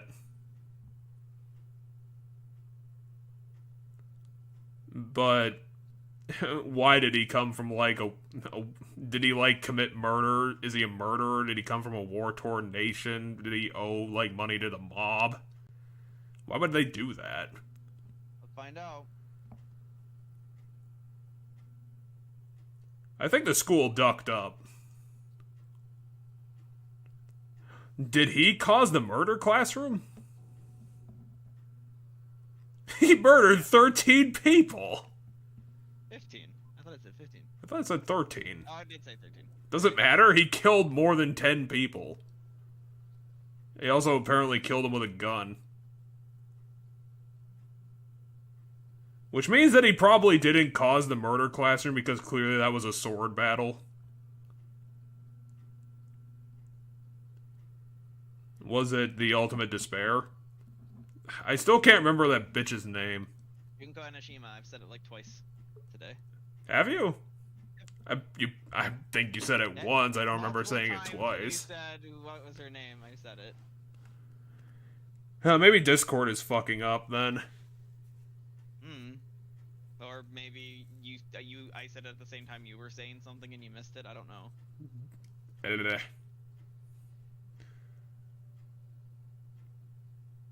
what did it say now? I want to make sure we're reading all of it.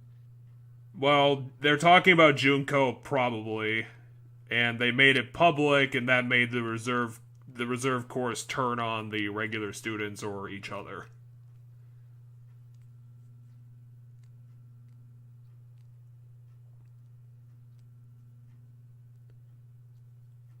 Maybe they should have explained to the reserve course, you know, why they're different from the main group on orientation day. Maybe that would have, like, made this not happen. I mean, they know why they're different. It sounds like they don't explain it to them. I mean, no, I promise you, the reserve students know that they're reserve course students. They know they don't go to Hope. They know that they're only going to Hope Speak Academy because of the name. Then what are they getting so pissed about? Well, I mean, the schools have covered up the murder of a bunch of students. But why do they give a shit about that? Why would they be like, we're gonna cause an uprising for that? People die. Well, yeah, amongst the other class, who they never see or get to talk to. What do you mean Danganronpa 0? There wasn't a 0. That game doesn't exist.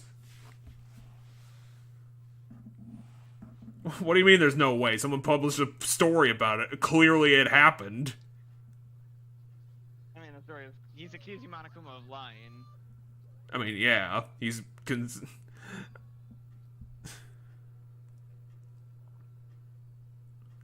Yeah, it literally means, like, a human being. It's not, like, just a... It's not a legend, it's not a symbol.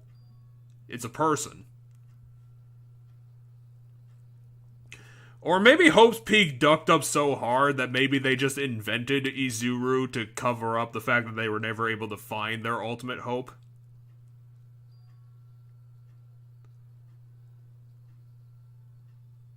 Oh yeah, Hajime was part of the reserve corps, so he might have went with the uprising, but forgot about it.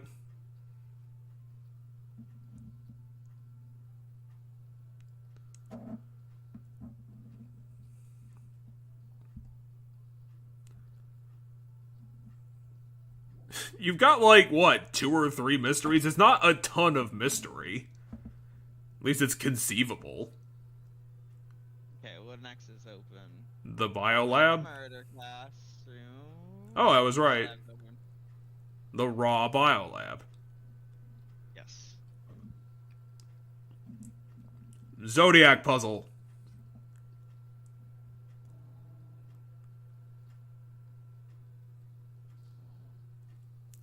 I guess I forgot what the biolab was because I thought it was like that.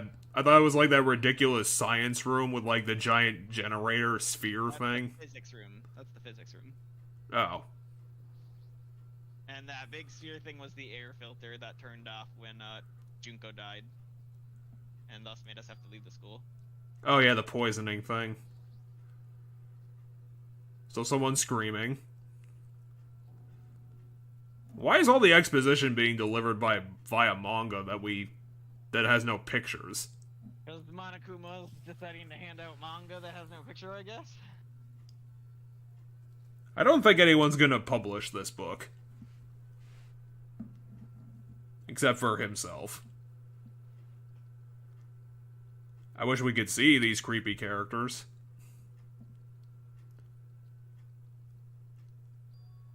I mean, was the tragedy, like, so bad and, like, non-understandable that people freaked out like this? Because it sounds like it's murder, and murder's, like, it's bad, but you can understand it.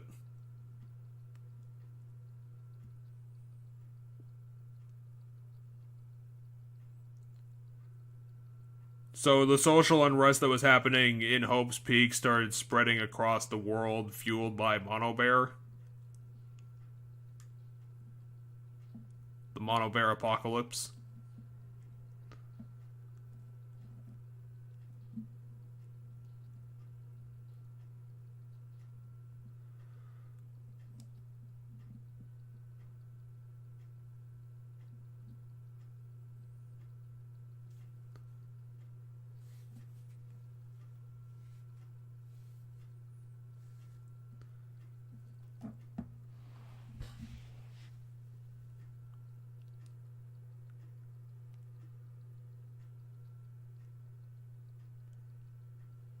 It's trying to do meta commentary, but it's not much of a commentary. I don't believe it's a commentary, I guess, on how. But my point is, we're not at whatever point this is trying to make. Like, we're not at that. And I don't think this game is trying to make meta commentary overall, except for like Hope versus Despair. Well, it's just commentating. It's just commentating on like the desensitization of violence. I mean, not exactly. It's because the point they're making is it's not like every day, like, oh man, something tragic happened and it's in the news. This is like everything's just blood and death. And yeah, people are now desensitized to it. But I don't think it's commenting on our world's desensitization to it, because the news that's desensitizing them in this story is exceedingly worse than the news we have now. Like, imagine if every news story was like mass murders. Like, every single one. Like, there was no story other than mass murder and more murder and more murder. That's what this point is. Like, literally everything is just murder and death. People are senselessly killing people for the sake of killing people. Anyway, I'm sorry. I started clicking through stuff, so I want to make sure. Well, no, I kind of got it. It's like one of the two organizations is like just like a cult moving around, assumedly Junko.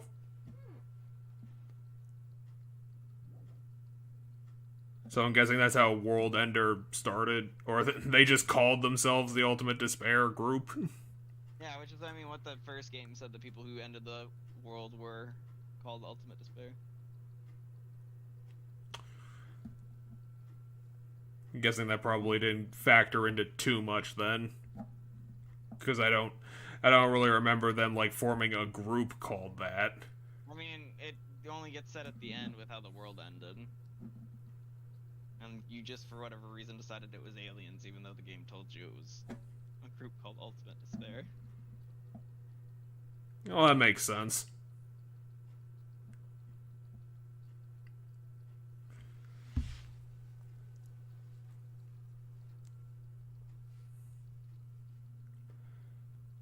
Yep, they created the war economy, but they made it entirely out of despair and destroyed the planet. Well, more like they destroyed society.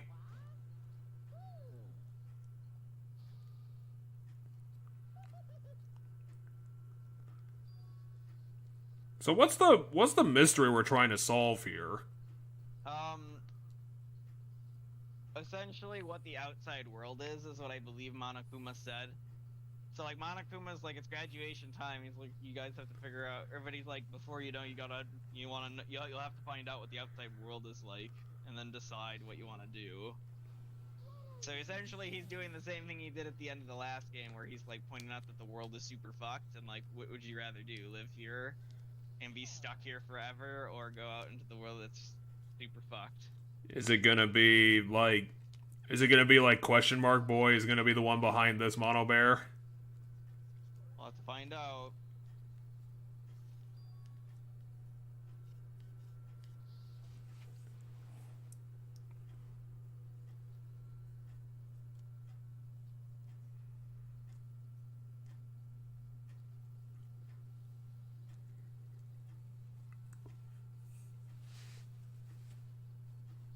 But we're not on the. I mean, I guess we're technically on the island because he could claim that we're still like in the ruined building. I mean, according to him, this is in between the door to the ruins and what's inside the ruins. The whole school is in between those 2 points.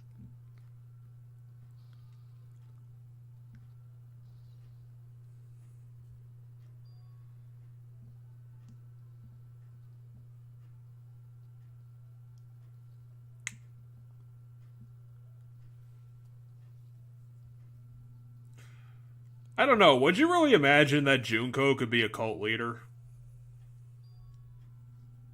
Yes and no. I don't know if she has the charisma for it. Well, so the thing with it is, like, I feel like the cult is a very loose cult. Do you think it had more to do with like the? It's more of a mascot than a leader in my mind. Yeah, Junko isn't really the leader. It's more like she was just the symbol for what they wanted to do. Yeah, so it's very anarchist. Like from my interpretation of it, the group is very anarchist. Like it's because rampant destruction's their goal, so they kind of just do whatever the fuck they want. Okay, 5B. So they basically just do what they want, but Junko is like that symbol because she's the like start of it all. Hey, Fuyuhiko. Yeah, let's just not talk to him. No manga here.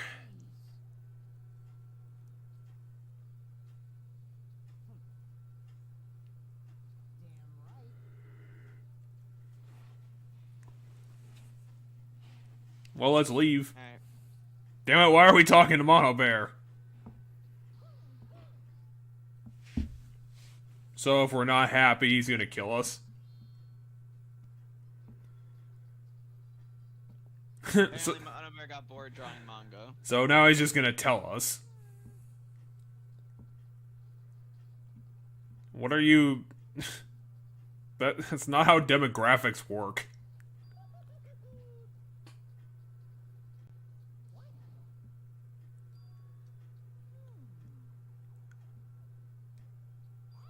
Okay, so he's not just gonna reiterate... Never mind, now he's just gonna reiterate Junko's backstory, even though we pretty much know it. Ah, but he's name dropping it.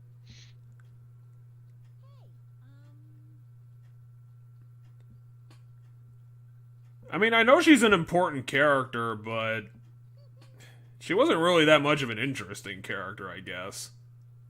She just kind of, like, appeared at the end of the game, and that's kind of the only point where she, like, herself was, like, getting involved. Yeah, that true Junko is only there, you're correct. I mean, to be fair, like, Nagito is probably going to be a more memorable character than Junko. I mean, for the one game, maybe, but Junko's...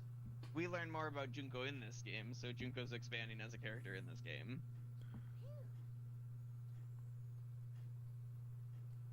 It was? Oh, she could recruit people through, like, she could recruit people in positions of power to become anarchistic. Okay. With her charismatic ability to track people, she even influences those. I mean, yeah, it's good to build a base, but I thought they were talking about how, like, Junko had access to, like, the upper case of society.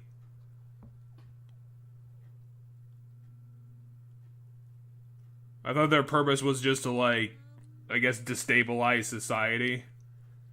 Because kind of like what Question Mark Boy was saying, it's boring, and they wanted to, like, create a new world order that's more interesting. I was gonna say, Junko's purpose for doing it was despair. Like that's Well, literally all it Junko's was. Yeah. But I kind of agree with what Fuyuhiko was saying. They kind of have to have a purpose. They're not just fucking around. They're not just fucking around being like, oh, let's just break things. Let's destroy people.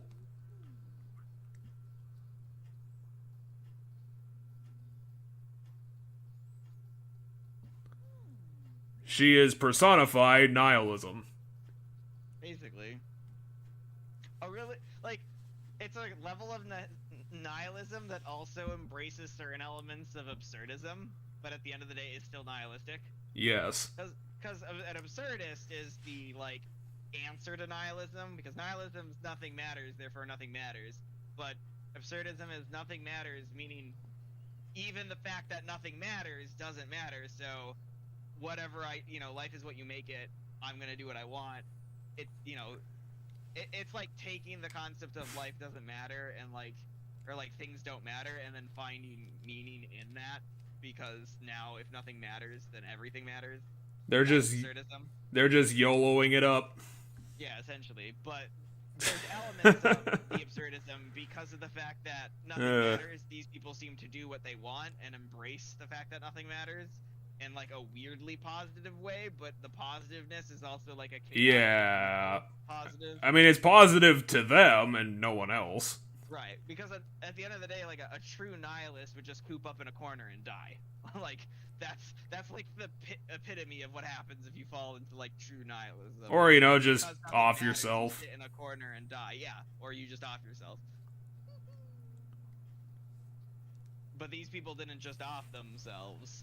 They destroyed other things, which is why there's, like, in my mind, an element of absurdism. But because everything was just still death and destruction, it was still, in a way, nihilism. And then Junko became Batman.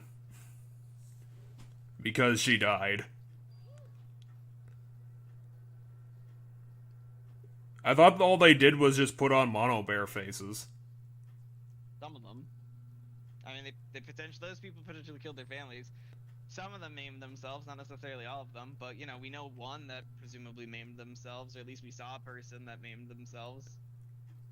because I still struggle to believe that Nagito did that, considering I don't know. I think that at some point he's right that Lim probably would have started rotting, and we didn't see that. I mean, he claimed it hasn't rotted yet. Because, like, I get the obvious explanation to be like, oh, he just, like, trimmed his nails and recolored them, and then it became his real hand. He took off the bandages, and, like, you know, it kind of healed, so no one noticed that that was not his hand.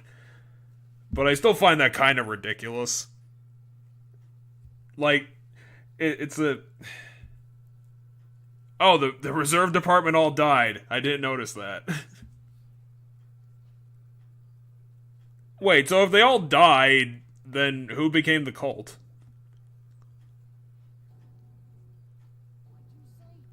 How did Junko's influence manage to do that? Like, convince 100% of them to do that?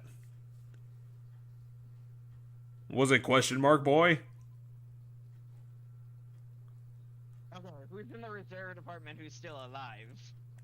Oh, it's us.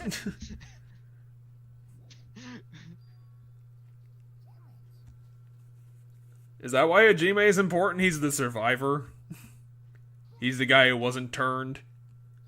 We're apparently the only reserve student. Also, how does Fuyuhiko know that? What do you mean, how does Fuyuhiko know that? How does he know that Junko's dead? Because it said in the file we got on what happened in the first game, it mentioned that they found out she was the person behind it and that she died. Oh. That book we got before the roller coaster. Remember, we rode the roller coaster and then he gave us a book. Yeah, he gave us like I guess I thought it was a partial history. It was a partial history. It didn't have all the information from the first game, but I believe it did have that Junko was the person behind it and that she's dead. I do appreciate that the game reminds us that Junko wore a really stupid crown. Wait, what else is in this room that I haven't done? Probably nothing. No, Let's just leave. I don't have the option to leave. That's my point. Fuck you, door. Let me out.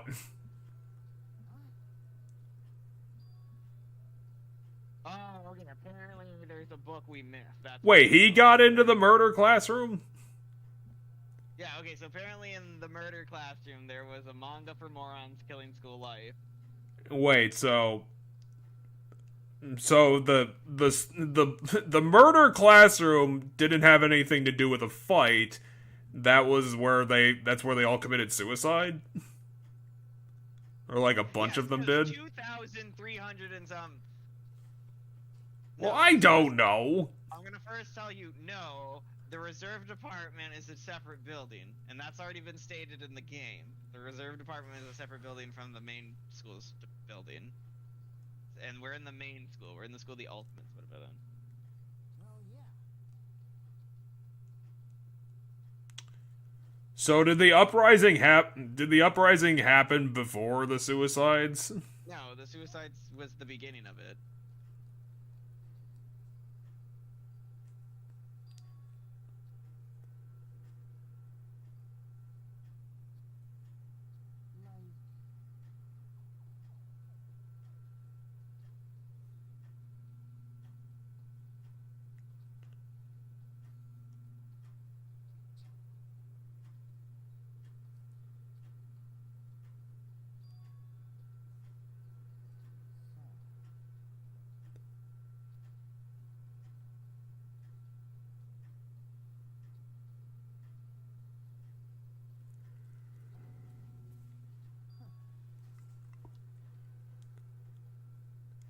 Yep, Makoto went out of the world and then they died.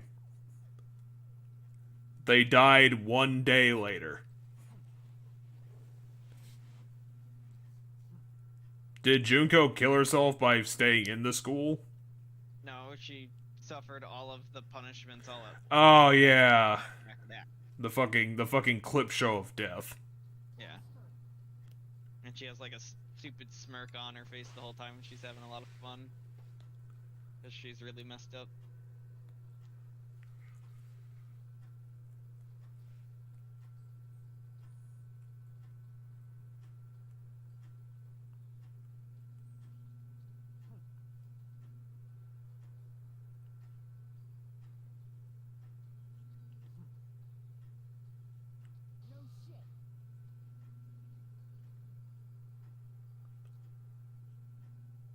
Is figuring out whoever the mastermind is part of the mystery that we have to figure out?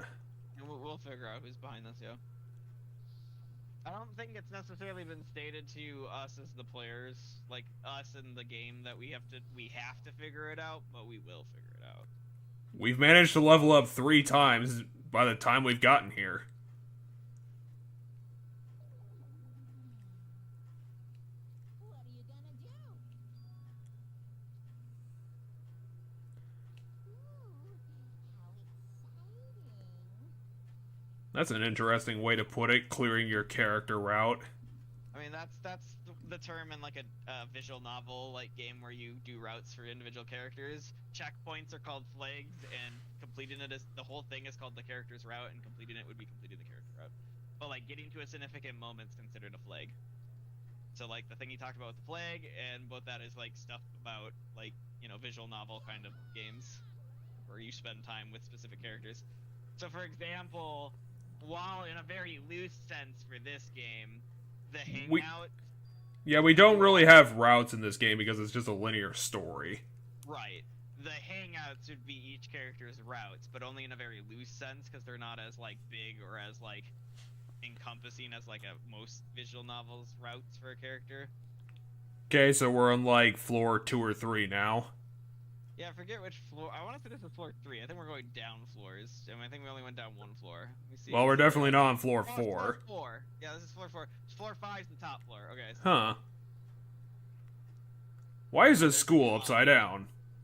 Well, let's talk to Akane. Maybe she's figured something out.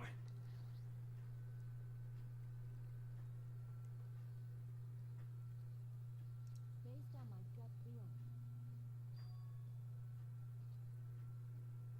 So, It could be Mihiru, it could be Junko, it could be Makoto, it could be question mark boy. Are we gonna, like, run into characters from the original somehow? we'll have to wait and see. Just note that the main cast is apparently coming, whoever that may be. Well, it's gotta be us, because... Oh, is it gonna be clones of ourselves? Because we're the protagonist. We're apparently blacking out constantly. Okay, the music room's open. I assume that's the only thing that's open, but I will just do a fast run. Oh, I think you already did that, so you are right. The music room is the only thing we got. Yep. I don't really remember there being a music room. There was, it just wasn't ever important to anything, so like we basically only ever went into it the one time. Oh god, I do not remember this. What's with the floating tablet? I don't know, but Did do you Hope speak? recognize that symbol on top? That's the Future Foundation's logo. Yep. It's the Japanese word for future. Or Can we even read this? I feel like we've seen this tablet before, or another tablet like it. I mean, we've seen that symbol on the door to the ruins, and it's very similar in design to stuff the ruins is design. Why are we still calling it the ruins? Like, is it somehow like 1,000 years old? I mean, it's somehow an overgrown version of the school that, yeah, looks like it should be really ancient. I mean, do we know that it wasn't just built like that? No, we don't. It's just the game calls it the ruins. Which The is why Future Foundation is like remnants of Hope's Peak Academy? Is that what it said? I actually stopped. Oh, the graduates of Hope's Peak. They still think that they're the same group? No, he's saying I thought they might be the same. Okay, hologram. What the fuck is a hologram doing here? Is this just an email? How can you even read that? It's in katakana. It just transformed into English. Well, so what it is the thing in the air has Japanese on it, and apparently they didn't translate that moving image that's in the background there. But when you click on it, it puts it because the game would have been in Japanese to begin with, so it would have been in katakana. Okay, so there were a total of 15 survivors. What the fuck is this sentence? Regarding the report you gave us, we have obtained information that there's a person, and now there's a... This sentence has no logical structure. What is this? Who sent this email? Okay, we have obtained information. It should be a colon or a comma, depending in real life. Yeah, but what's But essentially, the we point obtain of this? information. A person who claims to be a survivor of Host Peak Academy. They're saying that's what the information is. Is there gonna be, like, more text to this? I mean, yeah, because there's more text off. Like, it's not this image to our right is just like the beginning of the text. This isn't the first time the game's done this, where we've had a piece of paper that has text on it, and we get a JPEG on the right side of our screen that's just like the top part of the text, and then we get more as we click. See? Okay, so there might be more of a point to this. Okay, so this might explain the field trip.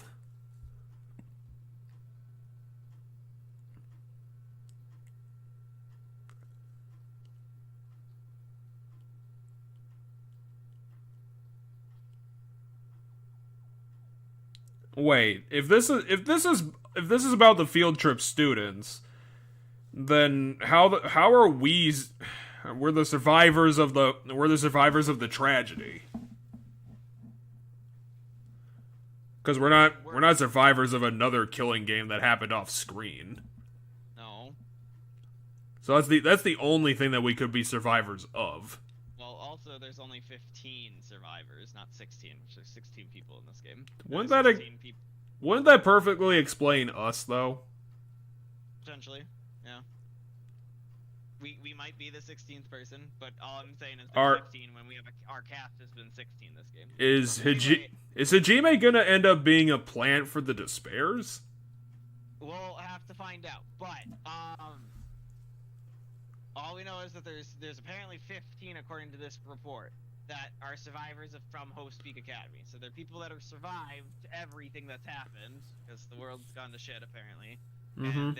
But they're from Host Peak Academy, and because they're from Host Peak Academy, it's possible to be targeted by the ultimate despair. So we believe we should acquire them and place them in our care as soon as possible, because we don't want. Yes. The worst case scenario is we want to prevent what happened in the first game from happening again. Because they want to prevent it because they don't want, like, the despair, the original cause, to continue happening, or somehow the first killing game caused the apocalypse.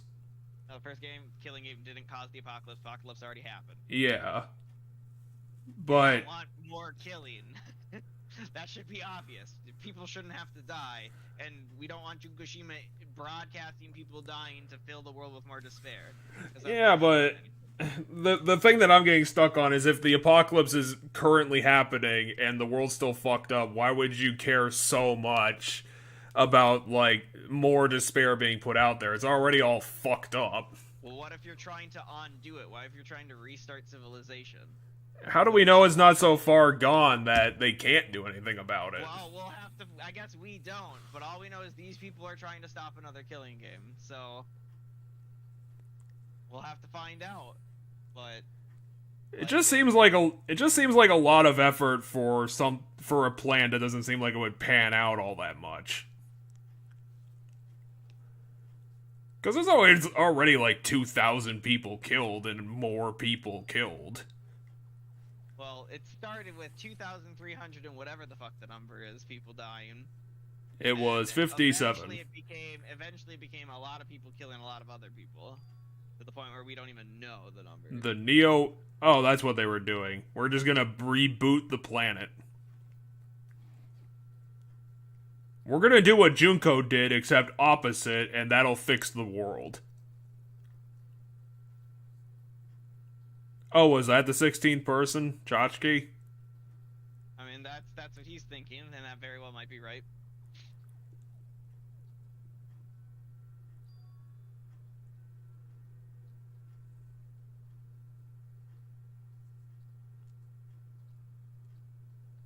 And there is no more normal. Normal was destroyed.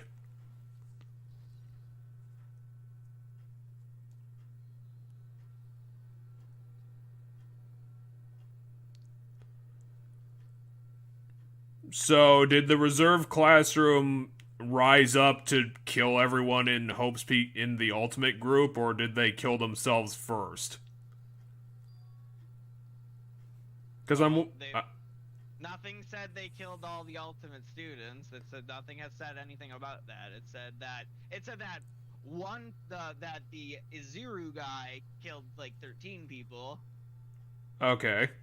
And then the next number of deaths we got after that event was this mass suicide of the 2000 whatever the fuck reserve students who rose up in a rebellion first in some sort, and it started as like a normal protest, but then it ended with their suicide.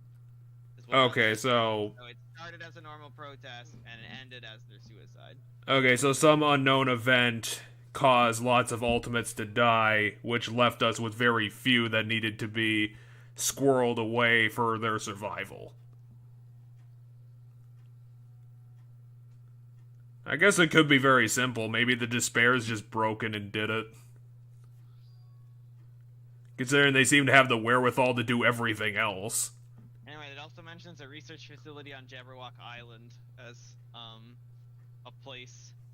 Well, the issue with that is that considering Jabberwock Island is also completely different than the Jabberwock Island that existed in reality, that might have just been part of the original island that no longer exists. Right, but this email with the Future Foundation mentions a research facility on the island.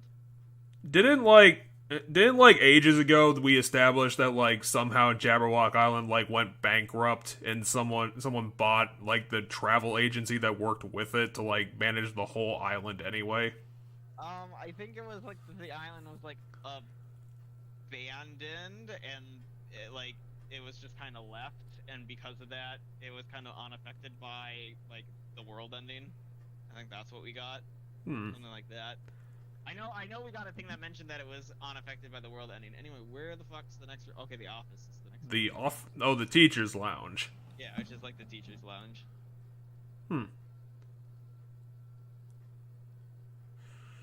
Again, this is another one of those rooms that I just do not remember. It has another picture of that creepy guy from the island. Was that like the founder of Hope's Peak? Is that guy? Yep. Can I click on it out of curiosity? I cannot. I can click on the blackboard there. Anyway, there's a Monokuma. Hajime was written on that blackboard. Yeah, so it looks like in this room we have another floaty like email thing from the Future Foundation, and we have a blackboard of list of suspects. It's got a newspaper on it, and it's got the names of... Apparently even this research group couldn't figure out the name of the ultimate imposter. I'm trying to see, if any of the names are a name we don't know. Yeah, Ultimate Imposter is just there as the name Ultimate Imposter. Okay. Is Sonji... That's all the characters in the game. That's on the board. That's all their names. Who's Sonoji or something? Who to what? Where? The one under like the newspaper. Oh, I don't remember that. Okay. I don't recognize that name. We can't see the first name. Let me pull up the list of all the students. Oh yeah, you can't move around. Can you move? Yeah. No, not three-dimensionally. I can like pan the camera around. Well, let's see if anybody's last names is Dionji or whatever. Oh, that one, Hiyoko. Kyoko. Really? So Hyoko's name under the newspaper. Well, that makes sense why I don't recognize it. And the flowers kind of block. Oh yeah, if I rotate it this way, we can start to see Hiyoko written. There you go. So, anyway, do you want to look at the blackboard first or this first? I'm guessing that's a newspaper of Hiyoko, so why don't we stare at it? Okay, go to the blackboard. We can't look at the newspaper? I mean, it's part of the blackboard. If I put my mouse over it, just says blackboard with the newspaper. That's kind of... Wait, what is that? Why does that picture of a Hiyoko-like person look like she's like 12 years older than herself? Okay, now I can click on the newspaper.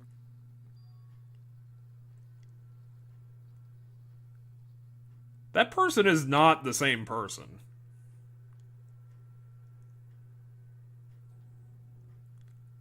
She looks like a nice person.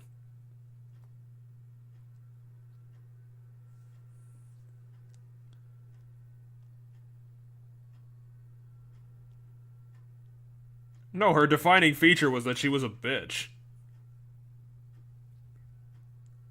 How about defining physical feature then? I wonder if there's gonna be another Junko thing, except, like, to the extreme. We created a second imposter.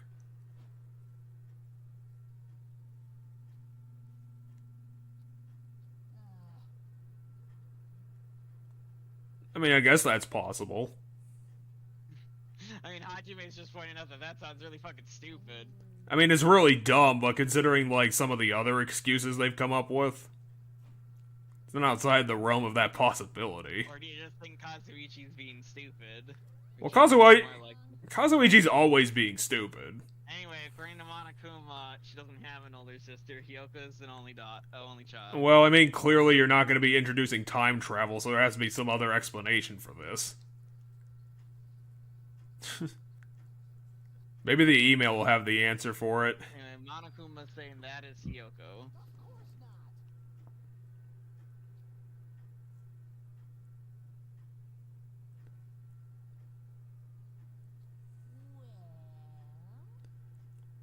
Yeah, but in the past. This isn't a newspaper from the future. Yep. We'll have to figure out. Again, if you guys would recognize the fact that reality had collapsed, maybe this would make sense. Because you can't be like, well, she died. Yeah, but you might be in a completely different timeline for all you know.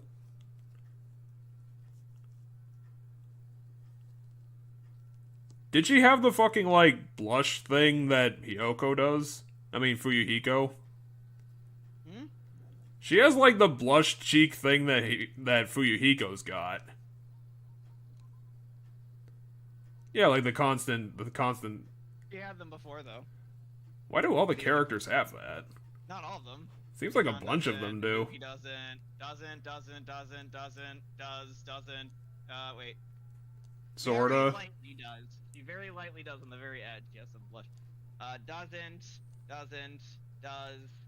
Doesn't, well, that's a robot. If we had a Taro technically counts. Yeah, it does. So that Well, would have, he's got Pikachu spots. Yeah, I mean, it's still like blush marks. So that's it. There's 4 out of a cast of 16. 4 of them have it.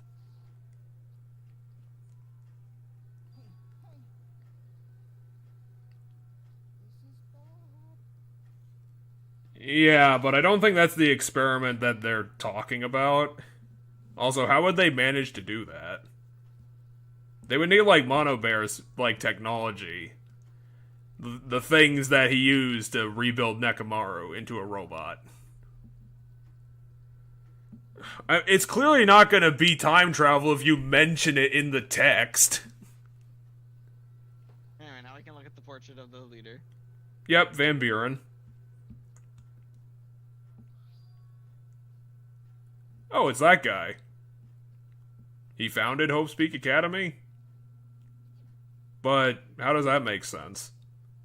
He founded the thing that was the... He founded the place that was going to find the ultimate genius, but it's also himself.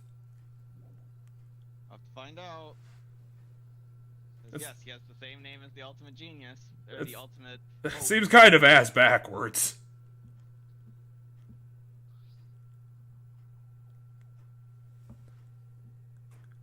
Okay, that doesn't tell us anything. The Remnants of Despair, which might be a subgroup under their cult. Even though they have lost Junko and Oshima, the fact remains that they are incredibly dangerous. Yep. Clearly. And it's going to end up being Question Mark Boy or Izuru or the same person.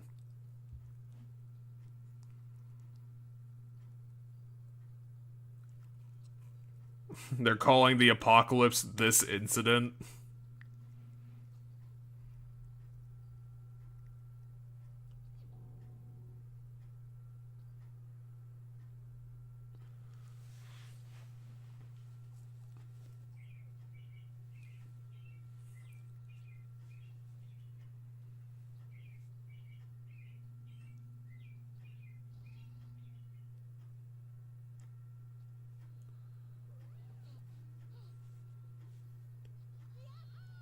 We've only been on this floor for like 2 rooms. How the fuck are we done with it? I think we're on the floor for 3 rooms. It was the music room, this room, and I think there was a classroom. The 3 rooms. The top floor we were on had, yeah, now we're on the 3rd floor. So And apparently it's even more glitched out. Yeah.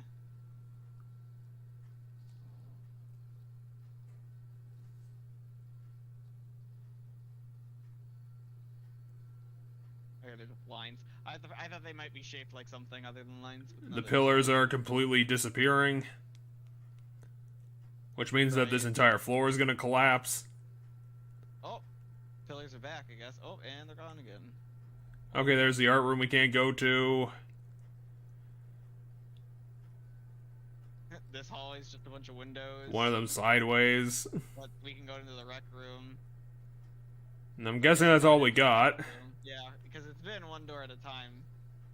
So we'll go into the rec room. To be fair, considering how fucked up Silent Hill got, I don't think they've ever done this before. I don't think they were doing this. Alright, the pool table's floating. Well, we're not playing billiards. And Sakura's not here. Anyway, there's a file on the counter. Hey look, the bottles that broke are still missing. That's neat. Weren't there 4 bottles? Well, there's a bottle for every chess piece, so 5 bottles total. And then they hit Sakura with 2 of them. Remember? They did. So, They did a lot to fuck her up that didn't work. yeah. So both Toko and Hero. Hiro hit her over the head with bottles. Okay, so we got a file and an email. Yeah. So what do you want to look at first? Let's read the email first this time. Maybe that'll explain what the file's talking about.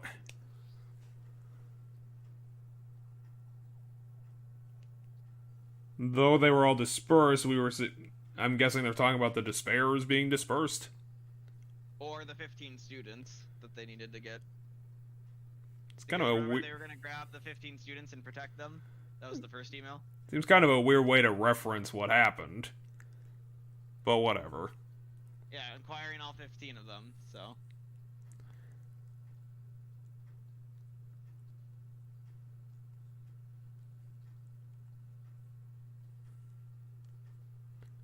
We found this one kid who's missing his left hand.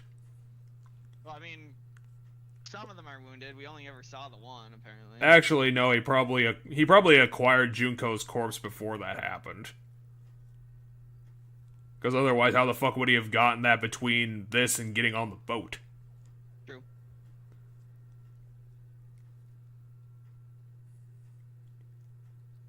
We're gonna call this kid Girly Hand. Because we don't know his first name. As for the remnants of despair, there are no solid leads regarding this matter, and we have no new information to report. Congratulations.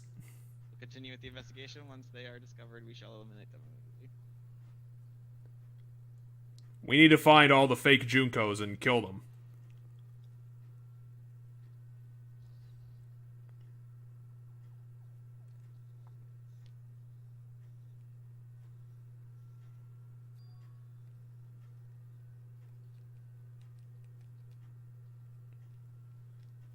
If the Future Foundation was protecting us, how did reality collapse? This is unfair. Huh? I mean, maybe. I think he mixed up shit, because it's like if you keep eating candy, you're gonna get a toothache, and then there's if you keep like stressing, you're gonna get like what is it, just a headache or like something in collapse, or you're gonna. Well, I think he mixed the two together is what he did. Well, dental problems can fuck you up pretty quickly because, like, you know, when stuff gets in through your teeth, it gets, like, immediately into your bloodstream. Oh, gotcha. I did not know that. It's something like that. You don't want to fuck with your teeth too much because that can go wrong pretty quickly in comparison to other things. Okay, so what's Mono Bear talking about? Let's see here. He said. I thought they made the perfect clue, so I did a little bit of hacking to get the emails. Okay, he's talking about how the emails, how we got them, but not explaining how they're floating in the world. Well, then why are you here?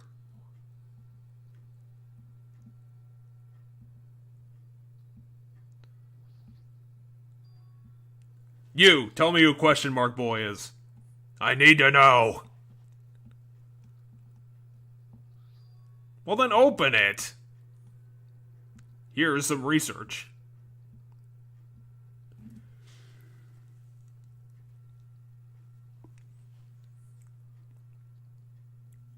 I wonder if this is going to have any new information in it.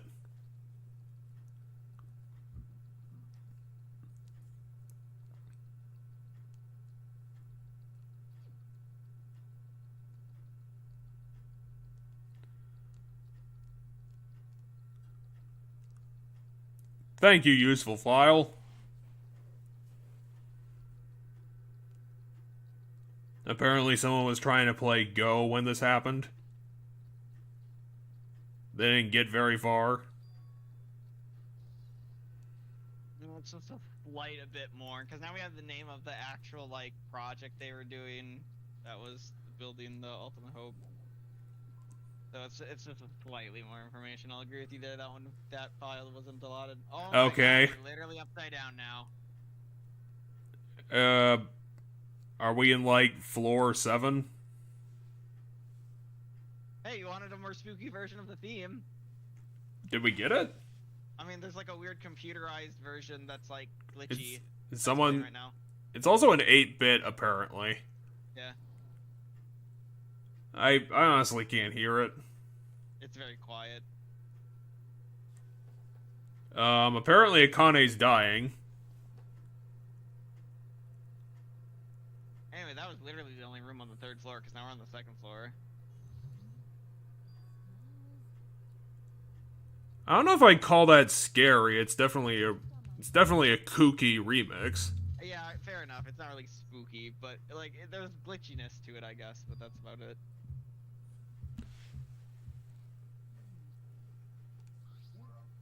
So Akane, how are you floating?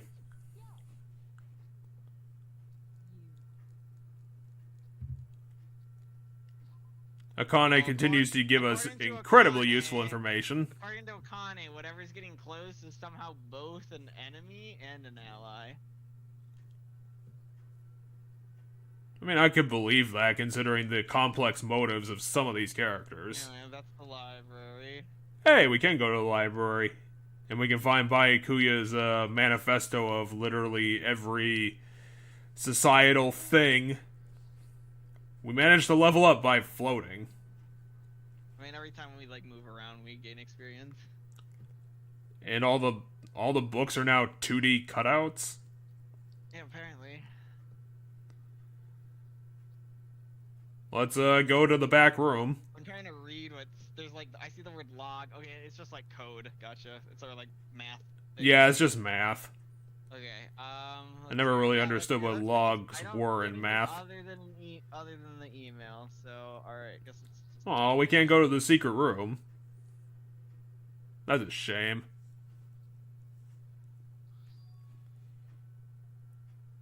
Oh, we're getting the quirky figured out.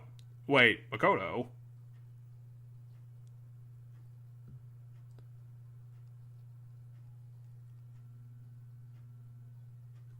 So Makoto became an army man?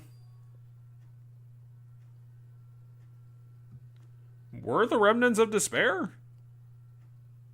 No, I mean apparently Makoto is apparently protecting the remnants of despair. And also they're being lied to about them. The 6 of you. Okay.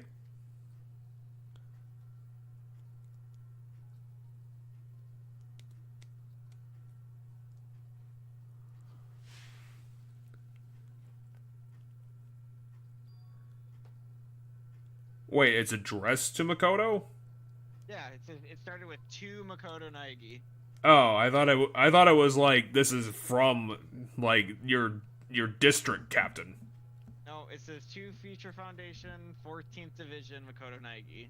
Okay, so that puts everything in a different context. Yeah, and it says Where are you guys? What are you doing right now? No, I read the rest of the email. Like, he's working with 6 other people to protect the remnants of despair because the Future Foundation obviously wants to kill them because he wants to destroy the entire conspiracy.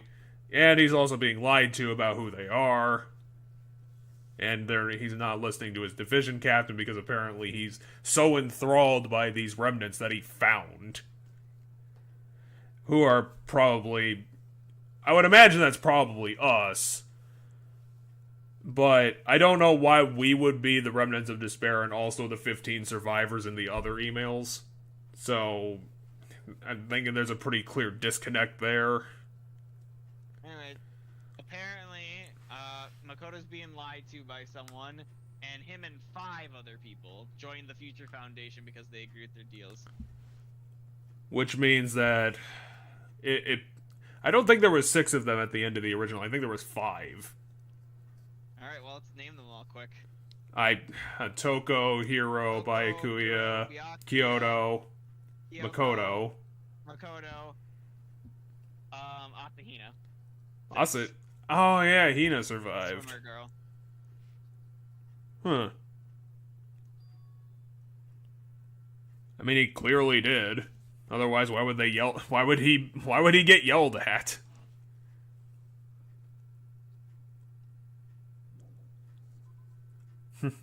Our truth bullets are becoming 3-page documents at this point. Okay, what's the next room that's open? This one? Cool. Yeah, you figured it out immediately. I was like, well, that's the only room. Well, apparently we went through another portal. Yeah, now we're on the first floor. Or now weirdly enough, we're on the first floor, but we're also in the, student, housing area. That is pretty odd.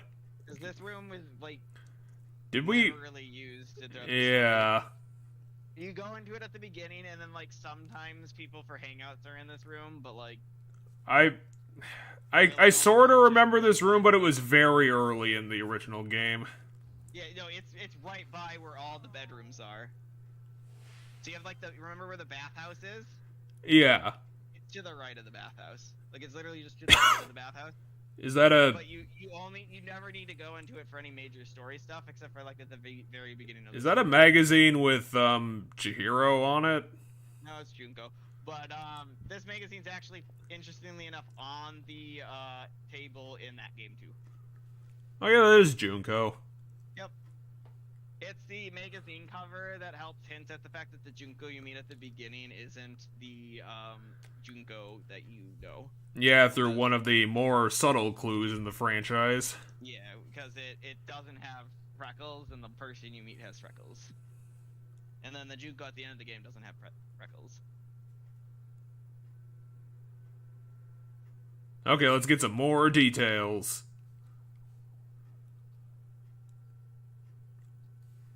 It involves a lot of murder. What do you mean, simulator? I thought they were gonna, reboot the planet away from the apocalypse. Why would they simulate a better world? Huh? The ultimate... Who are these people?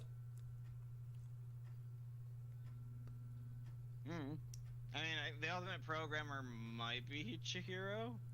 I don't know if she was called specifically a programmer, though. Yeah, I don't remember what their title was. Are they trying to explain what the fuck's been going on? Well, they're explaining what the Neo World program is.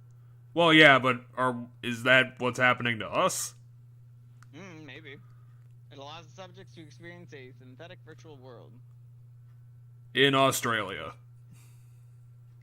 Additionally, the Neo World program has another feature. It can replace memories formed in the real world with information contained in the synthetic virtual world. Because you kind of have to do that.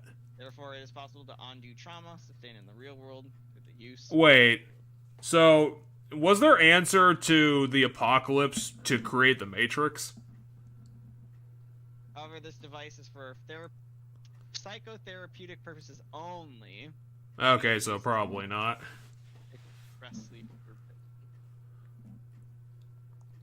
in treating brainwashing, because apparently that's so bad that we need to create a whole device for it. Abusing the device risks total personality destruction. It's a really fucked up matrix. Thus, extreme care must be exercised when operating the program. And clearly Monokuma didn't give a shit and just strapped us all to it for no reason. Wait, we blacked out? No, it's suddenly everything went black. So maybe we But blacked that's out. what's been happening this whole time, Hajime. You've been seeing it. I mean, yeah. Don't you remember the upside down fucking hallway? Is he thinking that everything was not real? Starting to feel despair. He didn't even pick up the magazine. Maybe that would help with his sadness. The magazine's not something we can click on. The magazine's there in the first game, which is why it's there now.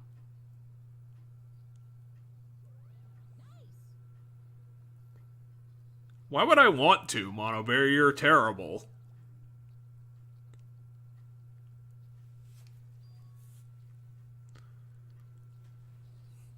He's going into a philosophical black hole. You need to catch him, or he's gonna die. Did we step through another portal?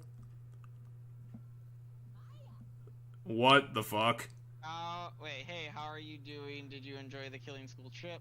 Yeah, Which way do you go? you mean the beginning of the whole game or the beginning of this level? Probably the beginning of the whole game.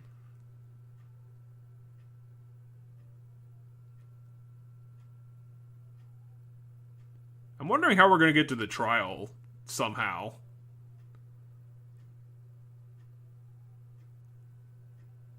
You guys are the only ones watching this who can save them. Me and Cheddar, the only two players of this game. I mean, at this point, I don't know. I'm imagining we're probably gonna get unplugged from the Matrix and realize that the world's fucked.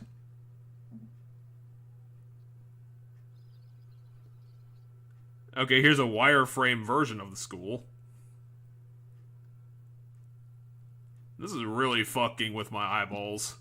Yeah. Now we're back on the first floor, but as you can see, It's wireframe. really fucked up. And as we walk, it disappears and gets replaced with text, and then we just see we have wires.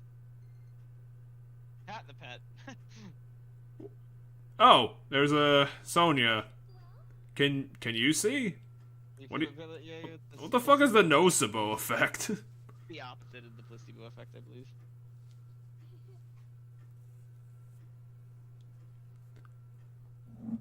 What does this have to do with anything? Yeah, so the nocebo effect is when something harms you even though it's not real, because you believe it will.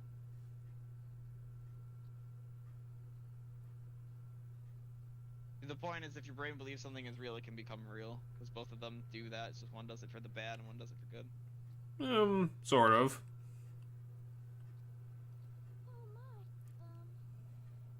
I'm trying to think of the term I always use for What the hell are nocebo. the hell are you talking about, Sonya? What the fuck just happened? That wasn't even a conversation. She might have glitched out. Why would you bring that up all of a sudden and then she, like, shut down everything? So yeah, apparently she didn't mean to say whatever she just said. And that's confusing. So what, Sonya was like a fake personality the whole... That's not hidden, that's right there! Oh, Go that's get a hidden go line, get the or doll. not. Or is that a mono bear we have to talk to? Why are you staring at the corner? Oh no, I was checking my phone quick for something. Sorry. Huh? What is the truth at this point?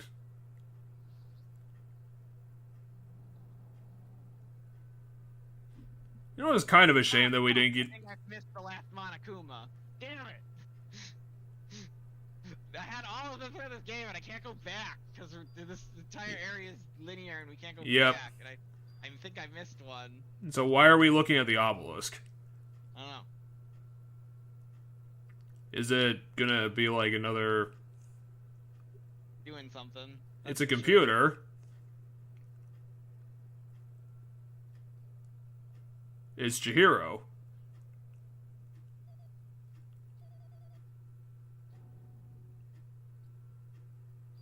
That's not a person, though. It's obviously a computer. So why is Alter Ego here? And why did it get integrated into the Neo World program? Oh.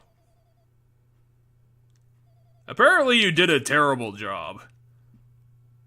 However, only the observer has the authority to directly influence you guys.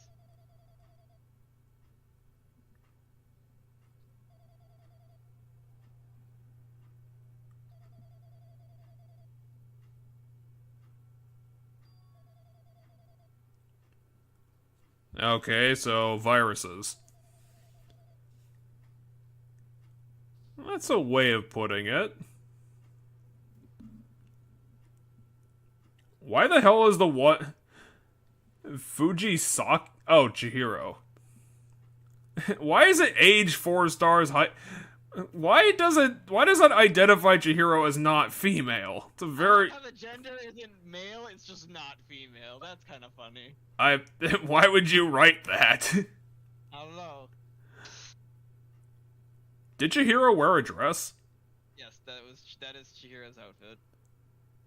I'm surprised I don't remember that. I mean, they died in chapter 2. I thought that Chihiro wore pants. Nope, she wore a skirt, or they wore a skirt, or he wore a skirt, whatever pronoun you want to use. Well, whatever. Like, it's a computer. It doesn't have a gender. I mean, yeah, okay, alter ego. Alter ego is typically just a floating head, but right now, alter ego has a skirt. I wanted to be more of a, well, I wanted to be more human to help interface with other people. So now I wear I'm a full body. Except now they don't have like color. They're just a red outline now, though. Damn it, I fucked up. Help. So while they became a full-length person, they're now also just like a red drawing on an obelisk. Help, I ducked up.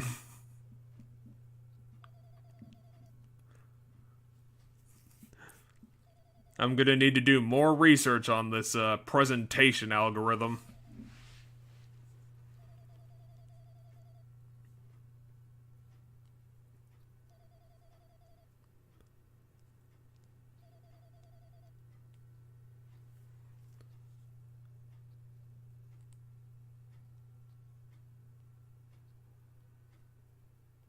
I mean, technically this is a fictional world.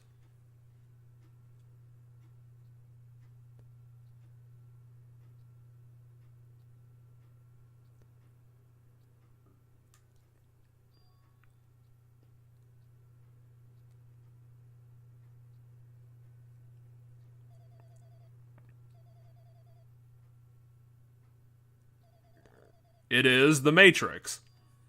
It is a program for creating hope. Well, it's creating false hope. I mean, it's supposed to be for therapeutic purposes, so I don't think a person's supposed to be in it their entire life, so I don't think it's the Matrix. No, because that's dangerous. And also, apparently this device, like, came out 3 months ago or something. Yeah, apparently something with it got rushed, because they said it didn't really get tested. That was probably a bad idea.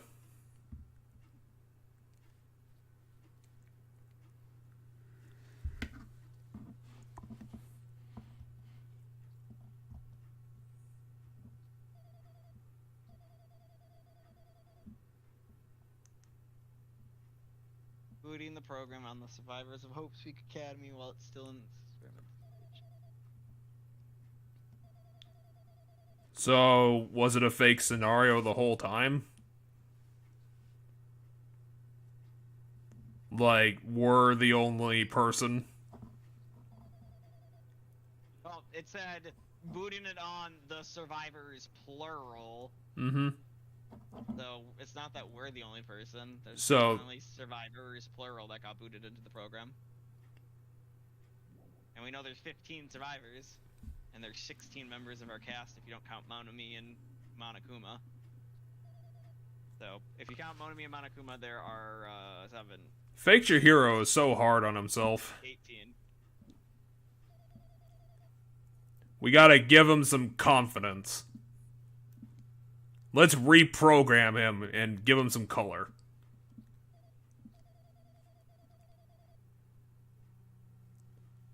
What do you mean, 2 people monitors? 2 overseers? So apparently to this, the Neo World program was programmed to house 15 people alongside 2 additional monitors. Oh, okay. So we're now one. If that's all that there's supposed to be, there's 1 person extra. If we count Monami and Monokuma in the list of people. Yeah, why would... Students, then there's Monami and there's Monokuma. So someone's not supposed to be here. Yeah, why would... Which one? Yeah, why would the program have been booted in with Mono Bear? Yeah. They were disguised as a teacher and one of the students. So Monami is the teacher and one of the students, Chiaki. So those are our monitors. Oh yeah, because Chachki was the Future Foundation who built all this.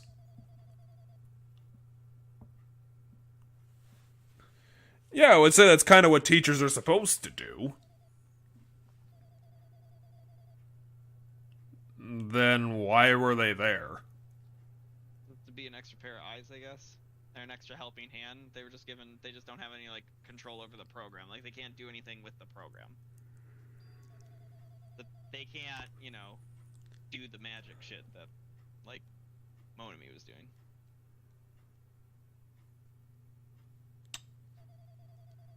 Well, at least that means that it's not a fake scenario, but does that mean that we were actually getting murdered?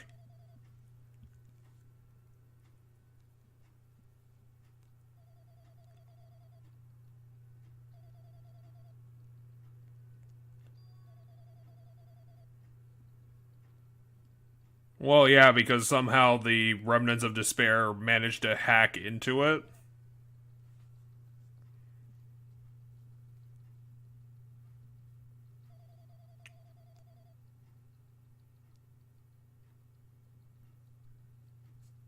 And then we turn the obelisk around and find evil Alter Ego. That apparently Alter Ego doesn't know about.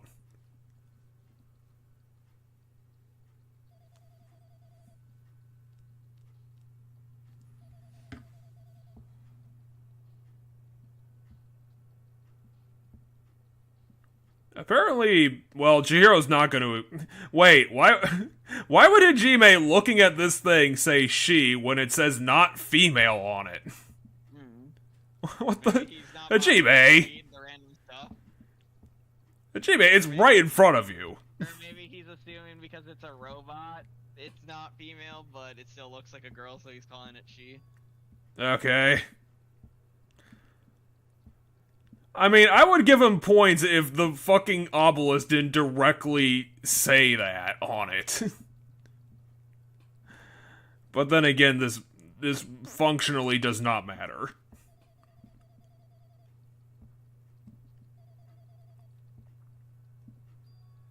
So apparently someone physically uploaded the virus. So someone snuck onto the property and just booted into it. We don't have good security, we just let anything happen. As long as he can get in the building, anything goes.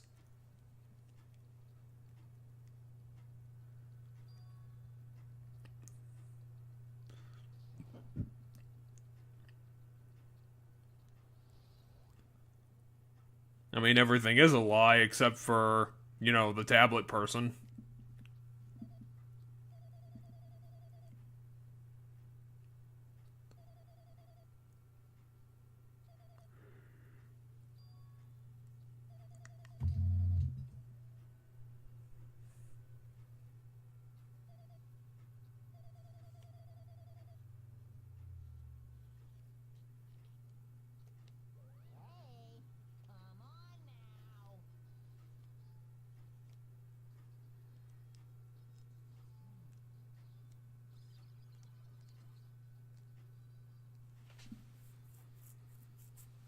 It could be parallel to something else.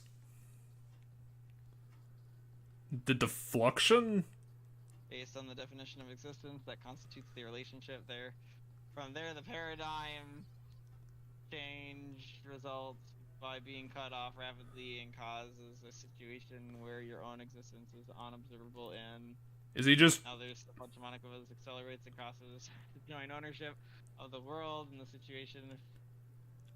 Is he just like explaining Schrodinger's cat to alter ego? I don't think so. I think he's just being. I mean, he's killing a lot of things. Are we dying?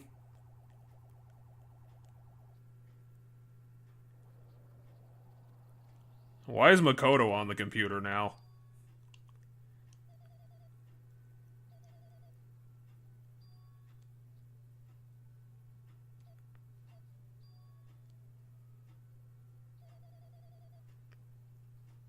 Are we inside the computer now?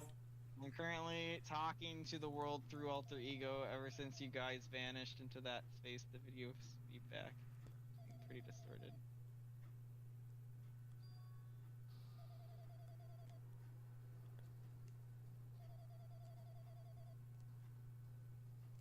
Apparently Makoto is very bad at computers. Did the outside world not realize that someone, like, got into the mainframe? Couldn't they, like, go to the mainframe and be like, okay, let's figure this out and fix it?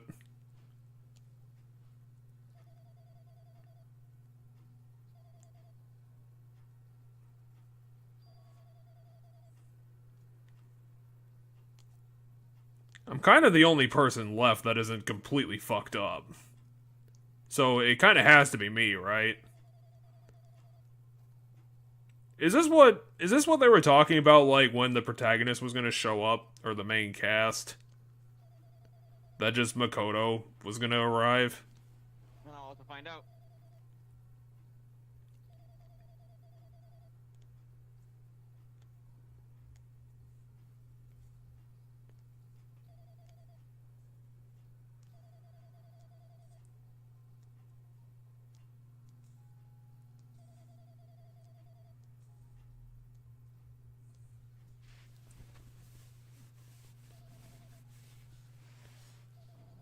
Okay, so Makoto was our headmaster guy signing us up to save us from the world. He's the person who made the call to put us into the program originally.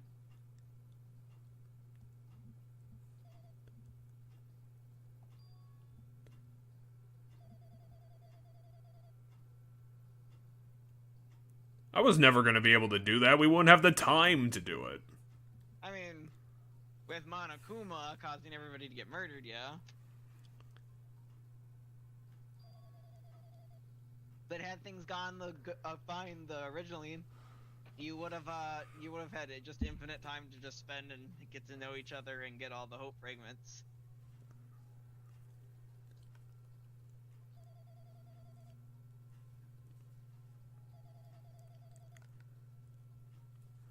I mean, technically Nagito went rogue, but I don't know if he's one of the rogue elements though. Is he like one of the remnants of despair that they were talking about? Who do what? Nagito? Because Nagito was the one who eliminated the password, and apparently this password was like some sort of like super important, I don't know, failsafe. I mean, Nagito didn't necessarily know what the password was. He just knew that. Oh, Makoto didn't see that coming.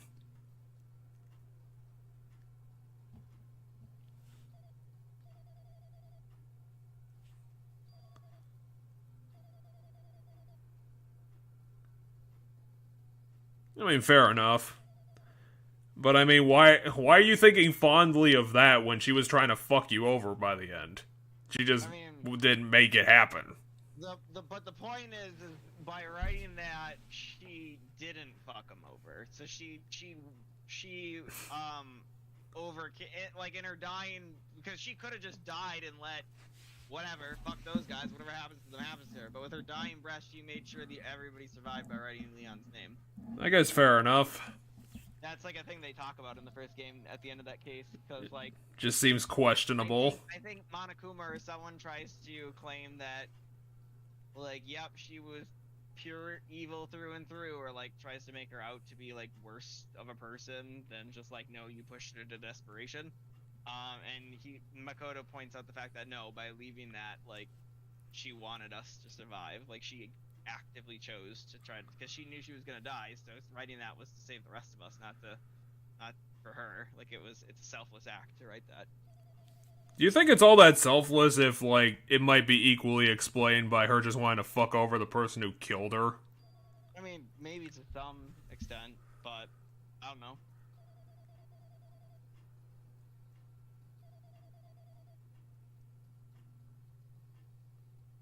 I'm wondering how this is going to turn into a trial at this point. Are we going to have to use the trial to, like, distract Mono Bear for enough time that we can, like, run this computer program to save us?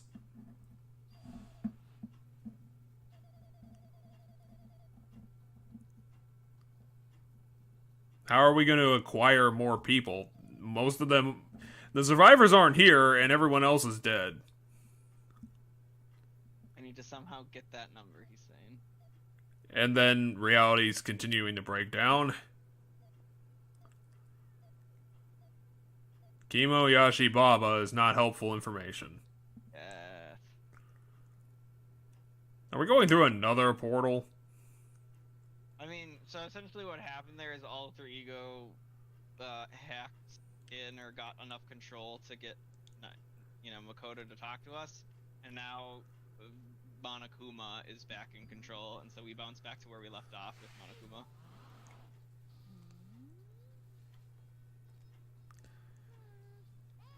To be honest, I gave up like an hour ago trying to understand this. I mean, the trial's gonna piece together the parts, as always. We get a bunch of parts, and then the trial ends up piecing it together. Yeah, I think when we get to the trial, we're probably gonna have to cut off this episode because it's been running long anyway. That's probably where we're gonna end up, because I think we're at the very end of the investigation now. Well, at least I don't know. Maybe we'll have to think of something to do, considering if the ending to this is just gonna be like a 3-hour stint. I mean, we can go into. I think we'll just go into the beginning of Ultra Despair Girls. Oh, we're running into that first. Yep, because that game actively ties into the first two games, and the third one doesn't. So we're gonna go play Ultra Despair Girls, which came out after this game, but takes place between this game and the last game. And it's gonna be another 20-hour romp. I have no idea how long Ultra Despair Girls is. I think I looked it up one day when we were done streaming and may have said it, but I don't remember now, so I have to look. Yeah, I don't remember all the damn details of our post chats. Shutdown secrets of the very truthful. It's fine.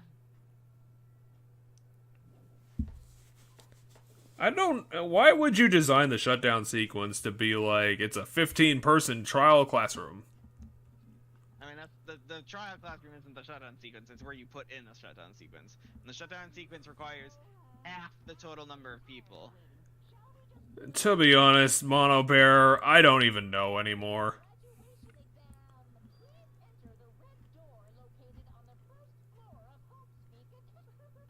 Okay, so the trial elevator door, as per usual.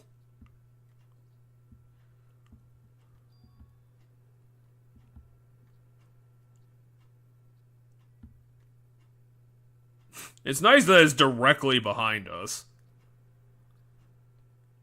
Yeah, we essentially went in a circle, because the first room we started in is the room we went to. Whoa, holy crap. This is weird. Anyway, you mentioned earlier that you wish they hint. Oh, wow, neat. I can't look to the left and to the right. I can only look up and down. What was the hint at this? Earlier that you wish there was more hints at this, computer stuff. There was. There's been computer stuff happening the entire time visually, like glitches and stuff. I don't know about that. It definitely happened. In fact, the very beginning of the game had a bunch of computer shit happening. It had teleportation. That computer glitch thing that it does, that happened at the very beginning. The computer glitch sounds happened at the very beginning of the game. Damn right. The very first space we were in the game where I had control was a hallway that was all computer text. However, The thing is you end up forgetting it because other things capture your attention a bit more. But there is stuff throughout the entire game with glitchy computer stuff. So, if we need half of the participants, how are we going to do that with 5 people? We'll have to figure out that. To be honest, I don't even remember. I don't remember that detail, so we'll have to figure that out. But yeah, we're gonna need presumably 2 more people. You can remember things from 8 episodes ago, but you can't remember things from a half hour from now? I mean, yeah, so there's a difference between remembering what happened in the game when we played it like a month or 2 ago, and remembering exactly what happened in the game when I played it like 4 or 5 years ago. Oh, fair enough. Like, I played this game back when I was in college, and I've been out of college for like 4 years, I want to say. Well, I figured, like, way back when you were talking about it, I thought you played this, like, recently. No, I played the Danganronpa series back when, before Danganronpa V3 came out. I played V3 right when it came out. V3 came out the last year I was in college. So, 2018-ish? 2017-ish. Well, I guess we'll do the preamble, and then I don't know if we'll get a save point like right before the trial. Yeah, we will. And we're right before the trial right now because we're in the trial room.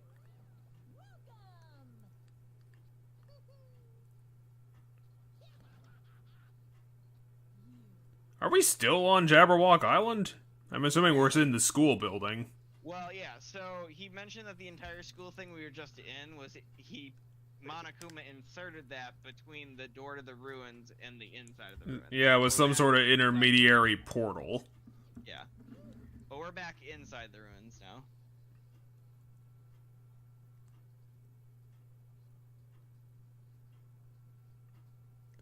Here's 15 computers. Figure it out.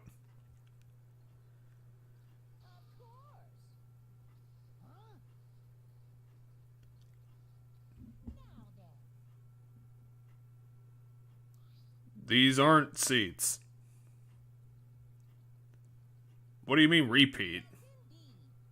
No, it says we have 2 options, graduate or repeat.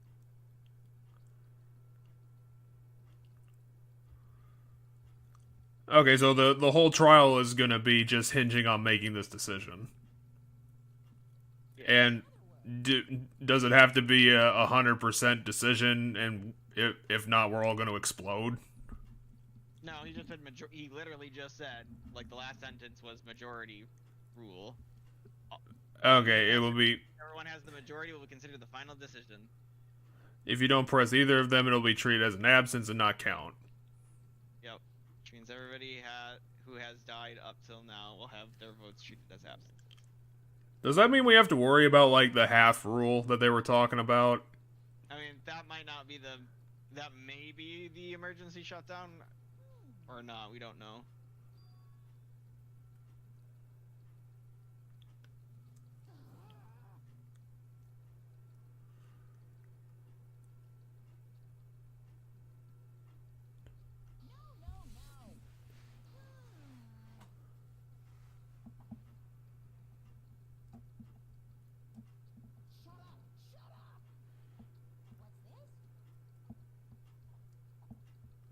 Well, obviously my face.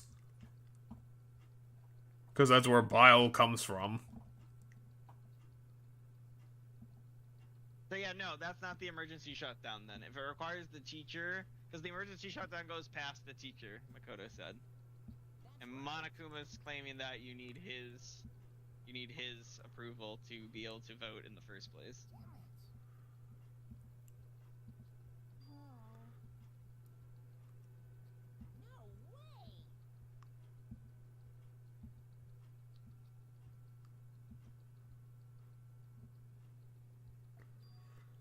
Mono Bear respects how his games work.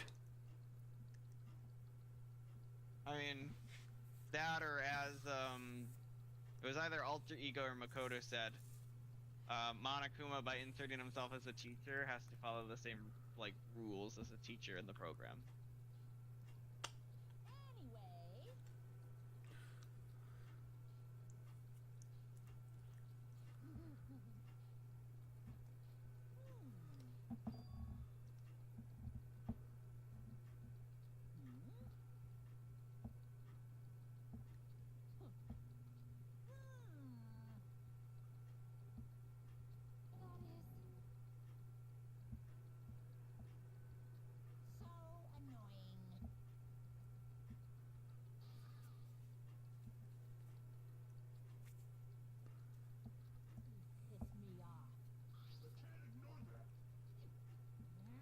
Well, even if you tear his head off, it's not gonna help. I won't forgive you. What's this?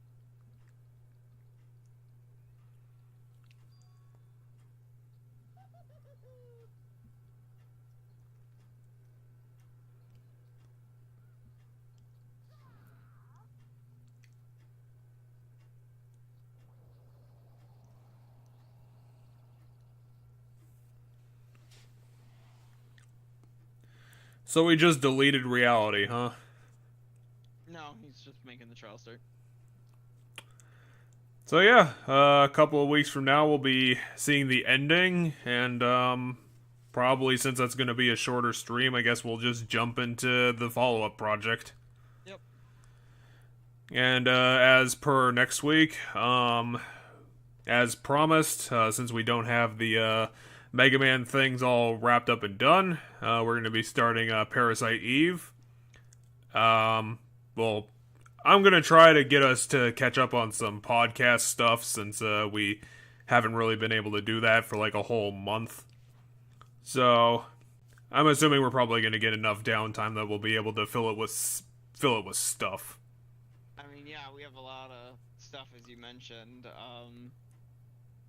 New Pokemon game comes out, I believe, next Friday, so we'll have that to talk about, too. I'm probably going to get pretty deeper into Fire Emblem, and that's actually something we can talk about. Yep. Because, You're farther into the game than I am, into the original Fire Emblem, and when I say original, I mean the Western's original Fire Emblem. yeah, the I never got 2003 Hector's one. Story. Yeah, I never got the Hector and Ellie Wood story. I only was in Lynn's story still. The only thing I Where I kept losing a unit, and I didn't want to lose the unit. Yeah, they do that a lot worse in this game, where it seems like because they kind of put in a lot more characterization, it hurts a lot more in this one, where, you know, you really don't want to lose anyone, and thankfully, that's something we'll probably discuss next week, is because I think it's an interesting discussion on how the permadeath Bard, changes Bard things. Really early on, you get the Bard early on, and they're really fucking frail, but really fucking interesting to use mechanically, because their ability is to give other people a turn. So like they're a unit that lets another unit have a turn, and that's like what they use their turn for. Yeah, it's an interesting addition, and I think that's the advantage of being able to basically like jump 5 games into the future, where you get all this new innovation. Yeah, because I don't think there was a Bard in the old games. I don't know which games No. having. In that game it's Bard. In the later games it's Dancer. Which I think technically Nilsa's sister is supposed to be a dancer, but she's also not a character. Gotcha. I was gonna say, I think there might be, I don't know when in the series, if there ever is bards and dancers, or if it's just bards and then eventually just becomes dancers, but I know in Awakening and in Three Houses there's dancer, and I don't recall if I even have gotten one yet in Fates. There probably is a dancer, maybe there's a bard or some other class, because Fates is interesting because it has a lot of classes that are unique to it, because it has like the samurai class and things like that. So.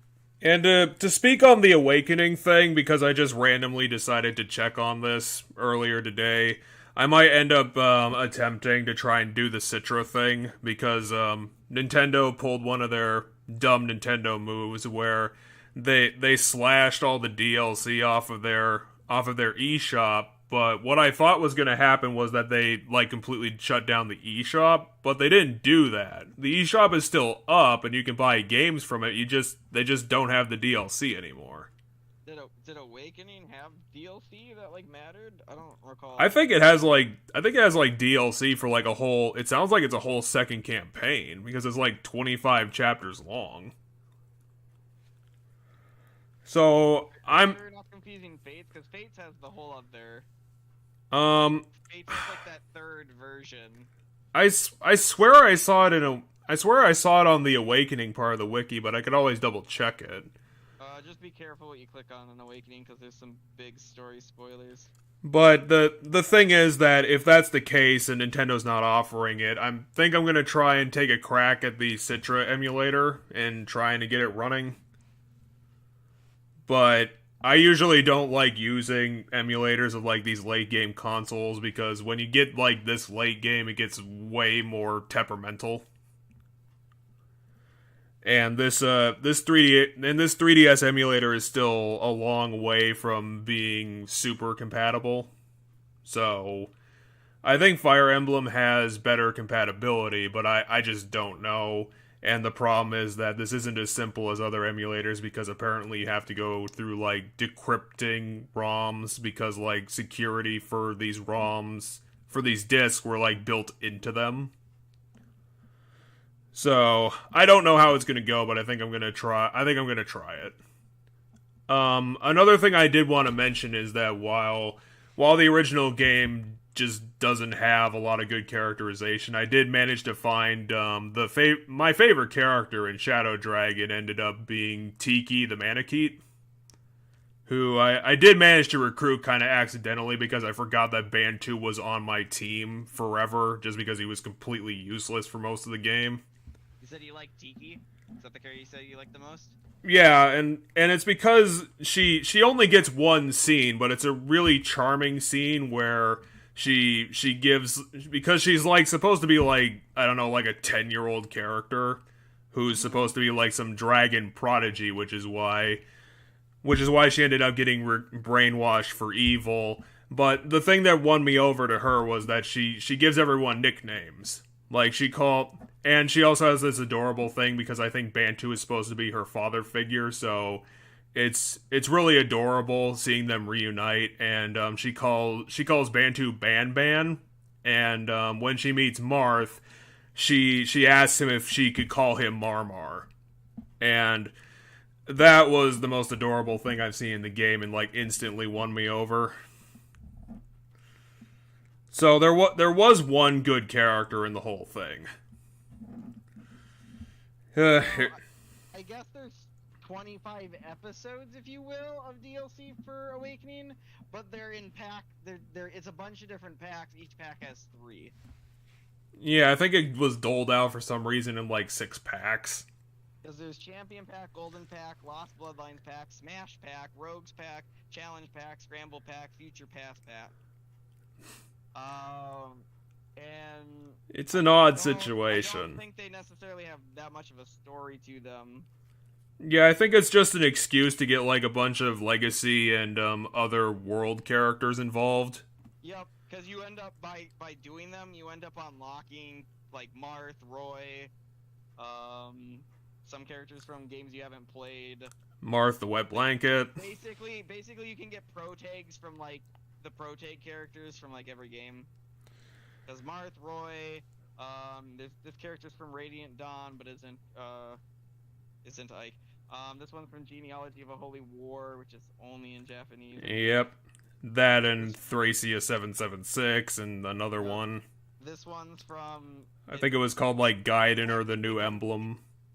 Well, technically, yeah, this character's from Gaiden, but Gaiden is the second Fire Emblem game, so that's the one that got... Oh yeah, that's the one that got turned into Shadows of Valentia. Yeah, Shadows of Valentia is, the remake of the second one. Yeah, but you can get the main character of Shadows of Valentia is just... And then you can get another character from Genealogy of a Holy War, you can get a character from Path of Radiance that isn't Ike. You can get a character from Sacred Stones, you can get Lyn. But there's another character from Sacred Stones. His name is Elframe. I don't know who that is. Maybe you have them. I don't know. But to speak kind of generally, there's Ike. You can get Ike. To speak kind of generally about I think it's called the Blazing Blade. It is the 2003 game. It's just called Fire Emblem. It's vastly improved the story, and that's what everyone kind of talks about when I hear about Fire Emblem. Is that, you know, people have really competitive views on who their favorite character is, and apparently they usually do a bunch of good characterization work, which finally did come into play with this game because the stories are more personal stakes and they give a lot more character moments. A very impressive thing was that for the most part, they draw a unique character art for like everybody involved, which I found very impressive. Oh, did they not for the first game? No, I think they use a lot more generic models, or you just don't get a gotcha. lot of those cutscenes where it's like in Blazing Blade, it's like constantly happening. It's like between every chapter, you're getting some sort of scene. Yeah, And- every unit in all the Fire Emblem games I played, like your personal unit, is like your personal units. Every single one of them is a unique character. Like, Well, a unique design and a unique portrait.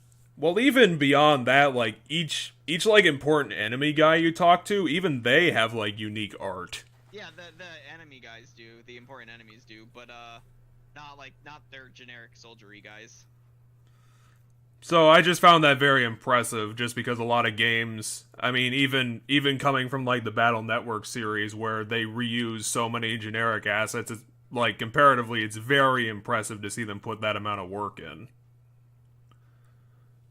So, we'll be able to talk about that more. We'll be doing that over Parasite Eve, which was a Square Enix weird attempt at a survival horror series, so I think it's at least going to be an interesting time. Personally, I've only played up to the end of the second chapter, which I'm only going to call the Christmas carriage part. Because, spoiler alert, the game, I believe, kind of takes place mostly around Christmas. Gotcha. So that's going to be next week. The week after that's going to be our transition away from Danganronpa 2 and seeing how this is all going to play out. So check back next time on Friday. Well, hopefully Friday, ideally. You also get 2 DLC classes in Awakening. One of which is Bride. There's 2 of them. One class can only be taken by male characters. The other class can only be taken by female characters. The female one is Bride. The male one is Dreadfighter. I mean, if you want to give Blazing Blade even more little points, they do actually include, like, it's not very overt, but the game story does include some racism, which is kind of it's kind of a brave stance to put that sort of stuff in your story. Are they racist against the animal people? Is that what it is? No, they're racist against Lynn because she comes from Sasei. So it's just regional racism. Okay. Because I think in one of the games they're racist against the animal people. I don't know if you've met any in your games yet. I don't know. I don't know which games have animal people and which ones don't. I mean, I would believe that the Fire Emblem world, depending on, I don't know if this continuation keeps going, but You met Tiki. Tiki's technically one of the races. Yeah, that's what I would. People, if you will, but she's the dragon one, which is technically dragon, not animal. Yeah, that's what I was gonna get to. Is that technically I could see if they come back, they could definitely be racist against the Manicheets because the whole lore of Blazing Blade is that it began with a human dragon war where they extinguished all the dragons. Yeah. So, check back with us as we discuss this further, and hope you guys have a good night. Yeah, I know in Awakening there are Manicheets again, but then there's also, I don't remember what they call the race, but there's a race of animal people who they transform into an animal. So like the Manicheets, and I don't know how Tiki worked in the first Fire Emblem game, but the Manicheets in Awakening, they have a special their weapon that they can use is called the Dragonstone, and when they use the Dragonstone, they transform into a dragon and do an attack. That is exactly how the Manicheets work, and that was exactly the reason why Bantu was useless for so long, is that he did not get a Dragonstone until, like, after the halfway point. Gotcha. But yeah, there's another kind of unit that I forget the name of the race, but they turn into, like, a giant beast rabbit, because they're based off of rabbits. But that race, whatever it's called, I can't remember the name of it, but that race that the animal person is in Awakening, which is a rabbit, like a were-rabbit, it's like a giant rabbit they turn into, that race, I believe that same name is used for all animal people, and I know in other games there are other animal people. Just in Awakening, there's only rabbits that you meet. But there's apparently birds, there's tiger people, there's bird people, in some of the games. So I don't know which one. Some of them are in Ike's game, I know. I know Ike's game has some animal people. But I don't know which games have which animal people other than Awakening has the rabbit people. And then I think there's some wolf people or something in... yeah, I want to say there's wolf people in Fates. And then Three Houses I don't think had any animal people that I can remember. Not Crom. Corin, if you remember from Smash. Yeah, she can transform into a dragon or a half dragon. Yeah. So, with that delightful reminder of Corin out of the way, we'll